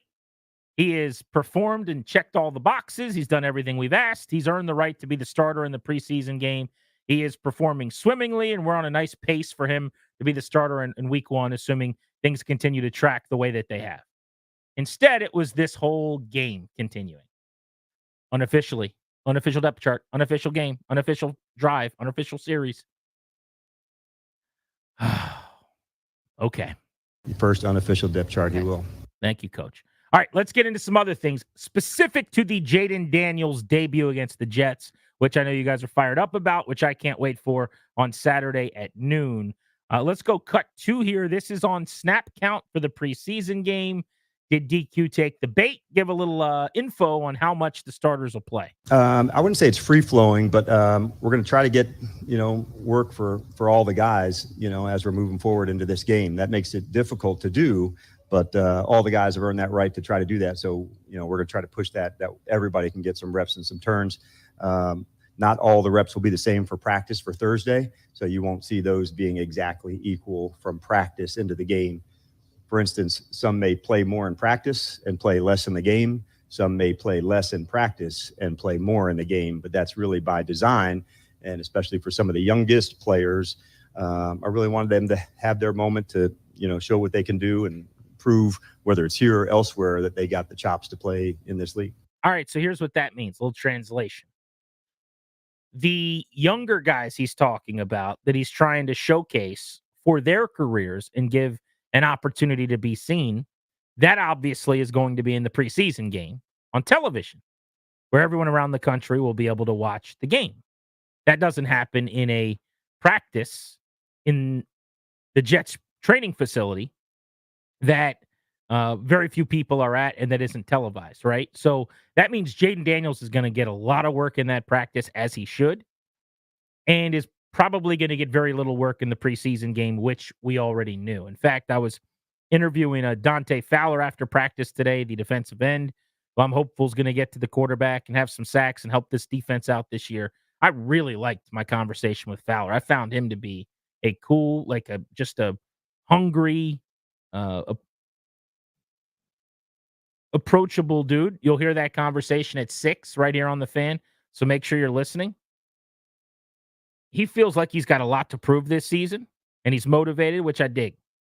But I bring him up to tell you that he jokingly talked about how little they're going to play in the preseason, and Jahan Dotson did the same. In fact, Jahan Dotson was really funny. He said, you're going to get a very small glimpse of what we're capable of Saturday. A very, very small glimpse. A very, very, very small glimpse. And he kind of kept joking. So my guess is they're going to play a drive, right? They're going to go out there. If it's 3 and out, maybe you run it back and you get another 3 to 6 plays or something. If it's one drive that they can sustain for 5, 6, 7, 8 snaps, that's probably all they play. But you just get Jaden Daniels out there, as we talked about yesterday, break a sweat.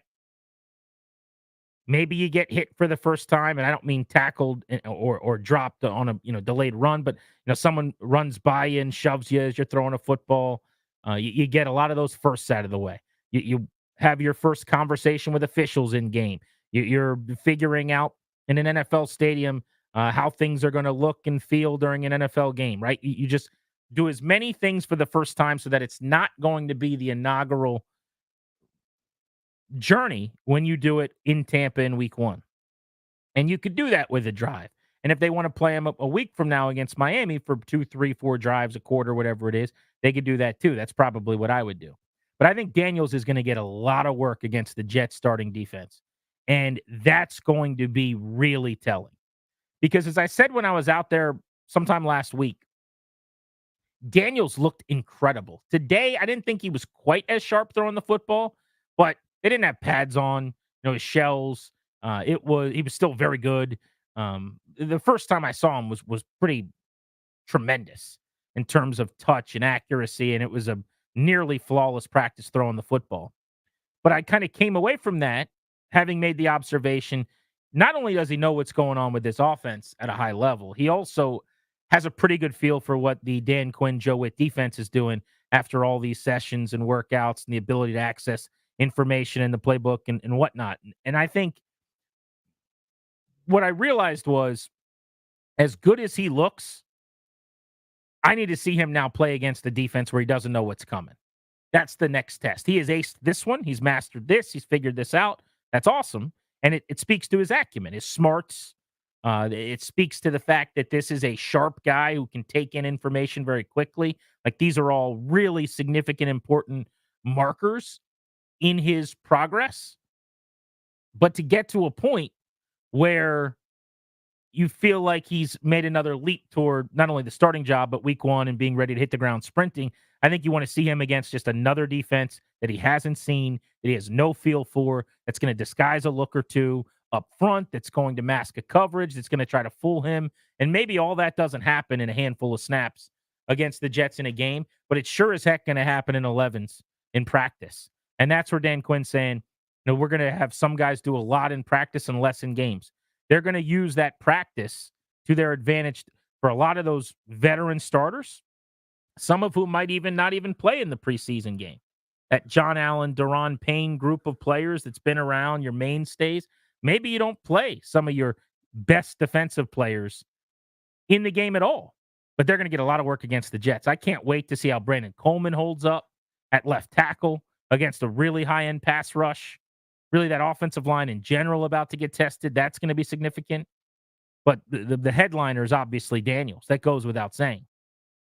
How he looks against not just a new defense, but a really, really good defense. Let's talk about Quinn planning out the preseason for Jaden Daniels. Cut 4. He was asked about that today, shortly after saying that Daniels would get the start against the Jets. Yeah, I think it depends a little bit on the game, the opponent, what do we want to see. So it won't be the same, that we're looking for in each of the preseason games. But in this game, this is what we'd like to see. In this game is what we'd like to see. It also is about the practices too, because guys like Jaden will get more, reps in those practices than they likely will in the games. And so they count a lot too. And that's why I'm a proponent of the practices and doing it one day, off day, then play the game. I really like that format. Dan Quinn today with the media. Biggest story out of camp, Jaden Daniels to start against the Jets. Not the same. I've heard people saying Jaden Daniels named the starter. That was not the case today. This was an opportunity for them to have done that. They elected not to. Not for any real reason. There's no reason to assume that Jaden Daniels is competing for the job. He's not. And there's no thought, I don't think, from anybody who's been around this team for 30 seconds to think that Jaden Daniels won't ultimately be the starter. But I think today was the first time that Dan Quinn could have bubbled in the Scantron incorrectly and he passed the test. He could have said on the first depth chart, Marcus Mariota is a veteran. He's got the pelts on the wall, and he's going to go out there for the first drive and continue this thing. I'm going to be nice and not call it a charade, but whatever this is, this process. But instead, he was able to say that unofficially, Jaden Daniels is listed first and will start against the Jets. And that's about the extent of what I care about with the depth chart. You know, this is always an annual thing where everyone looks at the first depth chart that gets released and they pick it apart. This guy's a backup, and Emmanuel Forbes is not listed as a starter. Can you believe that?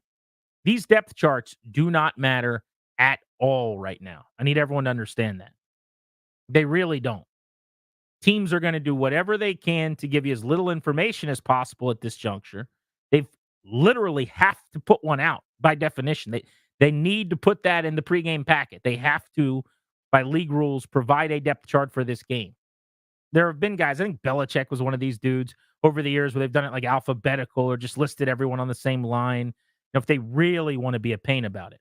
But to DQ's credit and to, I would say, 98% of coaches' credit over the years, they actually fill it out with something that resembles the order of operations at practice. But I will just say, having been out there now a few times over the last couple of weeks, Emmanuel Forbes gets way more run with the starters out on the boundary at corner as basically their de facto number 2 than he doesn't. So if you were to say right now, is Emmanuel Forbes going to start against the Bucs? I would say yes. But it doesn't really matter. I mean, they signed Michael Davis. He's going to play a bunch. Forbes is going to play. That's somewhat of a rotational position anyway. I mean, if you're a star corner, you don't come off the field, but I don't think any of us think that that's the case right now with Forbes coming off of his inaugural season. Beltway Blitz, top of the hour. We've got tickets we are giving away at 4 to see Blues Traveler. Remember, I did catch up with Jahan Dotson today. You'll want to hear what he had to say at 4:30. I mentioned that Dante Fowler conversation. That is at 6. You're listening to Grant and Danny. No Danny on the Fan.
Commanders and what do you do with that awkwardness?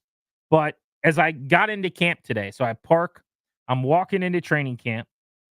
As soon as you walk in off to the right, there's this line for an alumni meet and greet. And the last time I was there, it was Gary Clark. And today it was Dexter Manley, I believe. I was a good ways away, but it looked like Dexter. And so you stand there, you get pictures, you get an autograph, what have you. But over the course of practice, you think about this from the perspective of you're a fan, just a customer that went out there today to watch.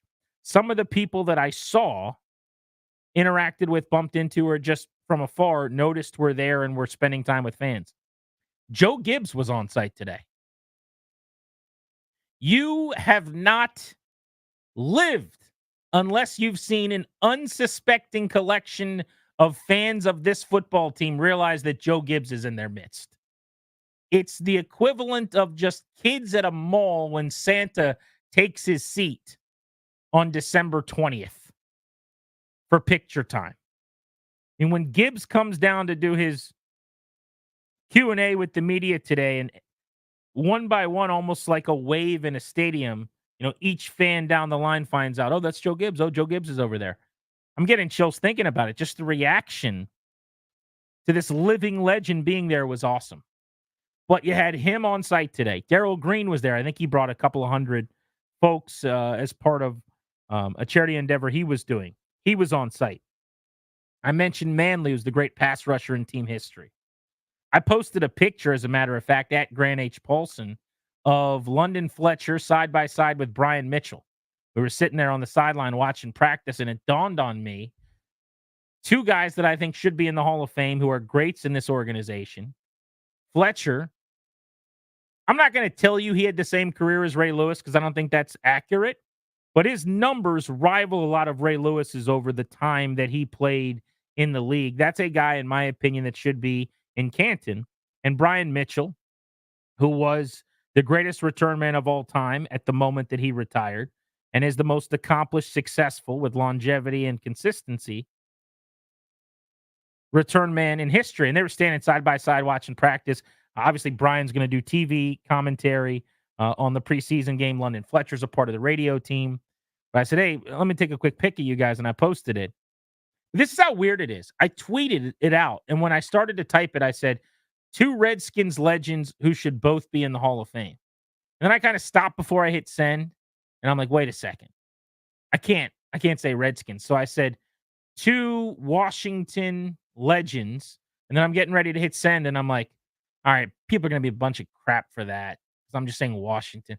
So then I just said, I went with Washington football and posted it. And obviously I got a bunch of people going, they played for the Redskins, just say it. Like, it's, you don't know what to do. What am I allowed to do? What should I do? I don't know.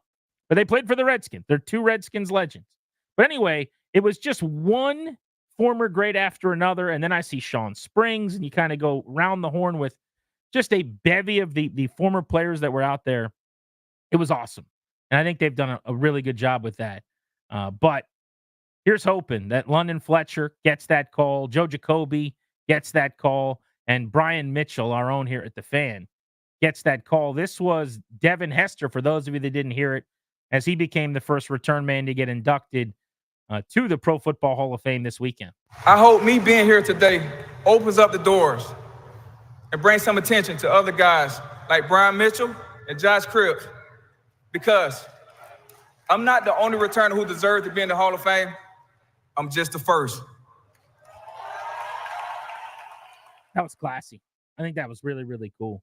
B. Mitch was telling me today that years and years ago, Esther reached out to him and was just picking his brain about returning. And so now you get inducted and you remember that, and he's one of the OGs at the position that you think's deserving, and you name check him in your speech. Very, very cool that he did that. But such a proud history and tradition. And one of the big questions was, as you become Commanders, how are you going to thread that needle? And I'll say, walking around today, seeing Joe Gibbs and Darrell Green and London Fletcher and Brian Mitchell and Dexter Manley, they're threading it, at least in the sense of getting those guys involved and around to pay homage to what was in the past. We've got a brand new shirt, I should point out, on the 1067 The Fan merch shop right now. It's pretty cool looking. It says B. Mitch for Hall of Fame. B. Mitch for HOF. You can go check it out at the 1067 The Fan merch store right now, along with the That Kid Jaden gear, all of our Jaden Daniels t-shirts. But yeah, represent for the 1067 The Fan crew. B. Mitch for the Hall of Fame. And I should also tell you that Ty Gibbs of NASCAR fame, who drives for Joe Gibbs Racing, was at practice today. And I was more excited. When I saw Ty Gibbs, I was sitting there waiting for Jahan Dotson because I wanted to get an interview for the show. And I prioritized my work. I put you guys first. I want you to know that. I said, I can't come back empty-handed. I got to get a couple interviews. But I wanted to walk away from the practice area where I was waiting for players coming off the field to go talk to Ty Gibbs about the Richmond race. I was like a little kid. I think that the difference is you don't get excited about seeing football players when you're at a football practice. But I didn't think Ty Gibbs would be there. He's kind of in the wild at that point.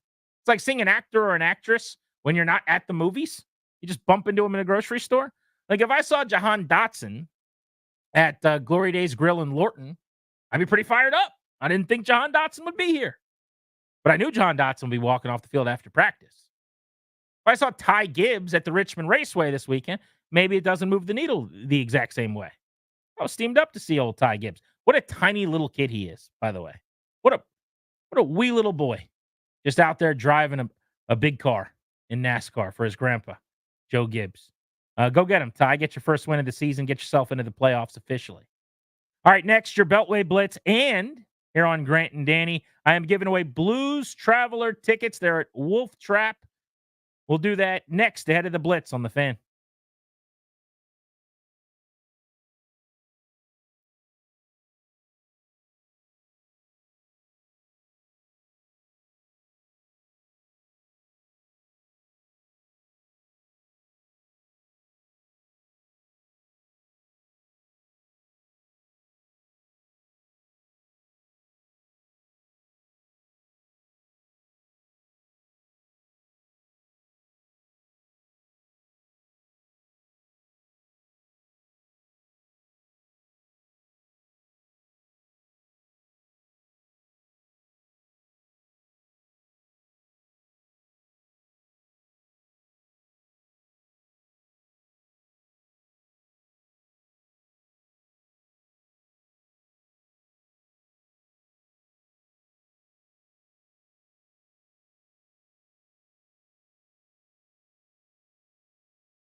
trust and create a healthcare power of attorney. Schedule a free consultation with their estate planning attorneys at kmlawyers.com. Be sure to tell them G&D sent you. You'll get a discount. kmlawyers.com. No Danny today. Grant Paulson solo with you, taking you all the way up to 6:15 in Nats baseball. Blitz time. Nats, NFL, Commanders. Let's get to it. We begin with Bobby Blanco of MASNsports.com. Bobby, Mackenzie Gore pitches tonight. Dave Jagler was in studio with me much earlier in this show. We talked about how much Mackenzie's been struggling for the better part of 8 starts now. What gives? Yeah, you can even go back to 10 or 11 starts. He's got like an ERA over 6 over those last couple of months, a whip that's super high.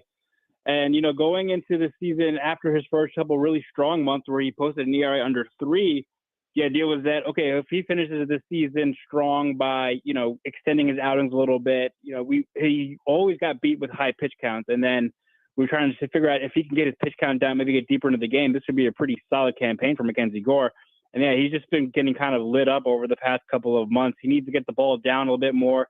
Not worry too much about strikeouts. I don't think he really does, but we all know that his strikeout numbers are very high and very good. But I think the quicker outs are what he needs to really focus on moving forward so he can stay in the game a little bit longer, rely on his defense, not get too high of a pitch count and pitch deeper into games. I think that's the biggest factor moving forward. These are a big couple of months for Mackenzie to finish the season because he has had a season that's been basically split in half of really good and pretty bad. So how he finishes the season is going to be big for the Nationals and their rotation moving forward. James Wood is hit in 5 in a row and 8 of 9.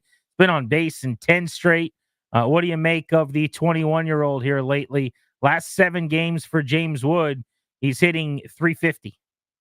Yeah, I think it's also him hitting with runners in scoring position. He's hitting like .300 when guys are on base and able to score for him while he's at the plate.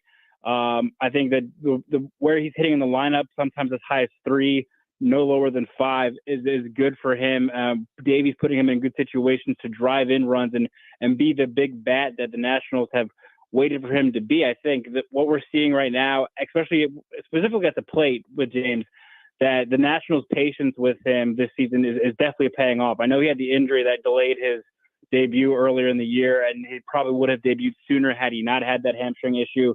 But I think waiting until July to bring him up, even though we were all, begging for him to come up at some point to help this team out, is kind of showing that, he is adjusting well to the major league level. He faced really some good pitching in AAA, major league guys, current fringe major leaguers as well. So he had a good idea of how pitchers want to attack him. And, he did have a little bit of a stretch where he was kind of in a slump after his first really good week up here.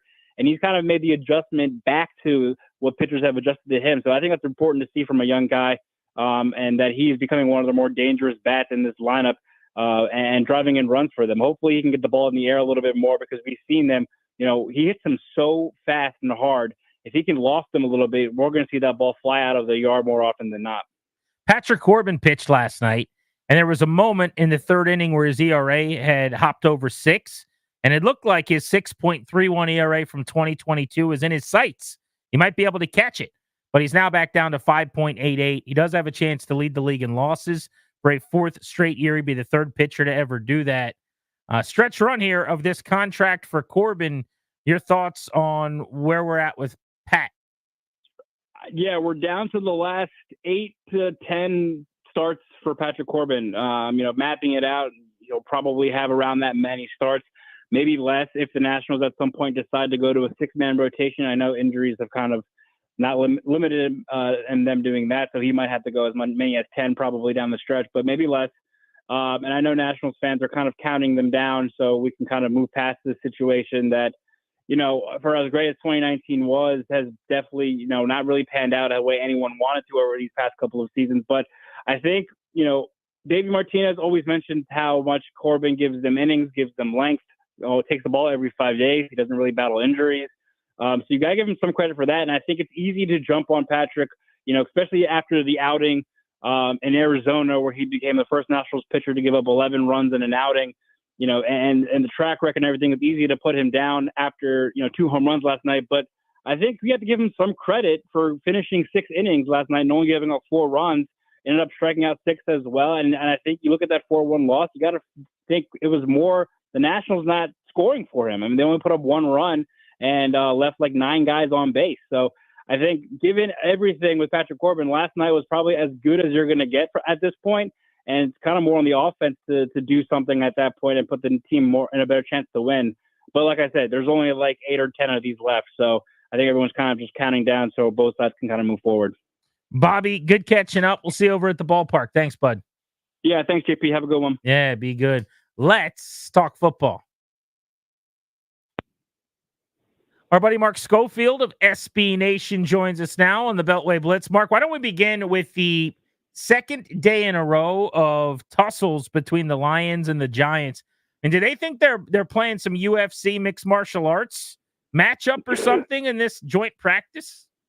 Well, I mean, guys, it's great to be back with you. And I think this is what we typically see when we get into these joint practices, which is players have been growing wary of beating up on each other. You know, it's hot out there. Guys are fighting for jobs. And I think that's an important aspect to this because more and more we're seeing coaching staffs use these joint practice sessions as sort of another way to evaluate players for roster spots, for positions, for position battles, especially when we're seeing a lot of players sort of not play in the preseason games themselves. Teams are using these joint practice sessions as another measuring stick for the players on their roster, which ups the intensity. So I'm not surprised that we're seeing scuffles between the Lions and the Giants. We're going to get more joint practice sessions as training camps roll on. We're going to see more of these going forward because the players know that these are for some of them, this is where they win or lose a roster spot. This is where they win or lose a job. The Brandon Aiyuk trade market has heated back up. Adam Schefter saying today that the 49ers are absolutely talking with teams about a deal. Do you think Aiyuk gets traded? I do think he gets traded now. If you would have asked me this question, say 2 weeks ago, I'd have said, no, they're going to find a way to get this done. He's an important part of their offense, means a ton to what they do in the passing game. You could make a case where as talented as Deebo Samuel is, but because he's used in different positions on the field, Aiyuk might be their best pure receiver. But the longer this is dragged on and the fact that, you know, a couple of weeks ago, it seemed like the Steelers were out. Now it seems like they've really emerged again as serious contenders for a trade in the last, say, 12 to 24 hours. I do think that we're leading towards Brandon Aiyuk being elsewhere come week 1. Kyle Shanahan just met with the media in the last hour, said that, you know, these things do take some time. They'd like to see it get resolved. But it's almost a softening of the language from Coach Shanahan where he's saying, instead of, you know, we want him back, it's now, you know, he's a great player. We would like to have him here, but these things take some time. All of this leads me to believe that the trade's going to get done. The Commanders have reportedly pulled themselves from the sweepstakes. Do you think that's smart for them? I think they should try to get back in, and here's why.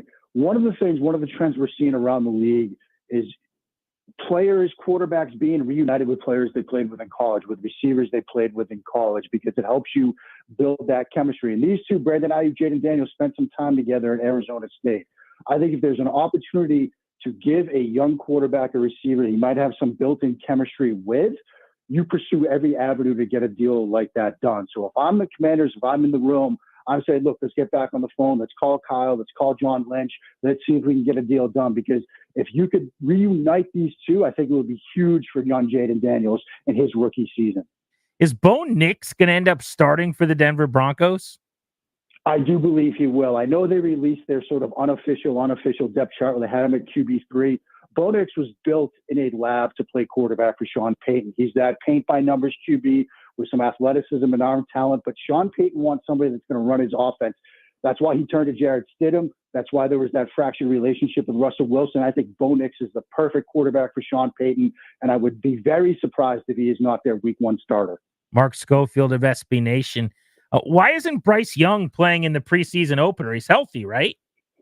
He is healthy. I was very surprised when Dave Canales came out and said that because, you know, second-year quarterback, there's a lot of expectations. He needs to take a big step forward, and he's learning the new offense. I would want to see him at least get some preseason game reps. I'm surprised they're going this route. But again, this could be another indication that, you know, coaching staffs are going to use these joint practices as sort of a substitute for those preseason game reps where it's a more controlled environment. But if it were me, I'd get him in some games to let him learn that offense as quickly as he can. What team do you think is better than it's getting national credit for right now? Oh, I mean, that's tough to sort of think about, but one team that I'm really sort of keeping an eye on, I don't know if they're going to make like a playoff run or anything like that, is Arizona. We just heard that Kyler Murray, in a similar vein, is not going to be playing in the preseason, but they've added some talent around him. That team is a little bit better than we thought they were going to be. Now you've got Murray fully healthy coming into this year. I love pairing him with Marvin Harrison Jr. I don't know if they're going to make sort of a surprise and playoff push or anything like that, but it wouldn't surprise me if we get to say the holidays and we see those teams in the playoff hunt graphics on Fox and CBS and everything, and they're in the mix because I think they're going to be better than people expect. How about the flip side of that? Team that everybody seems to like that you don't really understand. It's not so much that I don't understand the love for the Houston Texans right now. I do. I love what they've done these past, obviously with CJ Stroud, the year he had last season, as well as the way they've built around him. But it's going to be a little bit tougher for them this year because, one, they're not going to sneak up on anybody. Two, they get that first place schedule, which is going to be tough. They're going to have some tougher games this year as they did a season ago. And that division looks to be tough too. I expect Jacksonville to sort of rebound. I kind of expect Indianapolis to take a step forward if they get Anthony Richardson fully healthy for a season. I think he was similar to the Bo Nix discussion. He's a perfect parent for Shane Steichen and what he wants to do on offense. So I think things are going to be a bit tougher for the Texans than they were a year ago. All right, last one, back to the rookie quarterback category. When do we see Drake May in New England? We might have to wait some time because the rumblings out of Foxborough are that, one, Jacoby Brissett has looked really good, so he's probably going to be your week one starter, and two, that May's taking some time to get acclimated to the pro game, taking some time to get up to speed. There have been reports that Joe Milton, the rookie that they drafted in the 6th round, has outshined Drake May. Now, I wouldn't read too much into that, but I do think May's a little bit behind schedule, and they're going to bring him along slowly. They know that this is sort of a transition year for the Patriots. They're not expecting huge things, and they drafted Drake May to be their starting quarterback for the next 10 years, not the next 10 weeks. So they're going to bring him along slowly if they have to. It's why they got Jacoby Brissett. So I think it might be week 4, week 5, week 8 kind of situation with Drake May. Probably not a week 1 situation. Mark Schofield, check him out. SB Nation does such a good job bouncing around the NFL with us. Thank you, buddy. Good catching up. Great catching up. Have a great week. Yeah, be well. Let's keep the blitz moving and localize the NFL combo with our own Earl Forsey, who's keeping you up to speed with everything going on in sports today every 30 minutes. Earl, do you find yourself having a hard time not getting excited with the hype on Jaden Daniels, who's been outstanding at camp? Not at all, Grant, because I've been telling you guys, and I know the other part of Granny is not there, the other part of Grant and Danny today, but I've been telling you guys all summer that it's okay to be excited about Jaden Daniels. He is that good. He's as good, if not better, than anyone we have seen here in the last 30 years, and that includes RG3, 2012. I think he's the real deal. I don't think it's bad to get. Look, I just put out a tweet as well that, this whole thing where he was named QB1 today and it's just an unofficial depth chart. Come on, people. I mean, wake up. Marcus Mariota is your other option. And I put out a tweet with the James Harden, when he gives that look and he walks away like, are you kidding me? Anyone questioning who the starting quarterback is going to be for this team, if you have any questions about it, you should just find another occupation or find another sport to be a fan of. This guy is locked in as number one. And I know these things don't always work out, but this is the best option they have had at quarterback in 3 decades. And they won, if we want to, go back to the good old days, they didn't have, look, Theismann was an MVP, I know, and Doug Williams was a former number 1 pick, but wasn't that guy when he got to DC. And Mark Rippon was just another guy that Gibbs developed. They didn't have those guys at quarterback. They've never had those guys here at quarterback. Sonny, was a leftover when they traded for him from Philadelphia. So they don't have Peyton Manning and Andrew Luck. They don't have Brett Favre and Aaron Rodgers. This has not been that franchise. This guy could be. There should be a lot of excitement because they won 4 games last year. They sucked. Ron Rivera is gone. Be excited, please. Back to the quarterback unofficial depth chart, Dan Quinn comment from earlier today. Yeah. Look, it goes without saying. You're preaching to the converted here when you say that Jaden Daniels is going to start. There's never been one split second. You just talked to someone. I mean, exactly. That Drake May, has not looked as good as the other guy they picked. Milton, so be happy. It's been very quiet, very status quo, and better than expected. Yeah. But do you find this game to be frustrating? Like if Rivera was doing this, we'd be eviscerating it. Why are they doing this bit? Just name him the starter. Because I think Dan Quinn's trying to, for whatever it's worth, trying to set the standard. This is the way it's going to be. Everybody's going to compete, whatever. Everybody knows what time it is, Grant. If you're there, there's not a player on that field that does. He did today as well. He goes, Marcus looked pretty good too. Has he? Not from some of the stuff I've heard. I have not been out there, obviously, but I saw him play in the NFL. He hasn't been good since Oregon. Okay. I have been out there. You're not missing much. Yeah, no. I mean, he's there because, Grant, he's a former number 2 Heisman winner. He's that guy that Jaden Daniels is now. He's there for guidance, if nothing else. I don't know. I don't know why they're doing it, but I don't think it really matters, Grant. It doesn't matter until they trot out the guys walk on the field when the opening series for week 1. That's when it matters, not right now. Last one, got less than a minute here. Earl Forsey covering the Commanders on our Blitz. Does GM I'm going to talk for more than a minute.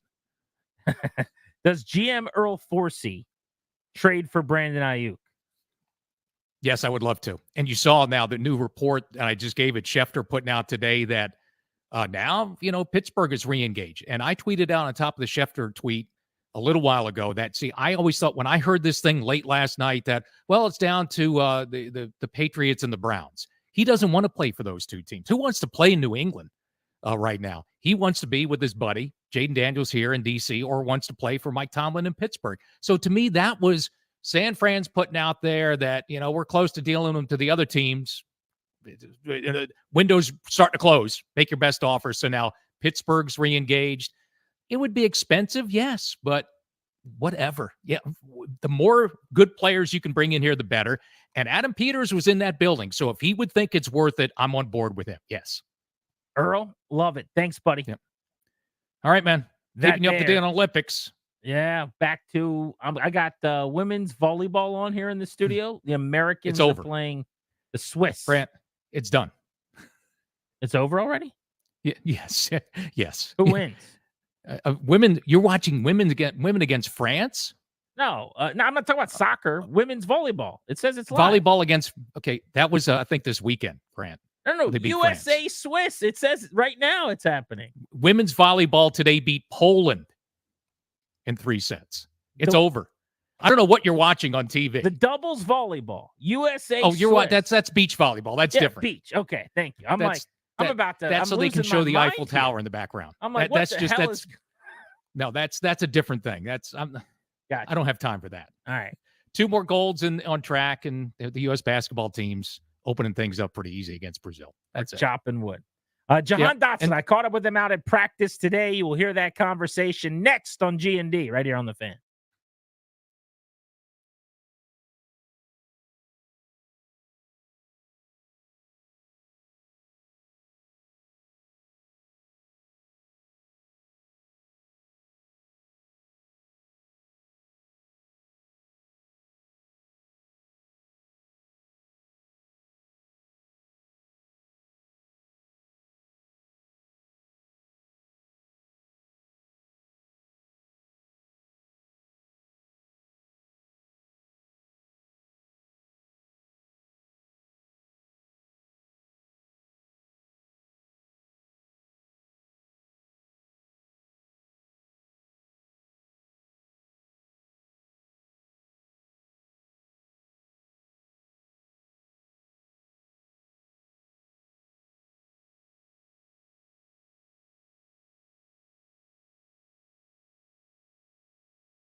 Do you guys realize that the Chicago White Sox have lost 21 straight baseball games? This is actually so funny. Their most recent win was closer to the day the Celtics won the NBA Finals than today. They play almost every day. Now, there was an all-star break in there. Their record right now is 27-88, a .235 winning percentage. They're on pace over 162 to win 38 baseball games. Some quick math. 162 minus 38, that's 124 losses. This is one of the worst teams in the history of baseball. But no one should be able to lose 21 in a row. If me, Ryan, Darius, Anthony, and 5 guys from the station put a team together, we could lose 21 in a row because we can't hit or pitch or field or do anything that you need to do. Big league professional baseball players, and not all of them are true big leaguers, but pros, you should just accidentally win one every now and then. And it's not like they don't have any big league talent. They've lost 21 consecutive games after losing to the A's last night. On the verge of setting the American League record for losses in a row with their next loss. Which is 23, I believe?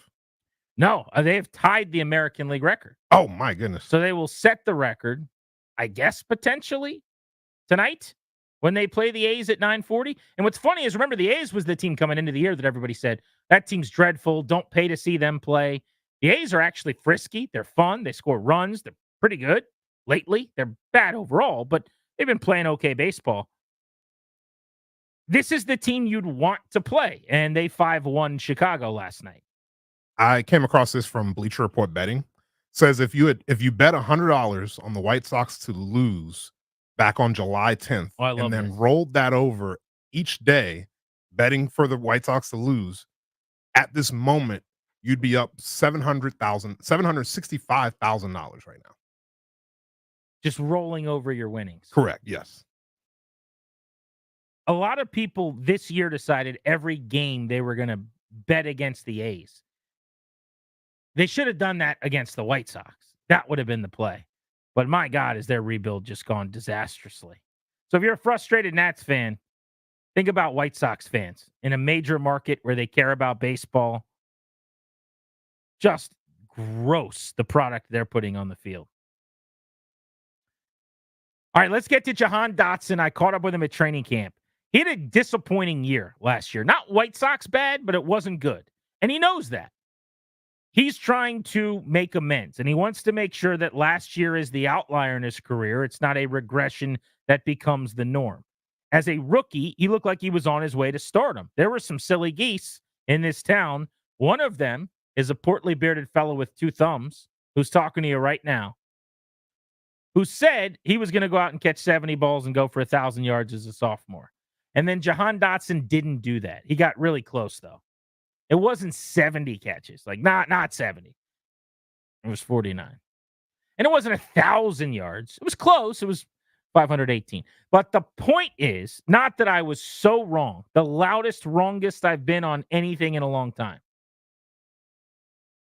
But that Jahan Dotson dropped passes. He just didn't look like he was as involved as he should have been by way of Eric Bieniemy. Sam Howell didn't make him a priority. But when he got his shots, he didn't really excel. I still believe in the player. I've lowered my ceiling for him. I've lowered my bar for what he's eventually going to be. But I think he can help them. He's still an outstanding slot player who could be a decent number 2. And he's a critical player for Jaden Daniels' development. You've got McLaurin, who's a steady Eddie contributor. You know he's going to play like a number 1. You need more weapons to help elevate your kid QB. Dotson's the next guy in line. This was my convo with him on how training camp has gone so far. How do you feel about the tone and the tempo? Yeah, it's been really cool. Getting to know the offense, getting to learn the ins and outs of the offense, and being able to execute at a high level out here. Really looking forward to going against the Jets in this joint practice and competing against a different face. It's going to be awesome. How do you compare the joint practice to the game in terms of effectiveness and helpfulness to you as a player? Yeah, I mean, it's just a competitive thing at the end of the day, getting to go against a new face. Especially early in the season like this where everything is almost brand new. But you're putting it out, and it's fun. Honestly, it's fun to just compete and go at it with guys. I'm fired up for you to just get a fresh start this year and get this thing rolling again, right? Yeah. When you look back at last year, I don't know if you do, how often you do, what are your thoughts? And then coming into this season, how different is everything for you kind of taking flight again? Yeah, it's a lot different. It's almost like night and day last year to this year. And it's something that I won't forget because it wasn't my standard. I didn't live up to my standard, the ability that I know I can play at. And I don't blame that on anyone but myself. So, I attacked it this offseason to make sure that this season I do so. And I make the plays that I know that I can make. Which is admirable and professional, but there's so much out of your control at receiver. Right. Is that just something you can't allow to creep into your mindset? Or 100%. You got to control what you control. That goes for everything in life. Control what you control and make the most out of it. At the end of the day, I'm blessed to play this game. I'm blessed to be out here doing what I love to do every day. So I'm just trying to make the most of it. Just a couple. Jaden gives you a ceiling now, maybe at quarterback that you've always dreamed about, and that receivers salivate over. It's hard to tell right now, but how often do you find yourself thinking about, if you guys are linked together here for years, what that could look like? Yeah, it's really cool to think about. But right now, we're just thinking about today, tomorrow, making sure that we build that relationship and gain the trust that we need to know that we're able to make plays on Sundays. So yeah, right now it's just not too much getting to know each other, but creating that chemistry on the field, making sure that we know where each other's going to be at, and when he wants the ball out, where he wants the ball to be, where he wants me to be. It's building the chemistry. Do you set a statistical goal for yourself? Even like Amon-Ra St. Brown, I saw on the Receivers Netflix thing, has his own set things in his locker. Do you do anything like that? Not really, no. I'm just always trying to be better than I was last. That's a big thing for me. I have some goals. I have them written down in my notebook, but those are for me. I'll share those with you guys at the end of the season. Hopefully, I exceed those to the max, and make a name for myself. Lastly, what would you tell fans about just the work you guys are putting in as they get ready to see you guys for the first time on Saturday? Yeah, it's going to be exciting. You're going to get a little preview. Very little very preview. Minimal preview. But yeah, it's going to be fun. We can't wait to get out there and compete. And that's what we're going to do. We're going to play our hearts out because that's what this team is made about. Appreciate you, man. Yeah. I've always been impressed with Jahan Dotson since right after he was drafted and we had him on for the first time. Terrific guy to talk to, just an impressive young man. And I'm pulling for him to bounce back this year because, last year had to be brutal on him. But it's also really important for this organization that Jahan Dotson can get back to playing more along the lines of how he did as a rookie. Because if last year is going to be the norm and that is what you're getting from him, then not only did you miss in the first round at 16 when you drafted him, but you're in the market for wide receiver.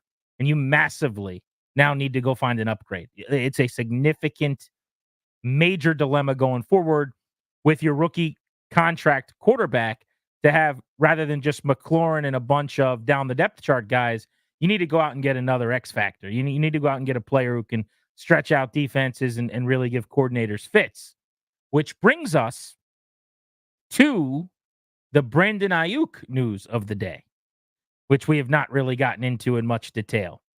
Adam Schefter has changed the game with some of his reporting today, and his colleague in Boston who covers the Patriots, Mike Reese, had a lot of this as well. But the San Francisco 49ers are now willing to trade Brandon Aiyuk, according to Adam Schefter. The Niners are listening to trade offers for Aiyuk, and they have given him permission to negotiate a contract with other teams. This is a significant development from the last several weeks where I was downplaying and kind of saying this wasn't going to happen. I think a lot of people viewed what was going on as just Aiyuk agitating for a trade because he's not the first guy to one out of a situation and act a little bit like a fool to get there, right? You got to throw your tantrum to get your attention sometimes. The squeaky wheel will get the oil occasionally in the National Football League. And with the Niners, when guys have agitated and held out and demanded their money, they've gotten it. And Aiyuk has seen that while he was there. And this is what he's trying to accomplish. Well, I think San Francisco, after drafting a wide receiver in round 1, having enough weapons, Deebo Samuel, George Kittle, Kyle Juszczyk, Christian McCaffrey, and a quarterback they really like, was played at a top 5 statistical level, whatever you think of Brock Purdy, who's on a fast track, driving in the HOV easy pass lane towards $60-65 million a year in a couple of seasons as the top of the market paid QB, even if you think that's ridiculous. I think they're deciding we're probably not going to pay Brandon Aiyuk the $30 million. So rather than just keeping him around all season because we're in desperation mode and we've got to win right now, we've got to win the Super Bowl before we pay Brock Purdy. That's their mindset. And that's why me and so many other people said they're not trading Brandon Aiyuk. This is a gotta-have-it year for them. They've actually, according to Schefter, now opened the phones back up, reached out to teams and said, hey, we actually are thinking about trading this guy, so submit your offers. And by the way, if you want to talk to Brandon and try to get an extension in place, go for it. Because that's what makes this so difficult. That's the part of this trade that's so hard to execute. If you're an interested team, you don't just have to meet the asking price of the 49ers. You've got to do that, and then you've got to meet Brandon Ayuk's asking price financially. So you've got to get a deal in place with San Francisco from trade compensation standpoint, which might mean a veteran receiver and picks. That might mean Jahan Dotson and picks. That might mean De'Ami Brown and a better package of picks. But then you also have to have Aiyuk willing to come to your building. We know here in D.C., because Jaden Daniels is his boy, and Washington is the team that he was flirting with so publicly and trying to get to, it seemed like, that he actually would want to play for the Commanders. It's super easy to just get a deal done with San Fran or get a deal done with Aiyuk. It's really hard to do both. And he's got a lot of leverage here, which is going to make this complicated. But the rumors are that the New England Patriots are a player in this, that the Pittsburgh Steelers have a chance to get him. Maybe the Cleveland Browns in the conversation. But Washington, the fourth of the 4 teams that has allegedly talked to the Niners in this process, have backed out. That's the report today. That's what we've heard.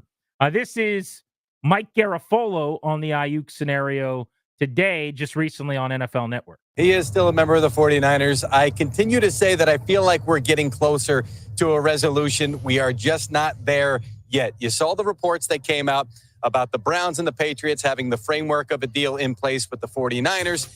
You also heard some talk that the Steelers were out of this one. In talking to sources all over this one, I would say that my feeling is nobody is out of this. I don't know that there's a lead dog right now. Ian, you called it fluid. I continue to say that, yes, it is extremely fluid. At some point, somebody's got to blink here. And Aiyuk seems to have a pecking order for where he wants to wind up. He's not a free agent. He's under contract.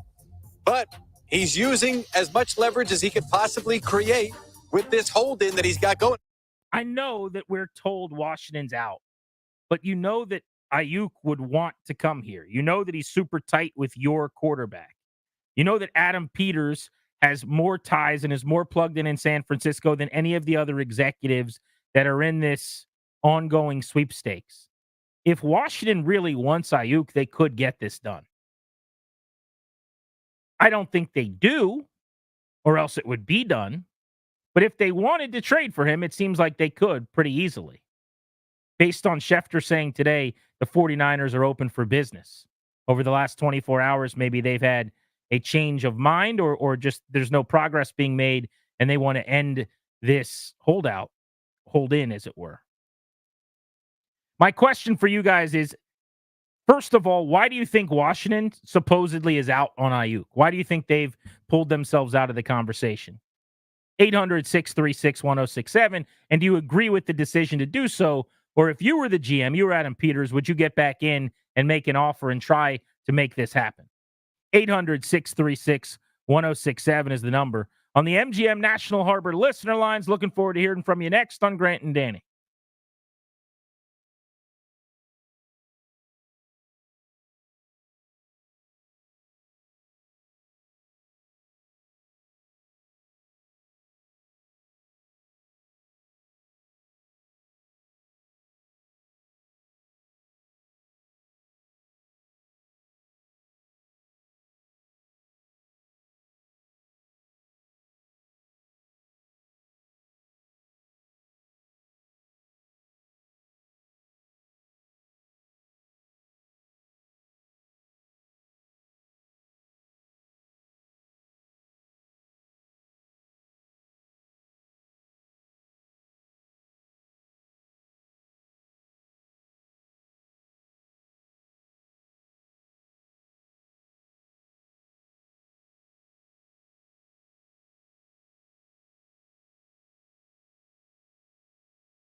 I think they should try to get back in, and here's why. One of the trends we're seeing around the league is players, quarterbacks being reunited with players they played with in college, with receivers they played with in college, because it helps you build that chemistry. And these two, Brandon Aiyuk, Jaden Daniels, spent some time together at Arizona State. I think if there's an opportunity to give a young quarterback a receiver he might have some built-in chemistry with, you pursue every avenue to get a deal like that done. So if I'm the Commanders, if I'm in the room, I'm saying, look, let's get back on the phone. Let's call Kyle. Let's call John Lynch. Let's see if we can get a deal done. Because if you could reunite these two, I think it would be huge for young Jaden Daniels in his rookie season. That was Mark Schofield, who joined us on our Beltway Blitz, discussing Brandon Aiyuk and the Washington Commanders. So there's all kinds of reports surfacing today. I want to work our way through those right now. We'll open up the phones on Aiyuk, Washington, and a San Francisco trade now at 800-636-1067. Scott Pioli, who's made some trades. He was a former GM, Super Bowl champion, worked with Belichick in New England. Pioli on the show, top of the hour, 10 minutes from now, right at 5 o'clock. So make sure you're listening at that time. Here's what you need to know. Over the last 48 hours, it's become pretty clear that San Francisco is growing tired of the Aiyuk stalemate, that they have gone from seemingly planning on keeping him, hoping to get a deal in place, worst case scenario, having him play all season long, helping them try to win a Super Bowl, and then moving on next offseason. To a point where now, for the first time, it sounds like he's going to be traded. They have reached back out to teams, reportedly. Adam Schefter, among others, on this. So this is credible, legit powerhouse reporters saying this, to tell teams that they're open for business on Aiyuk. They've told Aiyuk that he can negotiate a contract with other teams if he so chooses. So Pittsburgh, Cleveland, New England, Washington, those are the 4 teams most linked to San Fran, all of a sudden popped back up. And we've heard that the Commanders are the one team that took themselves out of the running. Now, that was not from Schefter or Rappaport or anybody like that. So I guess it's possible that's not gospel, though it certainly doesn't seem like anything's imminent on the Washington front. My point is just if they want him, they can have him. I don't think they want to pay the price. If it really does take a veteran wideout, maybe that's Dotson. Let's say that's too rich and it's more like De'Ami Brown or something like that. Non-Terry, non-Dotson, there's nobody else in the receiver room that means a ton to you long-term. You just drafted McCaffrey, so he would be presumably not the guy. Although, wouldn't that be funny if San Francisco wanted to link the brothers together? But to put a wide receiver in the deal with picks and then pay a guy $30 million, you better be sure you're getting a top-of-the-league wideout. And Aiyuk's been great. Statistically awesome the last couple of years. Second-team All-Pro this past year. But he's done it without all the attention on him because everyone's keying in on Deebo Samuel, George Kittle, Christian McCaffrey, Kyle Juszczyk as well. And he's in a scheme with the number one play caller and designer in football. What is he without all of that help? That's what you got to bake into the equation. Let's go to Chris, who's in Richmond, listening in Richmond on 9:10 a.m. Chris, I want to know, what would you do if you were GM? I'll tell you what I would do is I would definitely pass on this Brandon Aiyuk trade because, for one, he seems like a bit of a diva, and I will question his commitment. And obviously, the price has got to be a little too high for the Commanders. Let's say you can't work out a deal because they're obviously looking for a veteran wide receiver. If you can't get McLaurin, I think that's probably their asking prices. They want McLaurin and a second-round pick. But the 49ers are also having an issue right now with the offensive line. So maybe the San Francisco 49ers are asking for somebody like Cosby in return because they're dealing with a holdout with Trent Williams as well, who also came over from Washington and has been very productive. Well, he's been great. He's the best left tackle in football. I don't want to play fantasy football, so I'm going to cut you off at the pass there. And I don't want to start saying, well, throw in a lineman. And that's not what we're doing here. The one report, and the only reason I give it any credence that's out there, and we don't know if it's true or not, but some credible people have suggested, Matt Mayoko covers the Niners in San Fran and gets a lot of news out there, has said his sources are telling him the Niners would do this deal if they could get a wide receiver back to cushion the Aiyuk blow. Essentially, someone they could plug in at wide receiver right away. I don't think it'd be McLaurin. I think that's too steep. I think you're looking at this depth chart, it'd probably more along the lines of Dotson. Someone that Shanahan feels like he could get more out of than we've seen so far as a producer in the league. But it would be a player and picks, or if not a player, probably a lot of picks. And then you're paying the player $30 million. Let's go to Chris in Tacoma Park on G&D. What's up, Chris? Yeah, I think it's got to be Terry. That's why they're saying it's a no-go. I mean, I'm willing to part with Dotson or anybody else, just like any other Commander fan. But, I mean, I think you look at a combination of, number one, what is McLaurin's AAV versus what they'd have to pay Aiyuk. Number two, he's 29 years old now? Is that right? Yes. Yeah, so he's 29. He wants to go to a winner now, so it would be attractive to Terry, but there's no way. There's no way this team's going to part with him. I'm sure that was the ask. 28 for another 30 days, I guess, technically. McLaurin, the first week of the season, turns 29. If that's the ask, it doesn't make sense. The reason you go get Aiyuk is that you're trying to add a weapon. You're trying to go from being okay at wide receiver to really good. Replacing McLaurin with Aiyuk is essentially getting you right back where you started. Aiyuk is younger and a little more explosive. I would say a hair better. You're going from, I'm just making up numbers on the fly. I haven't done the rankings, but let's say the 15th or 16th best wide receiver in the league in McLaurin to the 12th or 13th best wide receiver in Aiyuk. It's a minimal upgrade, and there's certainly a familiarity between Jaden Daniels and Brandon Aiyuk, but you're not trading McLaurin. He's the face of your franchise. He's everything that's right about this locker room, this organization. He's a culture builder. You would supplement McLaurin with Aiyuk, and then you've strengthened the position and elevated your young quarterback. That's the whole point. So, yeah, it wouldn't make any sense to do that at all. But Peters, first-time general manager, the fact that this is the Niners, it's a guy that he was involved with drafting, developing, a player he knows intimately, and the staff that he's worked hand in hand with, it just makes it so much more fascinating. It makes the storyline that much more sexy. That, and of course, that you've got Jaden Daniels and Brandon Aiyuk being best friends and fairly inseparable during the offseason. Next, we'll talk to Scott Pioli, who's made plenty of his own trades in the past.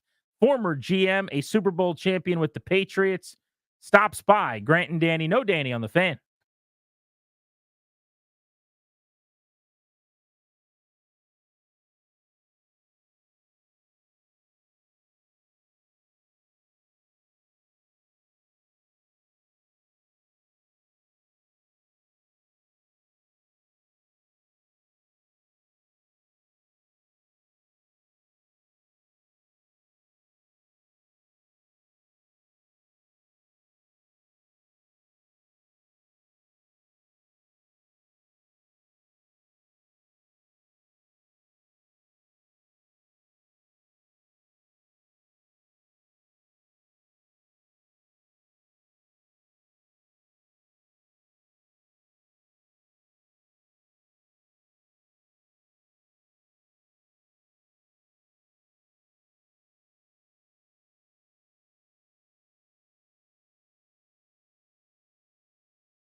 Defensive end Dante Fowler on the show at 6. Make sure you're listening at that time. I am fired up for our guest right now on the hotline, a 3-time Super Bowl champion and a 3-time Executive of the Year. Always thoroughly enjoyed seeing him get to work in New England and as many stops around the National Football League, but have really enjoyed his second act now in the media and have wanted to get him on the show for a long time. So it is an honor to talk to Scott Pioli, the longtime terrific general manager and executive in the National Football League here on Grant and Danny. Scott, Grant solo, Danny's out today. You're in D.C. via the radio. How are you? I'm doing great, Grant. Thanks for having me. And I'm okay that Danny's out, man. Let's just do it, you and me. Here's the thing. You've been trying to get me. You said I gotta talk to the people at NFL Network and find out why you've been blocked. That's right. I'll come you on got with you to anytime, man. All right, good. Let's do that. You tell Andrew, let's make it happen. Let's start making some plays. A lot to get into with you. I think you're the perfect guest in this market for a lot of reasons, but you have experience with a bunch of the most important characters in our football TV show this year. So I want to start with Jaden Daniels. I don't know how many people know this, but you were what was your role with LSU last year? You worked with them. So the last several years since Brian Kelly got down to LSU, I've done consulting work for Brian and the LSU football program, and which really has me interfacing with a lot of the players and spending time there, but also getting to spend time with the players. And I did it for BK when he was up at Notre Dame, and I do it for a number of schools. So I got up and close with Jaden. And, you know, with this role, what's really cool about this, Grant, is I get to see these guys as they really are, right? They're not trying to impress me because I'm there to help them. It's not like they're interviewing for the combine. I'm the combine and every other thing, which to me is why Washington Commanders fans, in my opinion, should be really, really excited, because this is one of the most spectacular young men I've met and seen come out. Wow, that's great to hear. I mean, what's amazing to me about Daniels is what he was as a prospect a couple years ago, and then what he was on draft day. And you kind of had a behind the scenes last year as he really took flight and became a Heisman Trophy winning performer who had a year in the SEC we'd never seen before.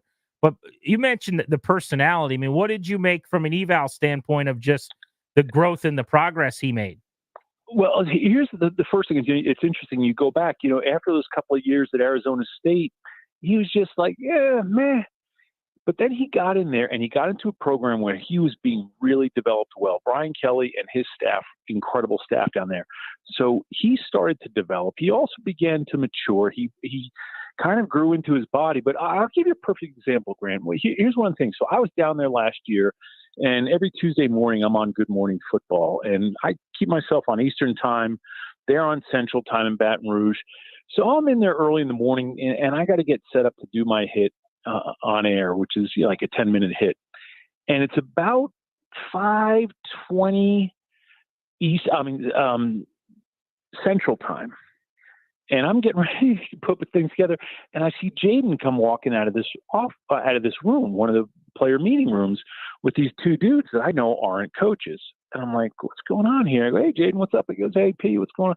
We started talking, and he was in there. These two guys were virtual reality experts. And Jaden would go in there on Tuesdays. He had different things set up each day, that he would do something with Malik Neighbors one day. He'd do, you know, and he's the one who dragged all of those receivers in with him, Brian Thomas. And he was in there doing virtual reality stuff. And I said to him, come on, man, what is this? You know, what did you learn today? And he looked at me and his eyes got all big, and he goes, you know, I've never played in Starkville before. We're getting ready to play Mississippi State. I know that entire stadium. We spent this morning going through the stadium. I'm going to walk into that place. I know where the play clocks are. I know how deep the sideline is. I know what the fans. He had all of these things that generally are the things that you don't learn until game day when you show up in a stadium. This young man's attention to detail and care about preparation is off the charts. And to watch him mature, and I know this is a long-winded answer, and that's how excited I am about this guy. Now, when I say that, I hope people manage expectations, because it's going to take some time still. But the other thing that I saw was incredible. Brian Thomas and Malik Neighbors burst onto the scene last year. And the reason they did was because of the extra time they started taking to learn how to be professionals, because Jaden Daniels made them work with him. Wow. That's a great story. Great information. Yeah. I'm not doing a very good job of managing expectations for the poor kid. Well, that's true. Yeah. You hear that story and you're like, oh, I manage expectations? What does that mean? Yeah. No, you need to, though. You were at practice last week here. I know for Network, you came through. I saw you and Weish, who we've had Steve on since then. Steve's the best. He's a great guy. I've known him for many, many years. One of the all-time good dudes in the media. But I'm curious, like, for me, when I was out there, the first couple times I saw him, it was clear to me, Daniels doesn't just know what's going on with the offense. He's also already got a beat on what's going on with the defense, right? And so I want to see him against the Jets. I want to see him get confused and see things he hasn't seen. But how should we be taking what has been a really dynamic and impressive camp? Like, I think sometimes we make too much out of, oh, he had a really good day, 11 on 11 throwing the football. But, man, I'd rather that than the opposite, right? You'd rather that than the opposite, but again, I still think, again, I just told that story, but I still think you have to manage expectations. I mean, he's a talented young man. He's a brilliant young man. He's a hardworking young man, an incredible teammate, but he is going to take time. He is not ready-made. When we look back at this league, there's a couple of pretty good players that came into the league and had to play right away. And, oh, by the way, it didn't work out, real well at the beginning, and Peyton Manning, and, we can go through the list. And then there's also a list of guys that, get to sit the first year or a couple of years, whether it's Jordan Love or Tom Brady, they get some time. Every person is different. And one of my concerns is how hungry and thirsty the Washington Commanders fan bases and market is and should be, that they're going to have a great player or a very good player if they let it grow. And you see the things happening in camp, and those are good signs. But again, it's going to be real different come the first week of September, and it's live. Scott Pioli, who's won 3 titles in the National Football League. You see him on NFL Network, which I want to ask you about some of the endeavors you got coming up with Network in a moment as well. Joining us here on Grant and Danny. Now, you also go back with Adam Peters. Peters' earliest days in a front office, whereas a scout with the Patriots, which was in your department, right? Yeah. So I met AP back. He was a graduate assistant coach, and he was actually working in recruiting and a little bit of coaching as a graduate assistant at UCLA. He went JUCO, walked on at UCLA, was there for 2 years, then became a graduate assistant because he wanted to be in football. When I was out there, I met him because he was one of the guys who would help the pro scouts and general managers and whoever would come through. So I was in there. I met him. He kept in touch. He did a great job. When I go in and do schools, or when I used to do it, it was important to me to go and evaluate not just all the talent. And that meant players, but maybe future employees. And we're very blessed in some of the guys I bumped into along the way, Brian Flores, Monty Ossenfort, AP, Ryan Poles, all of those guys were, had never been in the NFL, Jason Light, and just a group of guys. And AP was a really hard worker. He was smart. He was thoughtful. So after he did a year of a GA, brought him into New England as an entry-level scouting assistant, and he did a great job. And he really worked hard. He worked long hours. He's unassumingly intelligent. One of the things about AP is he'll look at you and listen quite a bit, and you may wonder sometimes, but I'm telling you what, he is a smart dude. And I think he does that I think he's kind of playing possum to get other people's guard down. That listening long enough that you almost have to talk again, right? Exactly. Yeah, that's a good trait, though. I mean, yes, it is. That's cool to hear. Well, they put together a roster that looks nothing like last year's. I think people forget that. I watch nationally, and everyone references the record last year and different things about this team. And I'm not saying they're going to be great, but this is a completely different roster. I've never really seen a turnover like this for year one with the new GM and obviously a new head coach and Dan Quinn. You were the assistant GM when he was the head coach in Atlanta, I know. So you know Quinn very well also. Yes. But they're going to have over maybe 30 new players this year. I mean, that's unheard of. Yeah, they've got a ton of new players, and they've got some talent. But here's the other thing I'm going to say about this organization as I've watched it, and I noticed it when I was down there. Dan and Adam have put together a very impressive roster of within the entire football operation. And this is important. Player development in this league is critical. Dan has a big staff, but man, he's got some really good coaches. Everyone talks about, Cliff is a heck of a coach. Cliff Kingsbury, Joe Witt Jr. Larry Izzo is an incredible special teams special teams coordinator. And I look at some of the other people that are also on the staff. Balanced with Cliff is Anthony Lynn. You've got Bobby Ingram, you've got Darnell Stapleton. Like I said, on the defensive side, Joe Witt Jr., Ken Norton Jr.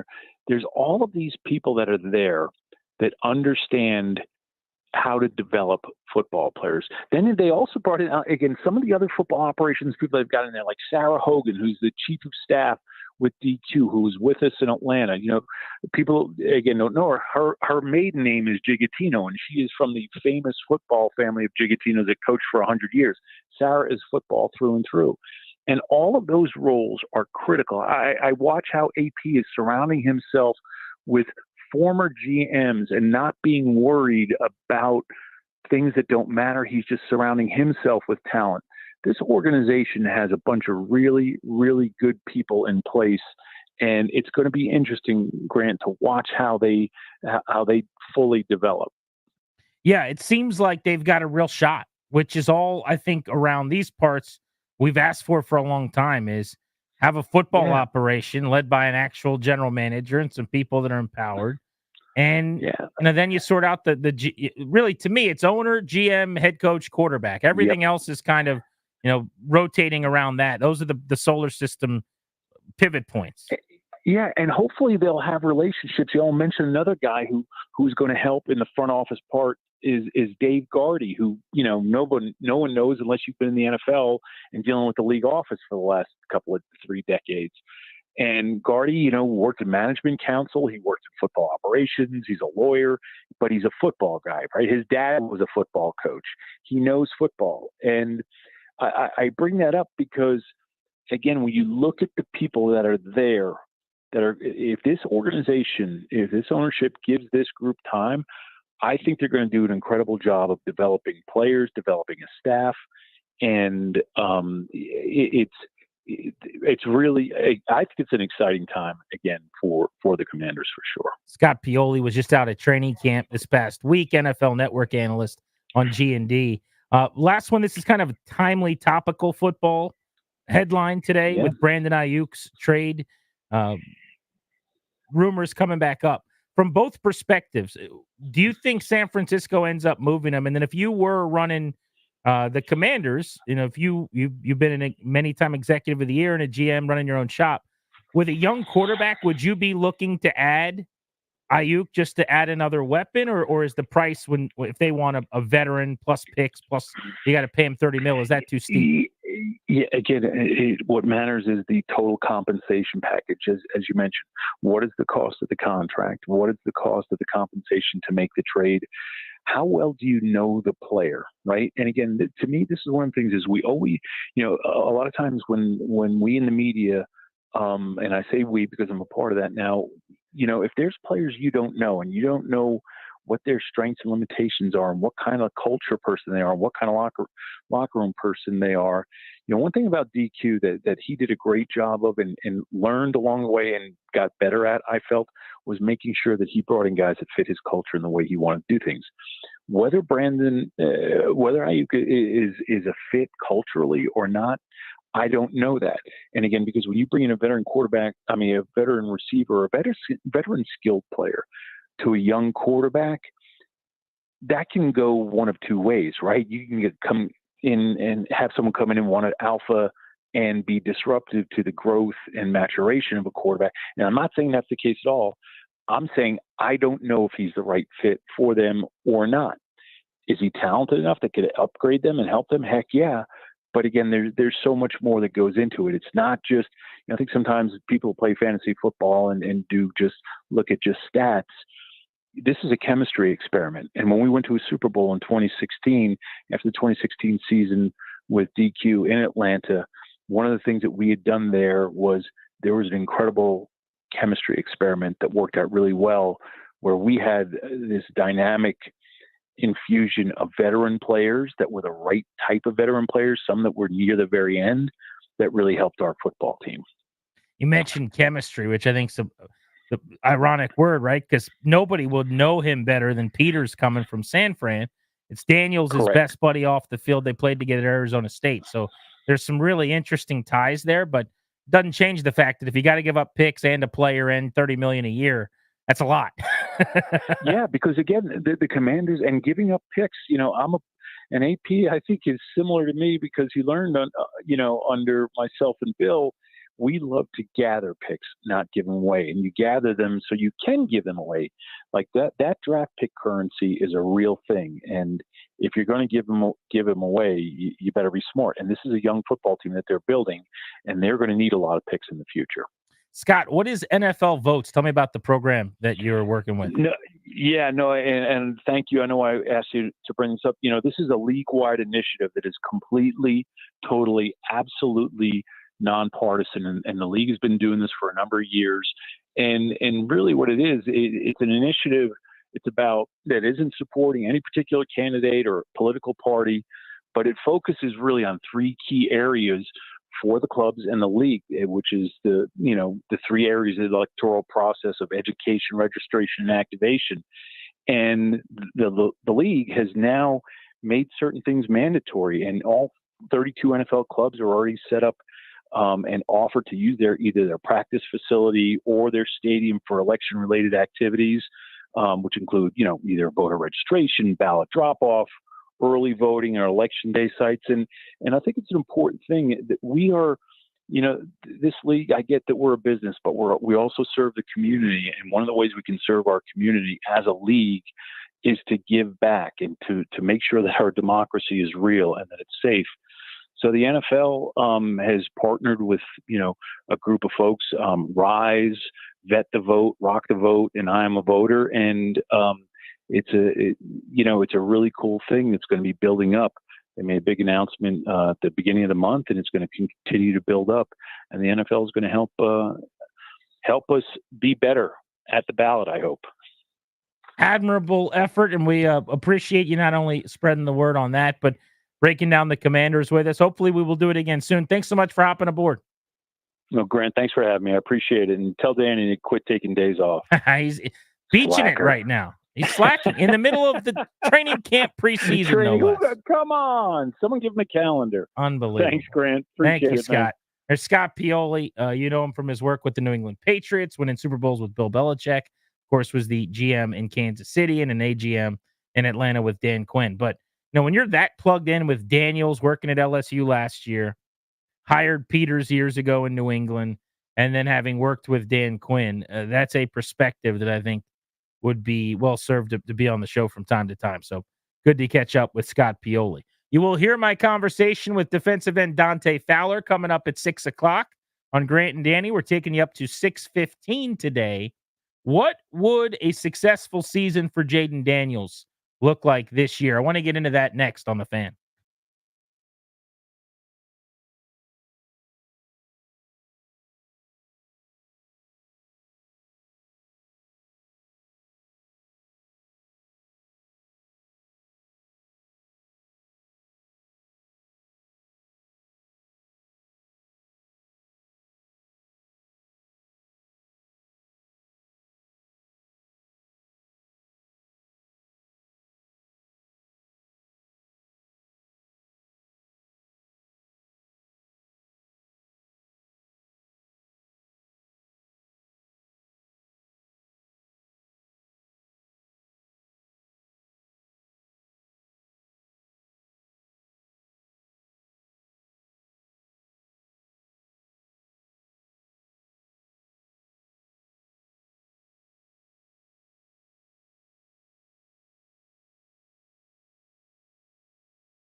And I know this is a long-winded answer, and that's how excited I am about this guy. Now, when I say that, I hope people manage expectations because it's going to take some time still. But the other thing that I saw was incredible. Brian Thomas and Malik Neighbors burst onto the scene last year. And the reason they did was because of the extra time they started taking to learn how to be professionals because Jaden Daniels made them work with him.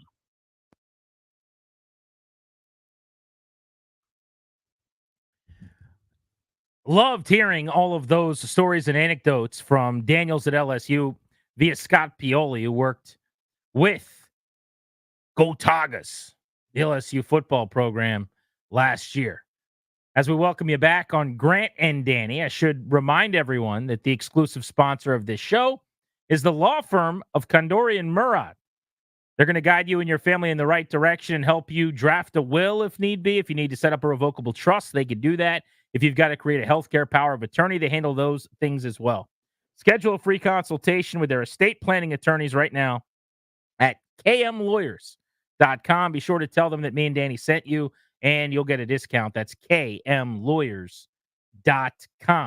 Jaden Daniels will start against the Jets on Saturday. We found that out this morning when Dan Quinn met with the media. What should we consider success for him as a rookie?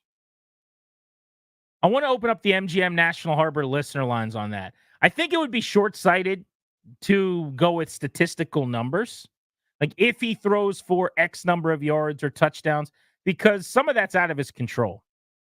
Maybe the running game's excellent. They lean on that. Maybe he ends up rushing the football more than we anticipate. They're not throwing it as frequently, and so some of the passing statistics are down.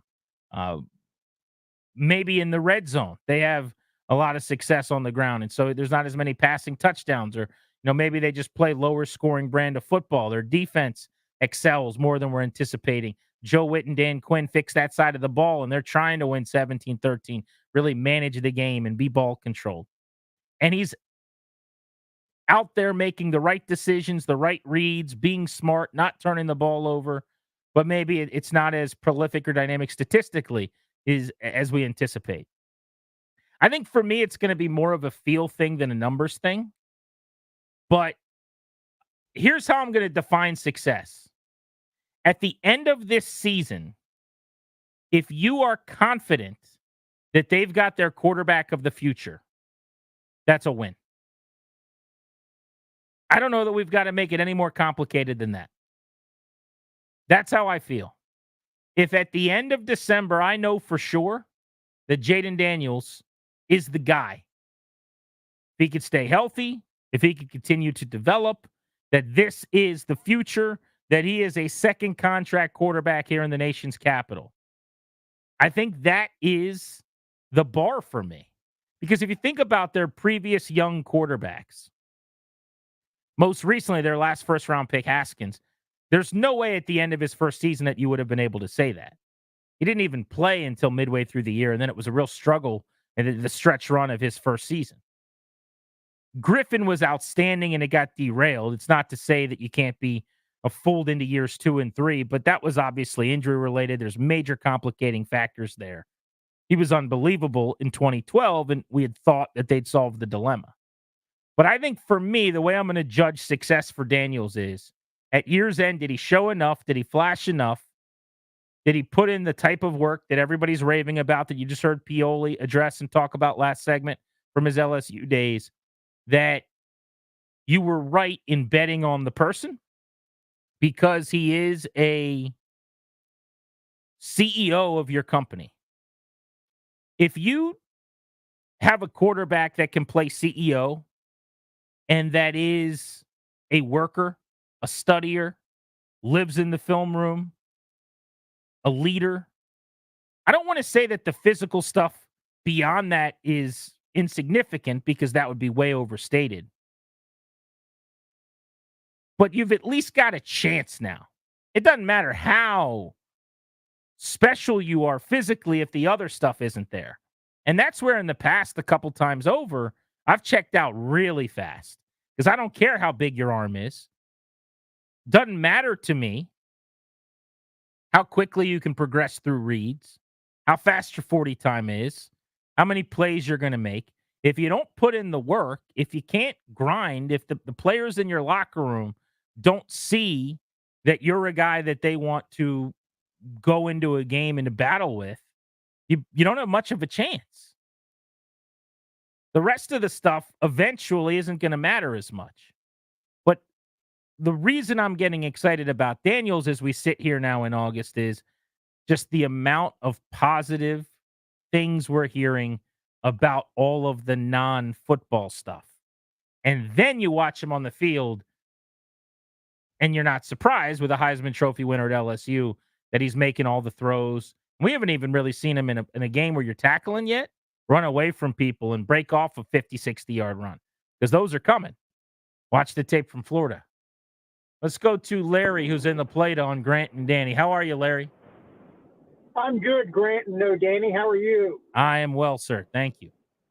I would be remiss in not saying that last segment, Grant, with Pioli was absolutely outstanding. He's a keeper.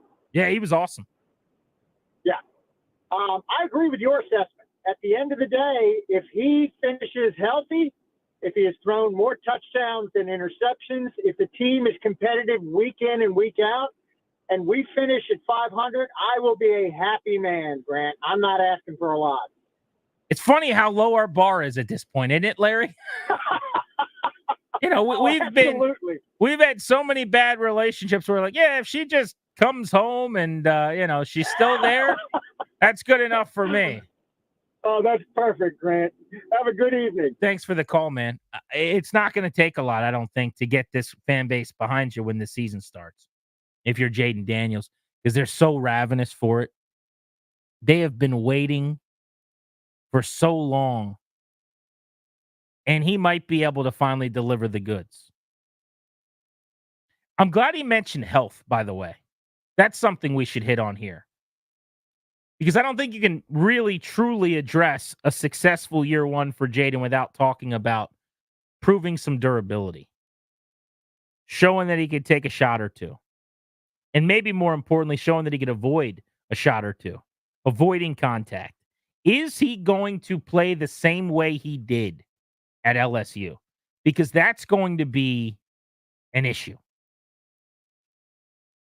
I think everyone just says, no, of course not. That was college. This is the pros. You know, guys are bigger, they're faster, they're stronger, they're going to hit you. You'll make the adjustment. Says the person in the town where we've seen a guy unable to make the adjustment. I overtalk about a conversation I had once with Kyle Shanahan, but I remember saying to him, like, how is this possible that at the time it was Robert Griffin, that Robert keeps taking these hits? How come you guys can't coach him out of that? Why can't you do something to get through to alleviate this? And I remember him saying at that time that it's a muscle memory dilemma. It's about the wiring of your competitiveness. Part of what makes you so spectacular that you win the Heisman and go second, Griffin, Daniels, as a dual threat, as a runner that broke the back of Florida, or in Griffin's case, Texas, or whoever it was, is that when you were supposed to go down, you didn't, and your teammates rally around it, and they love it. And it's one of those things where everybody loves it until the time where they don't. But for most people that play quarterback in high school, you stop being able to outrun everybody else. For a really select few, and you see them playing on Saturdays, you're the best athlete on the field on Fridays. Nobody can catch you. But then on Saturdays, for the next, all of the QBs that passed that Friday test, in high school, 90% of them stop being able to outrun everybody in college. They're not the fastest player on the field. And so they've got to make that change on Saturday. I got to get down. I got to avoid this hit. And then of that group, 1%, that's Griffin, that's Daniels, that's some of the great dual threats we've ever seen. That's Lamar. It's Josh Allen, right? Those guys, they're still able to run and don't have to learn the lesson in college. But you're going to learn the lesson in the National Football League. And so that's a big part of the Daniel season, too. If something fluky or weird happens, you miss a game here or there, or even if it's more than that, that could be devastating and damaging. But it doesn't mean he's not the answer.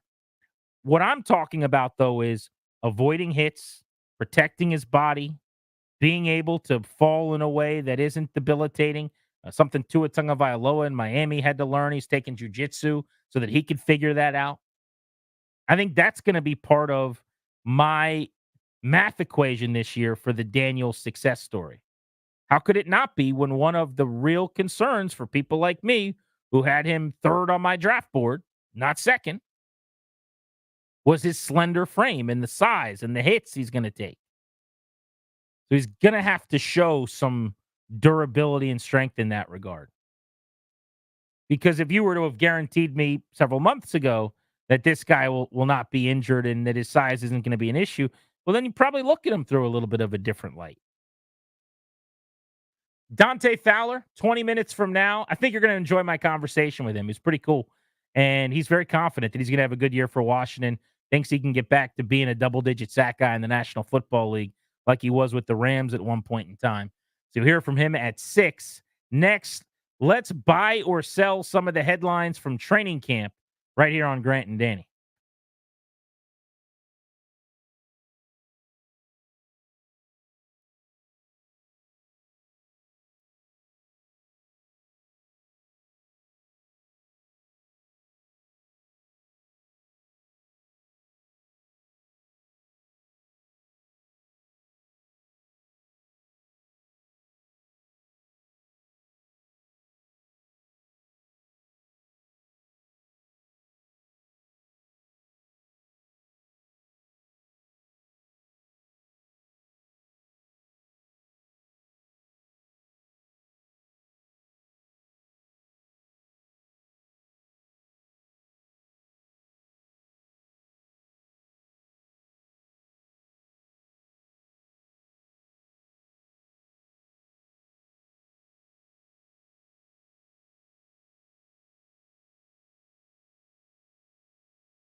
We're taking you up to Nats pregame at 6:15 tonight. First pitch at 6:45.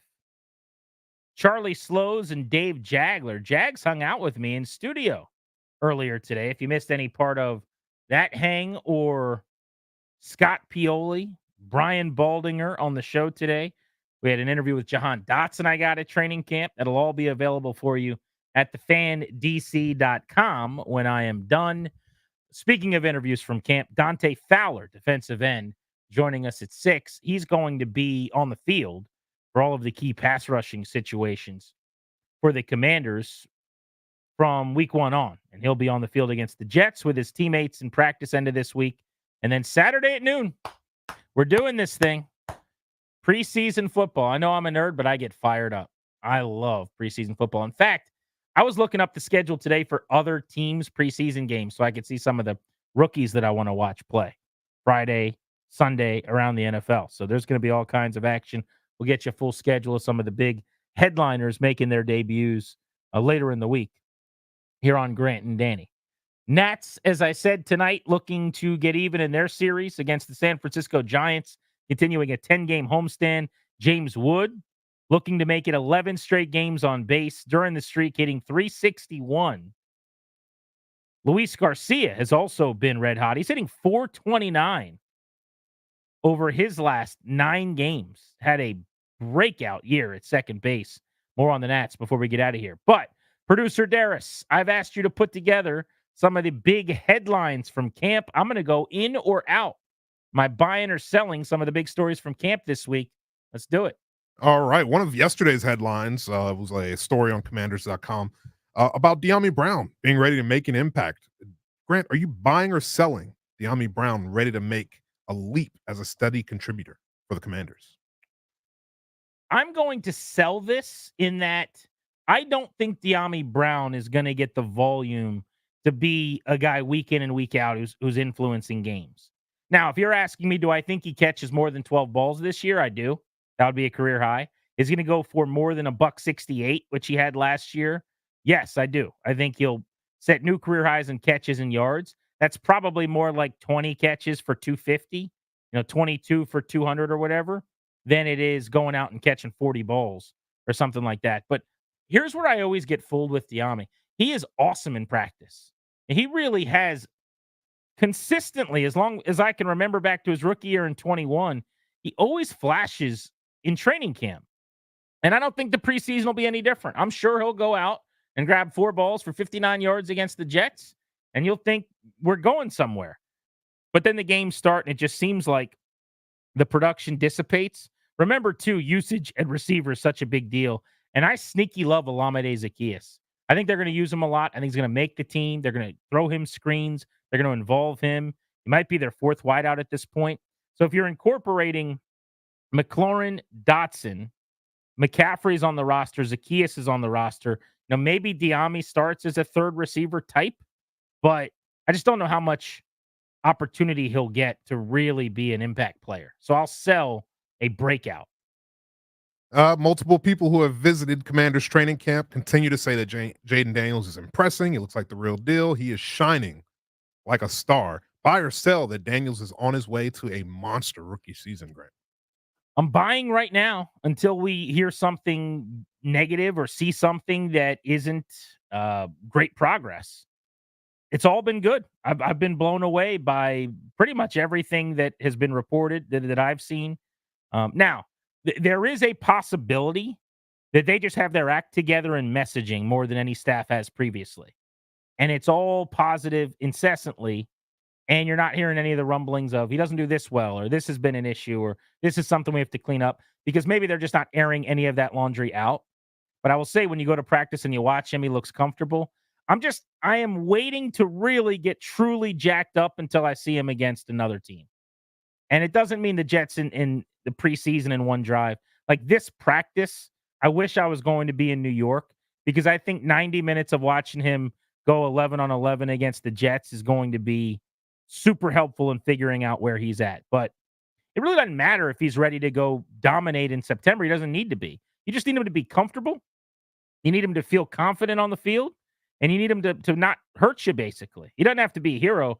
Let's just make good decisions, get the team in and out of the huddle. I think he'll start the season at that level. And the question is how quickly before he's playing like a really dynamic, like playmaker. And I think you're going to start to see him rip off some big time runs and make some throws down the field. So, yeah, it's hard not to start believing the hype at this point.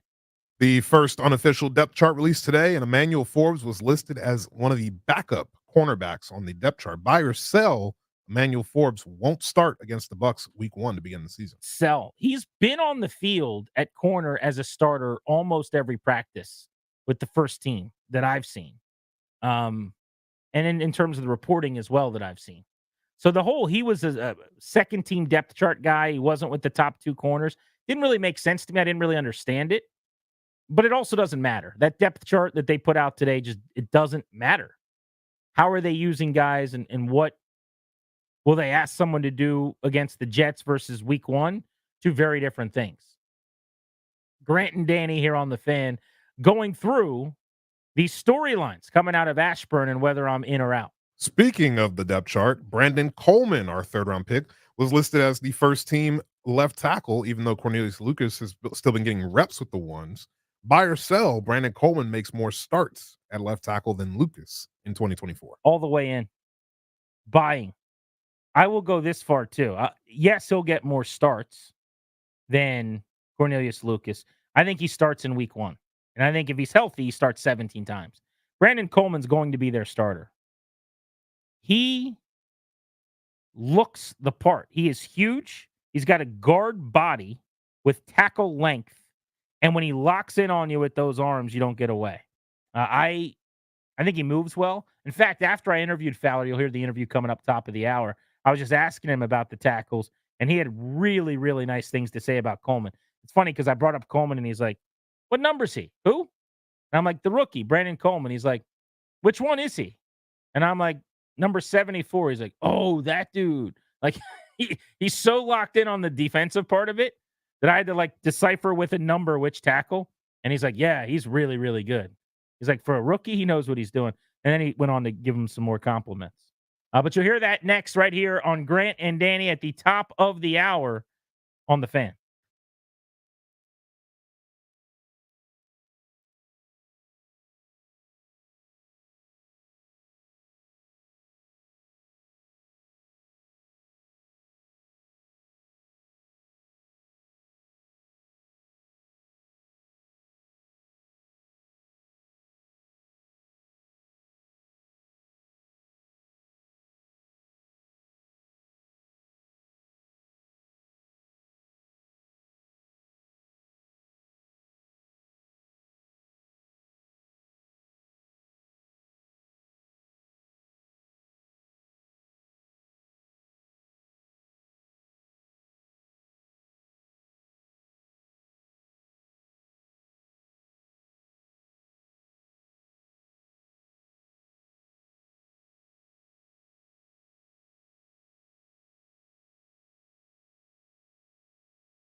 free consultation with their estate planning attorneys at kmlawyers.com. Be sure to tell them G&D sent you. You will get a discount. kmlawyers.com, live on the 106.7 The Fan YouTube page. Of course, on the Odyssey app, wherever you are, you can take us with you. And all over the DMV on 106.7 The Fan. I'm Grant Paulson, solo today. Danny's vacation continues. Nats baseball pregame at 6:15. First pitch at 6:45. If you were on your way to the ballpark, you got a good one tonight. You will see 25-year-old lefty Mackenzie Gore try to get right. Gore, former number 3 overall pick by the Padres, traded to Washington in the Soto deal, has become a mainstay in the Nats rotation over the last couple of years. The idea this year was that he was going to make a leap toward the front of the rotation. That has been the hope, and he was on his way. Last several starts have sputtered. Last couple of months, there's been a regression, and it's now a very important stretch run ahead for Gore as he tries to solidify himself as a number 2 type starter for them going into the offseason. 122 strikeouts, most on the staff in 111 innings. Lefty who can run his fastball up to 98, 99 miles an hour on the bump tonight for the good guys. More on the Nats in a minute. I was out of training camp today, and as I told you, I found Dante Fowler, the edge rusher, who had 11.5 sacks with the Rams back in 2019. They used him well. He was a fit, and they got more out of him than anybody else has. This is a guy who once had 8 sacks in Jacksonville. Remember, speaking of Gore being drafted in the top 5, Dante Fowler similarly was drafted with the 3rd overall pick in 2015. So the pass rushing traits and the skills are there. He's 30 now, and he knows this might be his last shot to make some money as an edge and get a multi-year contract. He is motivated. This was Fowler earlier today at practice. Dante, you're far enough into camp now to have a pretty good feel of how this staff wants to do things here. And you have familiarity, obviously, with Dan. But what do you make of camp so far? Camp's been going good. We just, getting our team identity, setting down a foundation in a bar of, what we're going to be going into the season and just keep building and going further. How much of a priority coming here was getting to work with DQ again after your experience with him in Dallas? It was a cool deal to be able to come up here and work with him again, especially him being the head coach. I was only when I went to the Falcons, he was the head coach, but he was only the head coach for like 4 or 5 games. So just being able to see him as a head coach and, see him do his thing the whole year and just, see how this thing goes, I'm really excited, to be honest with you.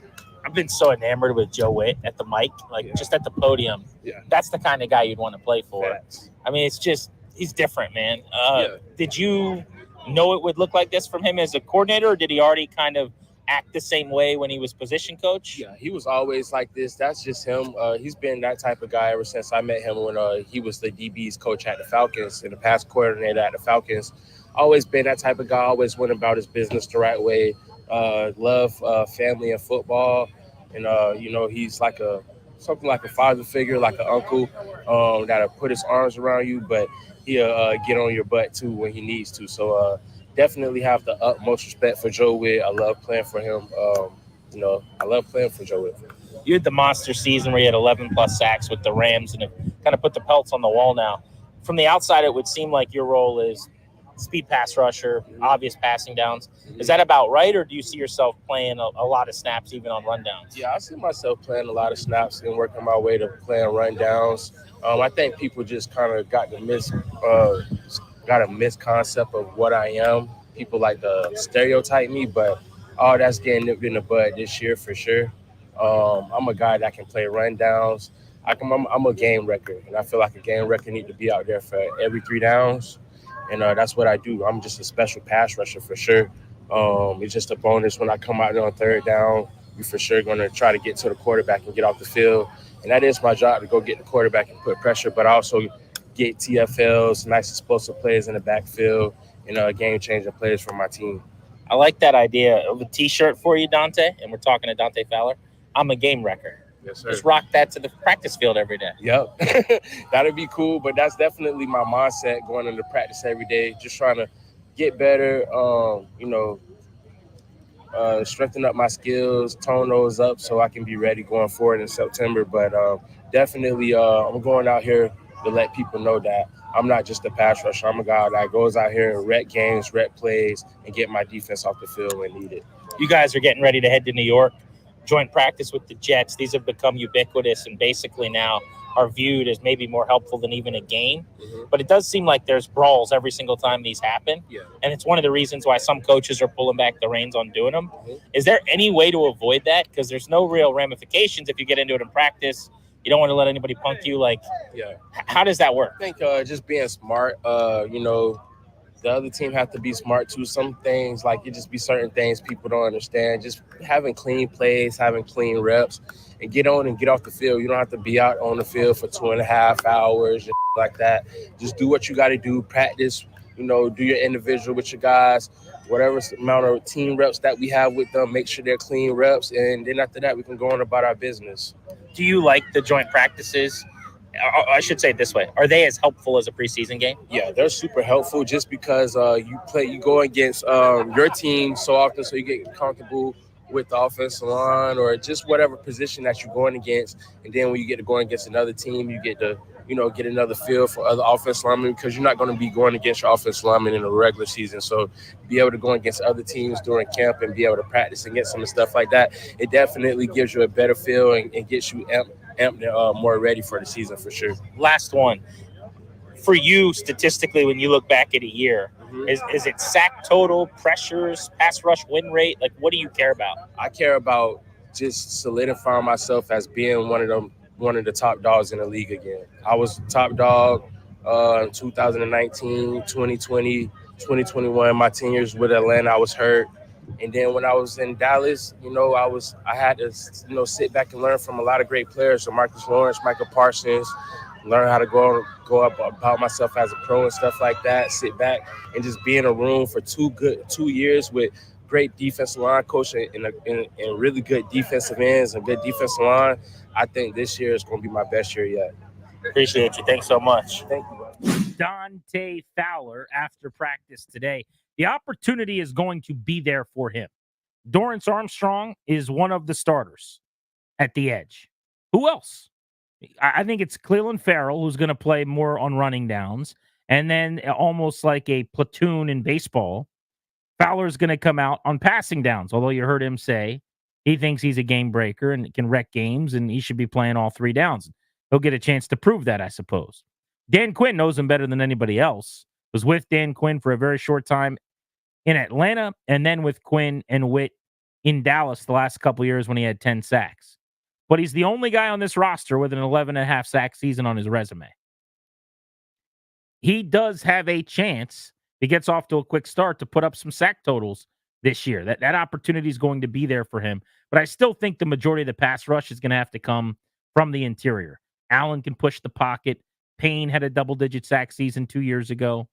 And Johnny Newton made his name at Illinois and got drafted just outside of the first round because of what he can do, I'd say, as much as a pass rusher as anything he did against the run. But I really enjoyed that conversation. And I love what Fowler had to say about the joint practices, too.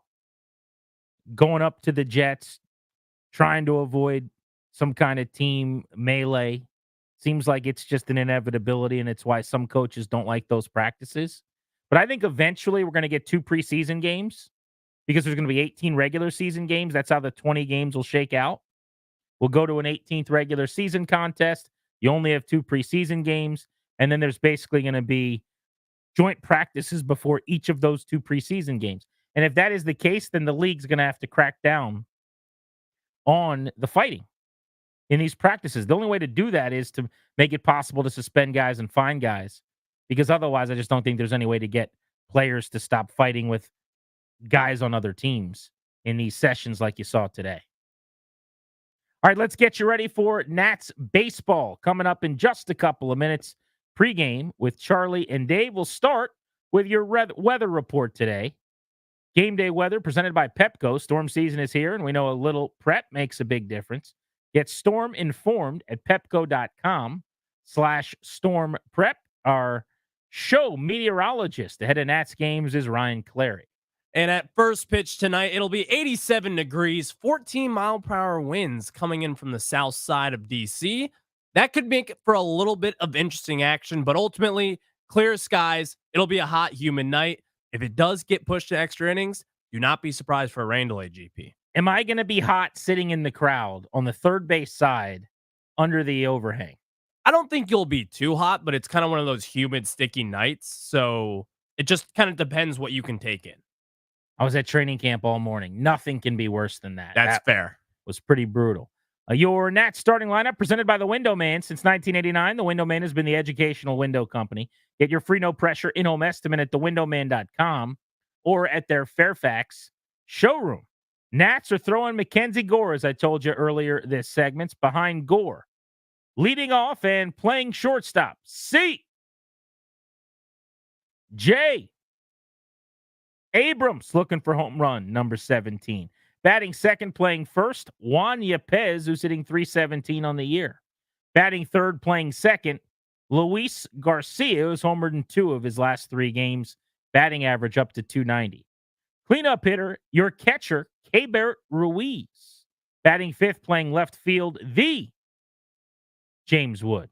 Designated hitter, Travis Blankenhorn, will bat 6th. Alex Call patrols right field and hits 7th. Third baseman Ildemaro Vargas bats 8th. And center fielder, defensive extraordinaire Jacob Young, will bat 9th. Abrams, Yepez, Garcia, Ruiz, Wood, Blankenhorn, Cole, Vargas, Young, your lineup for the Nationals tonight, behind Mackenzie Gore. All of our training camp coverage all day long came your way via Paul Henry's Windows. PaulHenry'sWindows.com, your clear home improvement choice. Big thanks to Darius and Ryan and the entire crew. Anthony behind the scenes. Job well done. Jay Gruden in studio tomorrow from 2 to 4 right here on Grant and Danny. Thank you for coming.